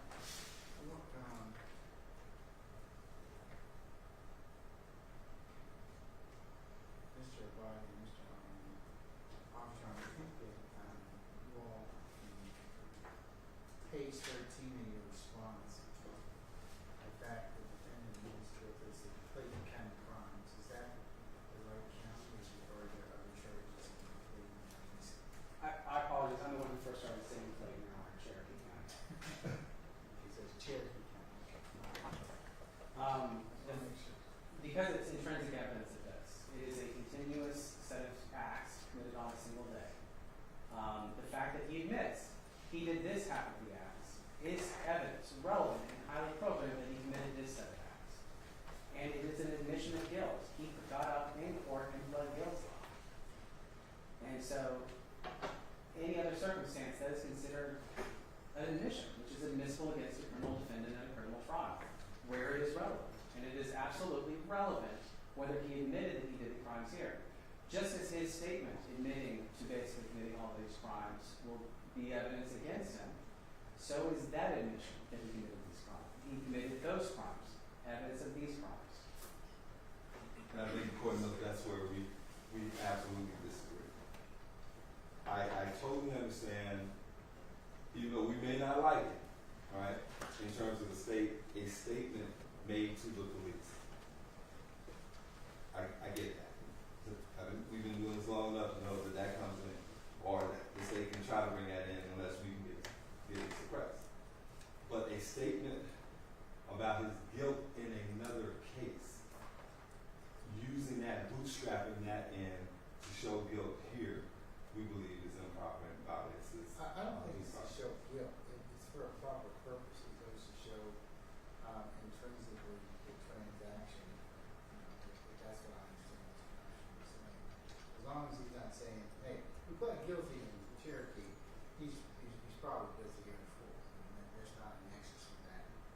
That's what it sounds like. I think that they're a little more sophisticated than you give credit for, okay, in terms of that.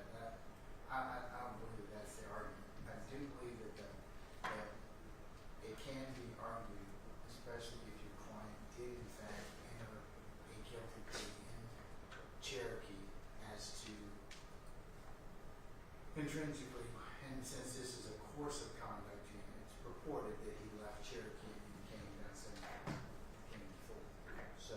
And that has to be proven beyond Yeah, reasonable doubt. exactly, but the fact that he made a statement of his interest is potentially something that they can use for just that. So,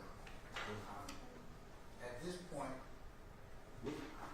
But we're saying we get into actually defenses. say again?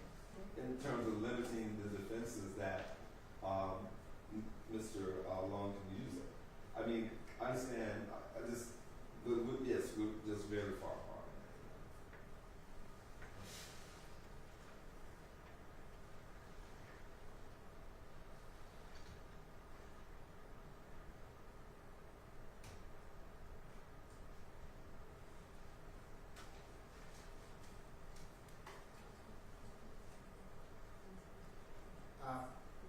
Well, to the extent that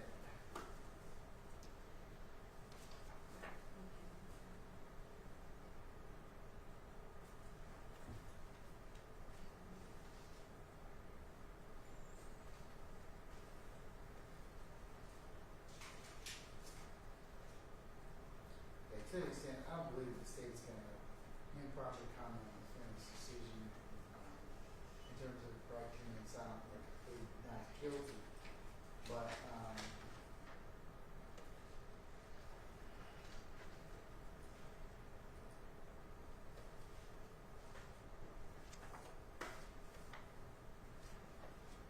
over your objection, Mr. Lamar, I am going to permit the state to be utilized as appropriate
defense tries to argue a defense that is inconsistent with what the defendant said because the defendant omitted any reference to an alibi, to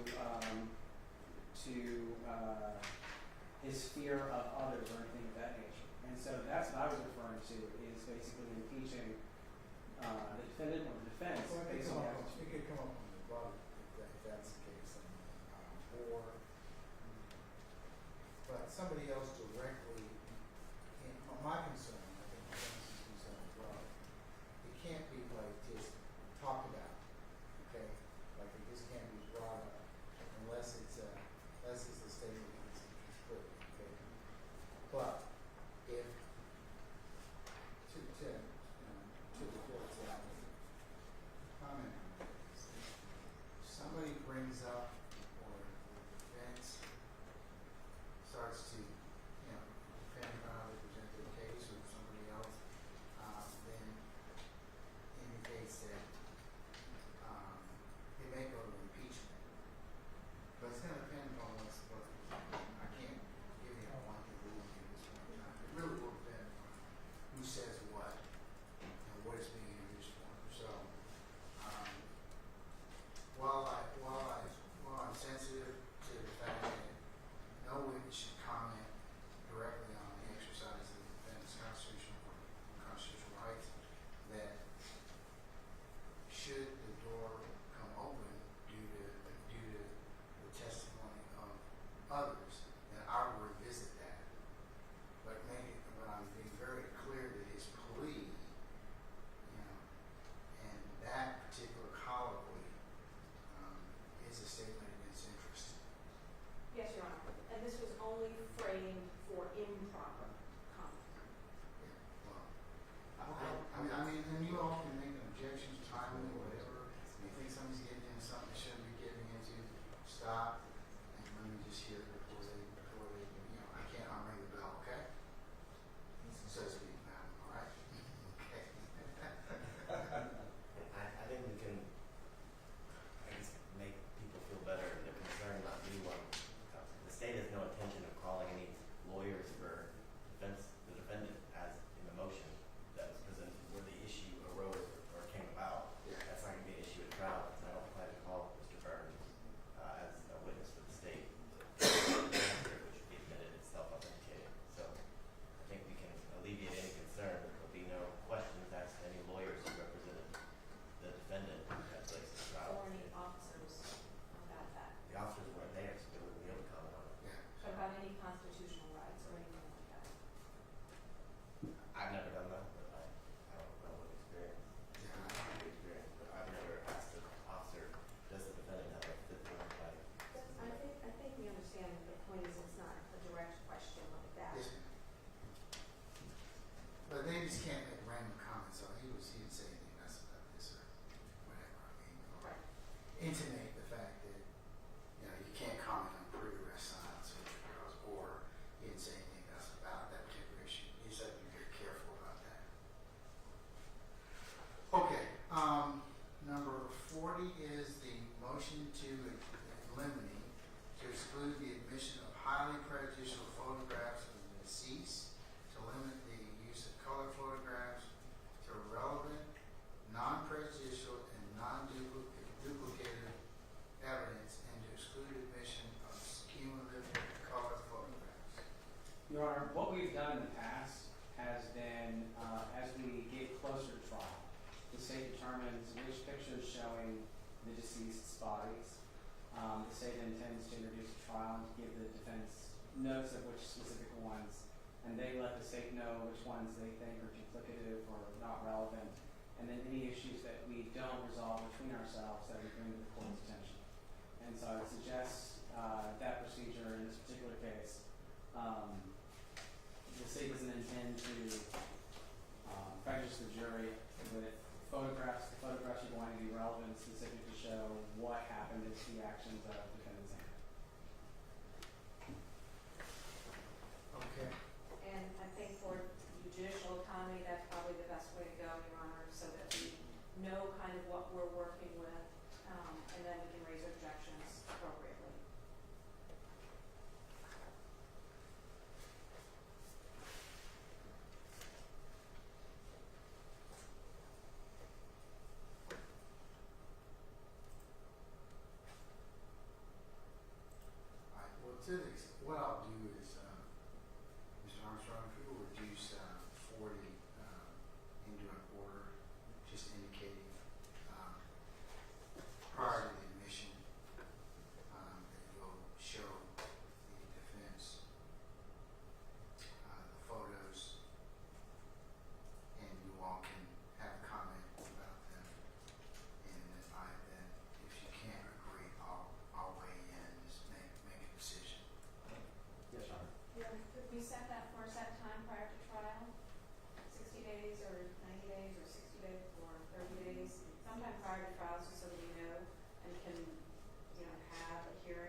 that's again another prophylactic motion that would argue this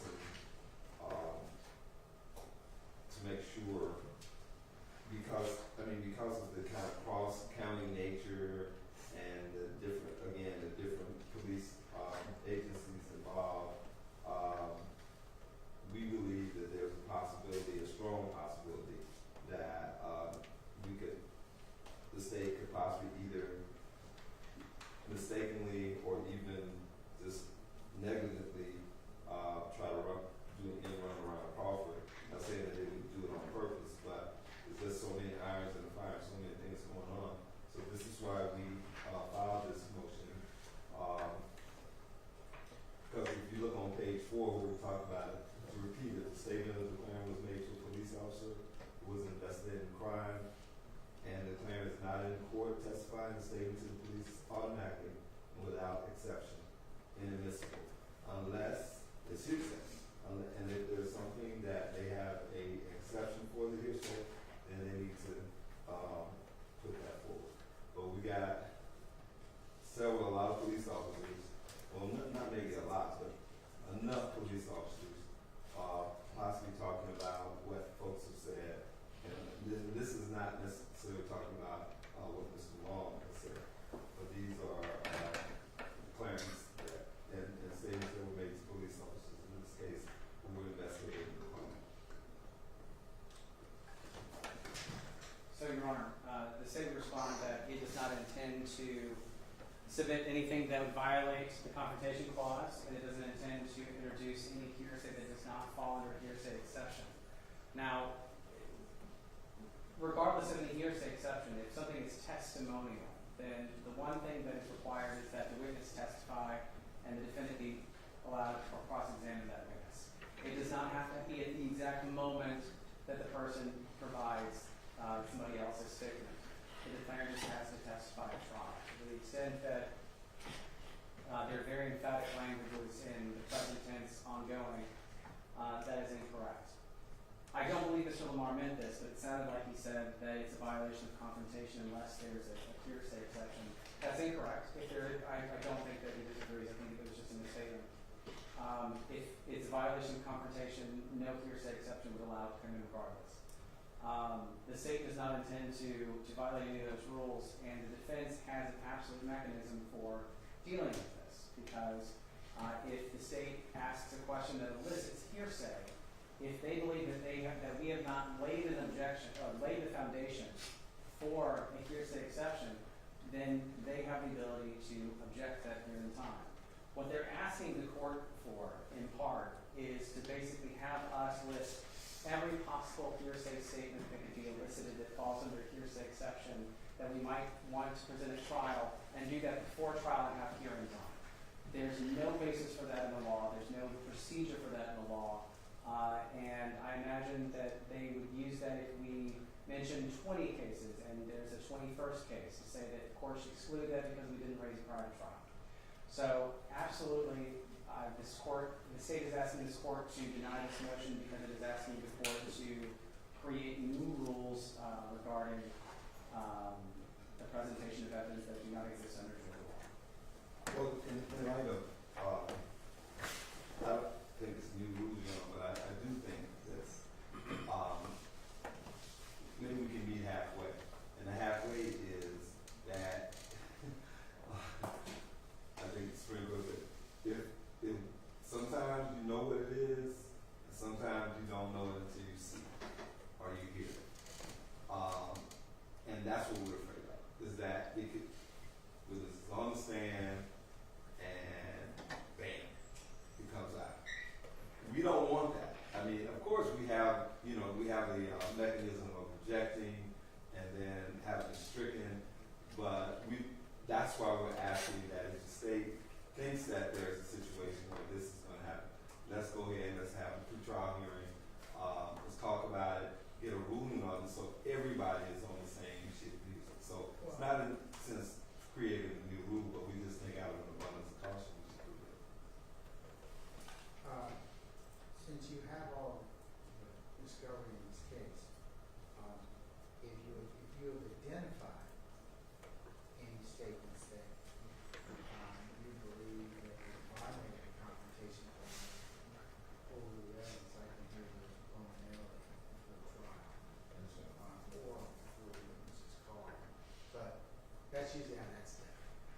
and what your witnesses are gonna say.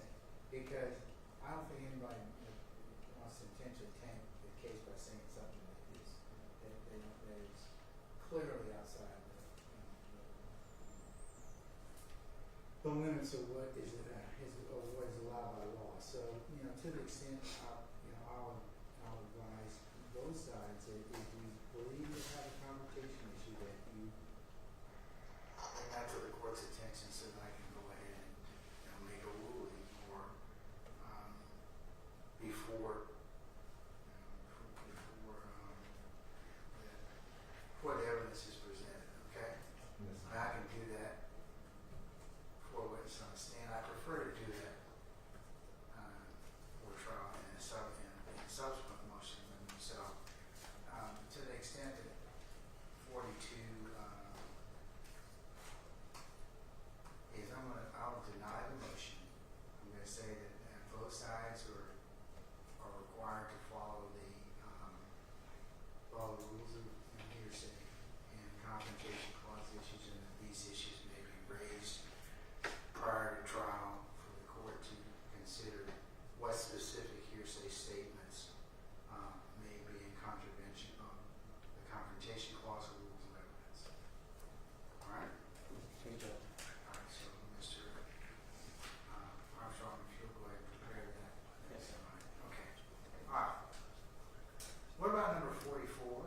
That's the motion to preclude information from Cherokee County indictment. Madam. Yes, Your Honor. So I did get ahead, obviously, again, we just got the state's response this morning, but I looked at what they wrote on this, and apparently they're referring to a catch-all statement that any and all evidence from Cherokee County.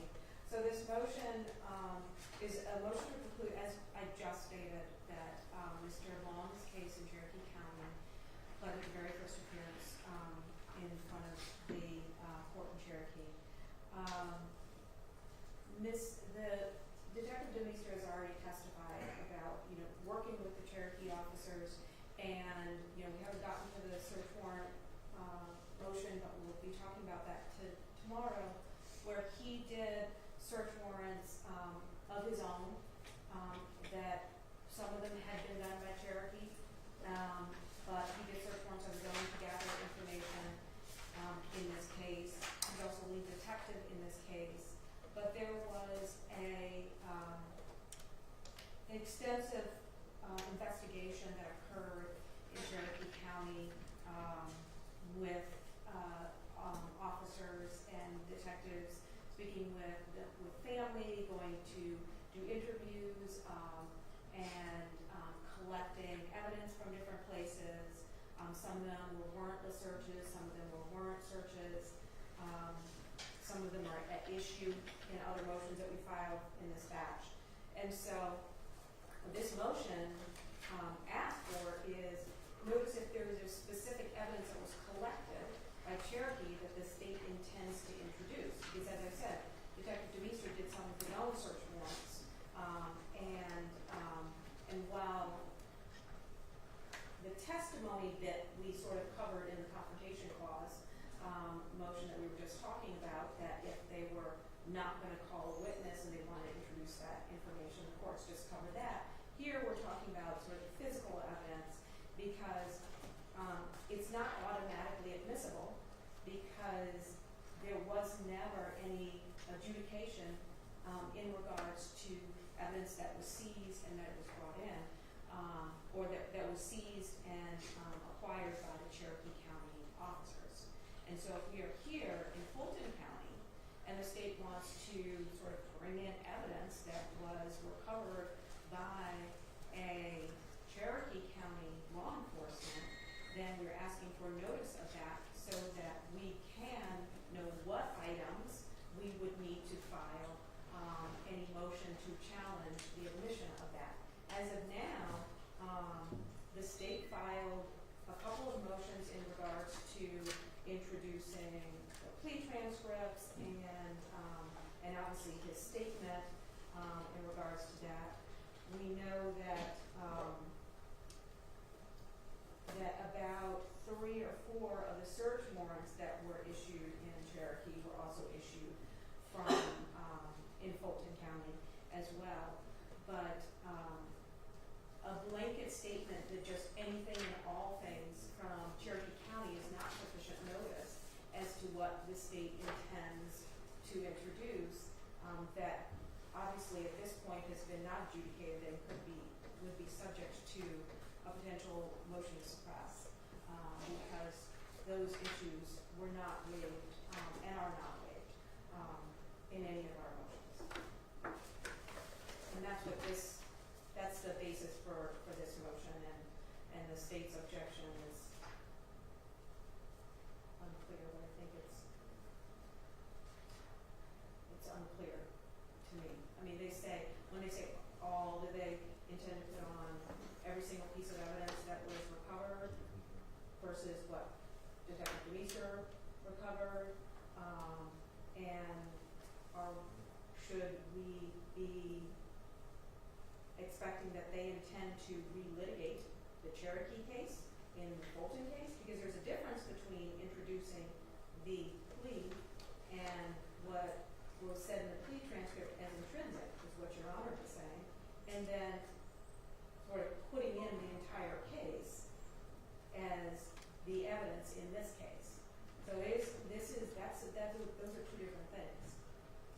And if they are moving to introduce certain things as intrinsic, then they need to file notice in regards to that. Or if they are moving to introduce something as part of, saying that part of this investigation overlaps, that's one thing, that's different. That's all in just Detective Demeester's report. Well, I think that,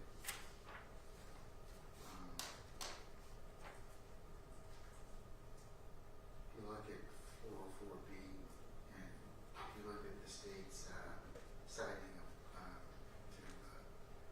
to the Carlson,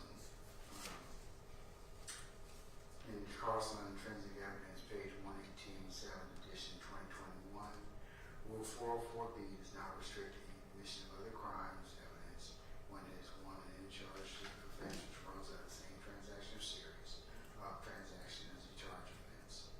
2, necessary to complete the story of the crime. Or 3, inextricably intertwined with the evidence regarding the charge offense. So I think that you're part of the state's, they got to prove the case in one way they don't want to, is that they've got to be able to start, hey, case started up here in Cherokee, this is what happened, and this is kind of how it got done before, because it's all one transaction. So, or at least that's what I think they're arguing about me, but at least what I can tell at this point in time. Now, if that means any and all, I guess we'll have to kind of see it, and then you can object accordingly. But I don't believe that it would be proper. Well, what I'm saying, and that's not, what I am actually said was not that it was just a straight out precluded. And what I said was that they provide notice, so that we can address those issues. Well, they notified you. They noticed. I mean, they said they noticed you already. Well, I mean, so I mean, I'm sorry. they said in their original omnibus motion, they told you that so there's no possible claim of confusion. The state hereby notifies the defendant it intends to present any and all evidence of the defendant's acts on March 16, 2021, including defendant's actions in Cherokee County, defendant's actions in Fulton County, defendant's flight subsequent to the charge offenses, defendant's intent to travel to and commit additional crimes in Florida, and any and all evidence of the defendant's preparation for those crimes to include the means to commit them. By any and all evidence is used both here and in the remainder of the specific response. The state refers to all evidence that is contained within the state's discovery or to which discovery refers. Such evidence is not subject to 404B or defendant's motions, such as evidence is intrinsic to the crimes committed in Fulton County. The limitations and prohibitions on extrinsic evidence set out in OCDA 24.4 404B do not apply to intrinsic evidence. And they cite Anderson versus State 313 Georgia 170 for that proposition. Pinpoint 182.2. Such evidence will not be limited to the purposes identified in OCGA 24-4-404B. And then they also tell you, paragraph 5, they also hereby notifies the defendant and intends to present any and all evidence of defendant of any connection between defendant and those he victimized that day and between defendant and the locations in which the crimes occurred. The state provides this notice in the one before it, even though 404B does not apply to as the notices address intrinsic evidence, and even though such notice is not required by Rule 404B, even for intrinsic evidence, extrinsic evidence, I should say. See OCGA 24-4-404B, notice shall not be required when the evidence of prior crimes, wrongs, or acts is offered to prove the circumstances immediately surrounding the charged crime, motive, or prior difficulties between the accused and the alleged victim. So I think they've given you notice in their very first omnibus response, original omnibus response. So I failed to finish reading what I said, which was with specificity, because you cannot, the courts have looked at the any and all as whether that is sufficient notice, and it is not sufficient notice with specificity in regards to what evidence we should be expecting. And this general response that, oh, we can wait and see, and then we just object if we see something that we want to object to, is not how we should be proceeding with known evidence. I think this is a complicated issue in regards to the admissibility of evidence from the Cherokee case, which is a closed case, that has never been challenged in regards to whether or not it was lawfully acquired. So would this court permit illegally obtained evidence? That would not be proper. And so so that's what I'm saying. This is not an easy issue. And I did a lot of research in regards to, how courts can determine what evidence can come in from a closed case. And it's brought in even under this theory of intrinsic and extrinsic evidence. So the idea that any and all just is permissible in terms of whether or not this is admissible evidence, then that is the issue, and that's why I'm raising this motion. Because if they have the grounds for admissibility and the evidence was properly obtained, then they can introduce it as intrinsic or extrinsic evidence. They cannot introduce illegally obtained evidence. They cannot introduce evidence that they do not have the sufficient foundation and grounds to introduce. And so I'm happy to look at the state's response thoroughly, but my motion was filed as a result of that lack of specificity in the state's notice. There was specificity about statements they made, but there was a lack of specificity about what this any and all is. And I even put in this notice, all of the search warrants that were issued in Cherokee, none of which have been litigated or have been determined to be properly acquired. So if they wanted to introduce evidence from that could potentially be illegally obtained unless we determine that it was legally obtained. And so those issues would need to be brought before the court before this evidence could be introduced. Let me hear from you. Yes, Your Honor. To begin, no notice is required for evidence of intrinsic evidence. There's no notice requirement whatsoever. We went above and beyond what the law requires when we first responded to their motions to give them unmistakable notice that evidence of collected in Cherokee County and elsewhere in this state, especially on that date that relate to the series of crimes involved in this case, would be something that the state intended to present. Now, I would like to point out two things. Well, not two things, but a series of things. As I understand it from Mr. Abadi, that very early on in 2021, he provided the defense with discovery, which included all the information that we had about the Cherokee County investigations and case. We then, in 2022, provided the notice that Your Honor just read out. Then in 2023, we filed a supplemental notice in motion to admit intrinsic evidence at trial, which referred back to the notice Your Honor just read, as well as provided all of the law on intrinsic evidence. Then the court held argument on, in 2000,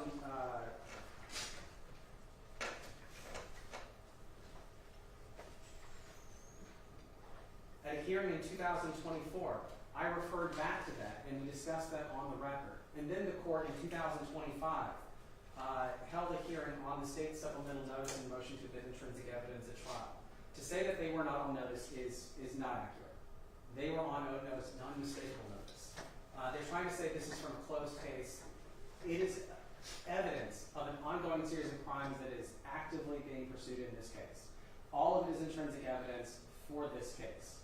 It's not an issue where we have to provide more specificity of what we need to use. If there are shell cases, if there's video, if there's statements that the defendant has made that is admissible as evidence, we have every intention of presenting them in this case against the defendant to show that he is guilty. Now, the defense has said that, but these just have not been litigated and all this other information. It's simply because they have not filed a motion to say so. They have not filed a motion to contest the legality of it. And I think that it's almost intentional that this was delayed to this point, because it seems like there'll be another wave of motions to suppress. We made it clear at the very beginning, any and all evidence from the other acts that Mr. Long committed on that day, we would be seeking to present that evidence as intrinsic evidence to help complete the story that is inextricably intertwined with the crimes that occurred in Fulton County. They have had all of the Cherokee County evidence that we have since 2021. And so when they were filing their motions both several years ago and then again this year, they had this information and they had this unmistakable, clear notice that was not even required to be given to them, that we intended to present that as evidence. And so if the defense has a complaint that these issues have not been litigated, it's because they did not raise it when they were supposed to raise it. And so the state submits that here's the statement that comes from motion 44. The state has not filed a notice of their intent to use evidence collected by the Cherokee County investigators from the now closed Cherokee County indictment, number 21 CR 0547. That's simply incorrect.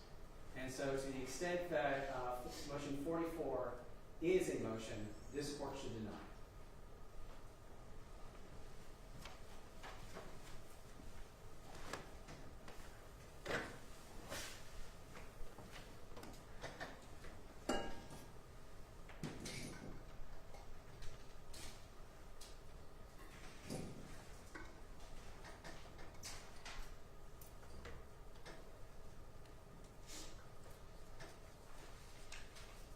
I'm going to deny motion number 44 to the extent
not respond to summons, and for all due excuses to be determined by the court.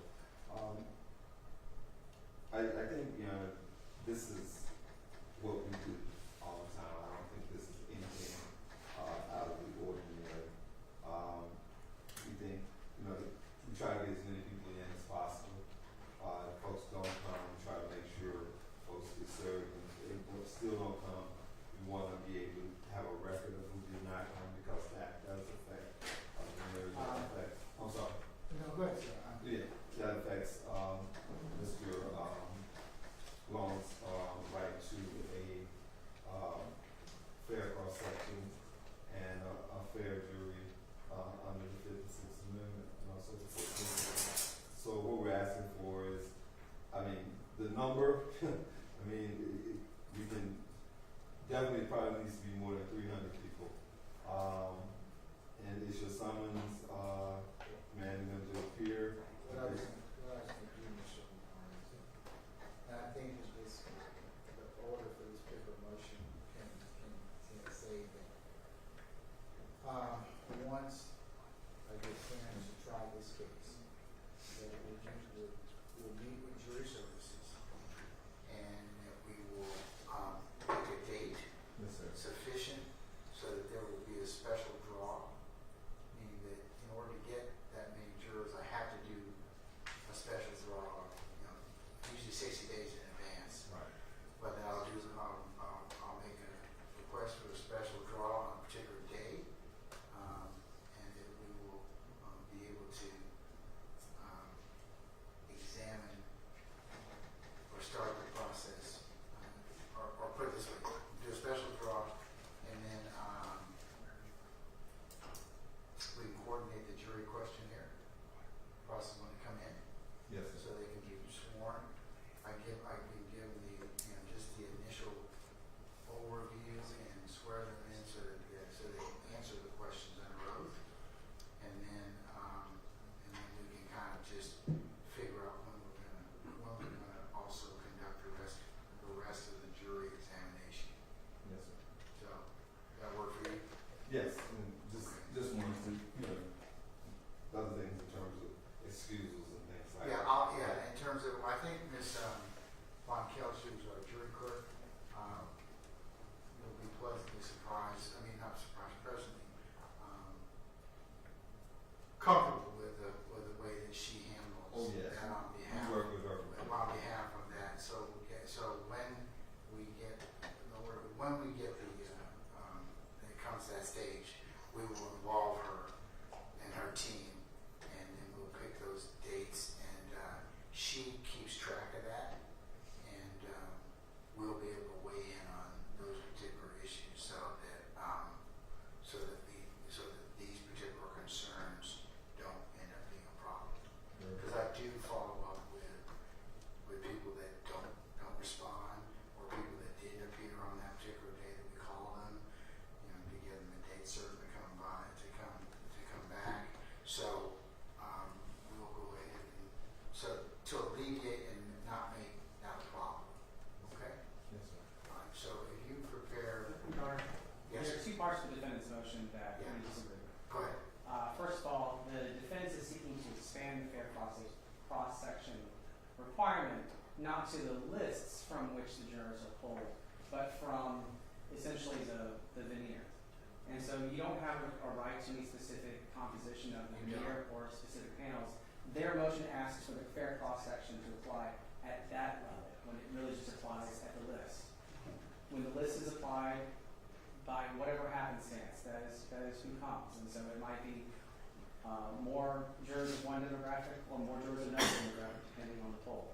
And so their motion should be denied to the extent that they ask for the fair cross-section to apply to the veneer itself. And there's one other part of their motion that I wanted to draw to the court's attention.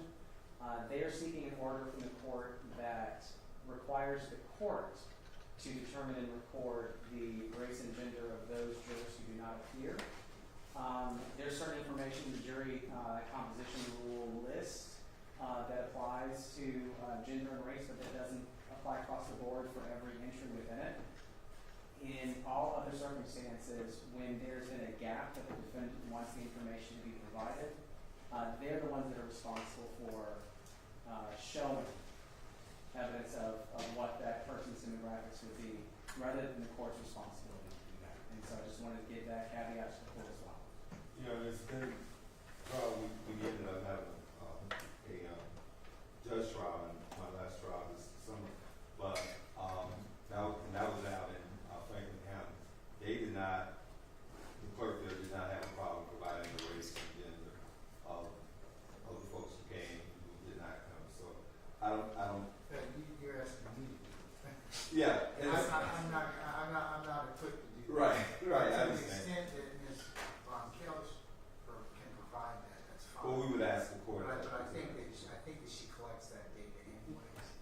My point, Your Honor, is that when we've done jury composition challenges, the information that is given to the counsel superior court clerks is incomplete. It doesn't have a racial categorization or a gender categorization for every entry on the list. And so there will be gaps.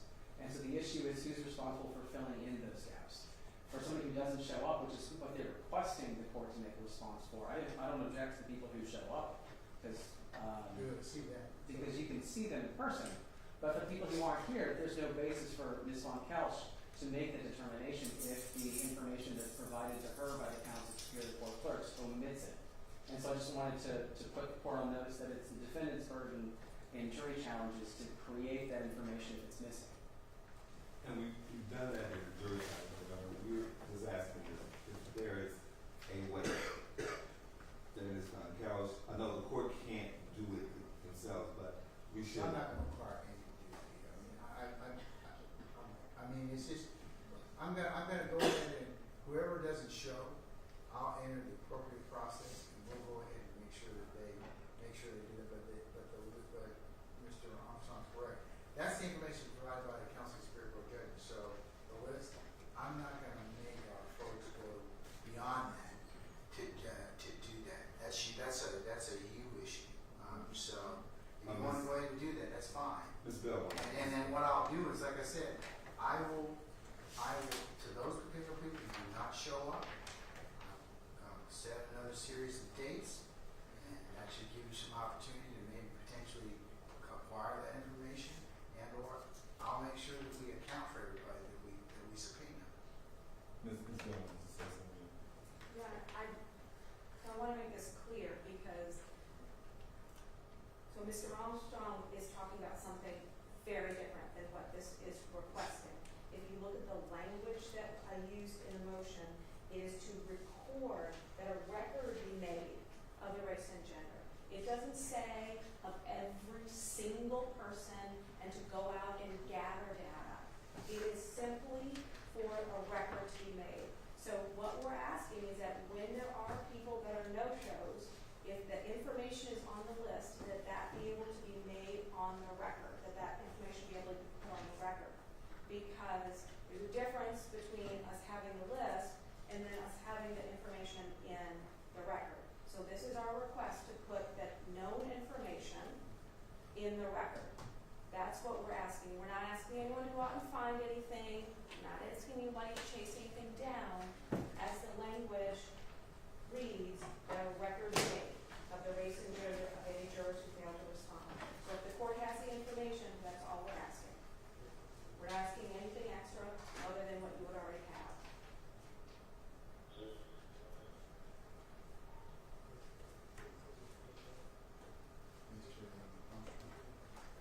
If all they're requesting is that the information be listed based on what the court has and not that the court is responsible for filling in any gaps, then I don't object to that part of their motion.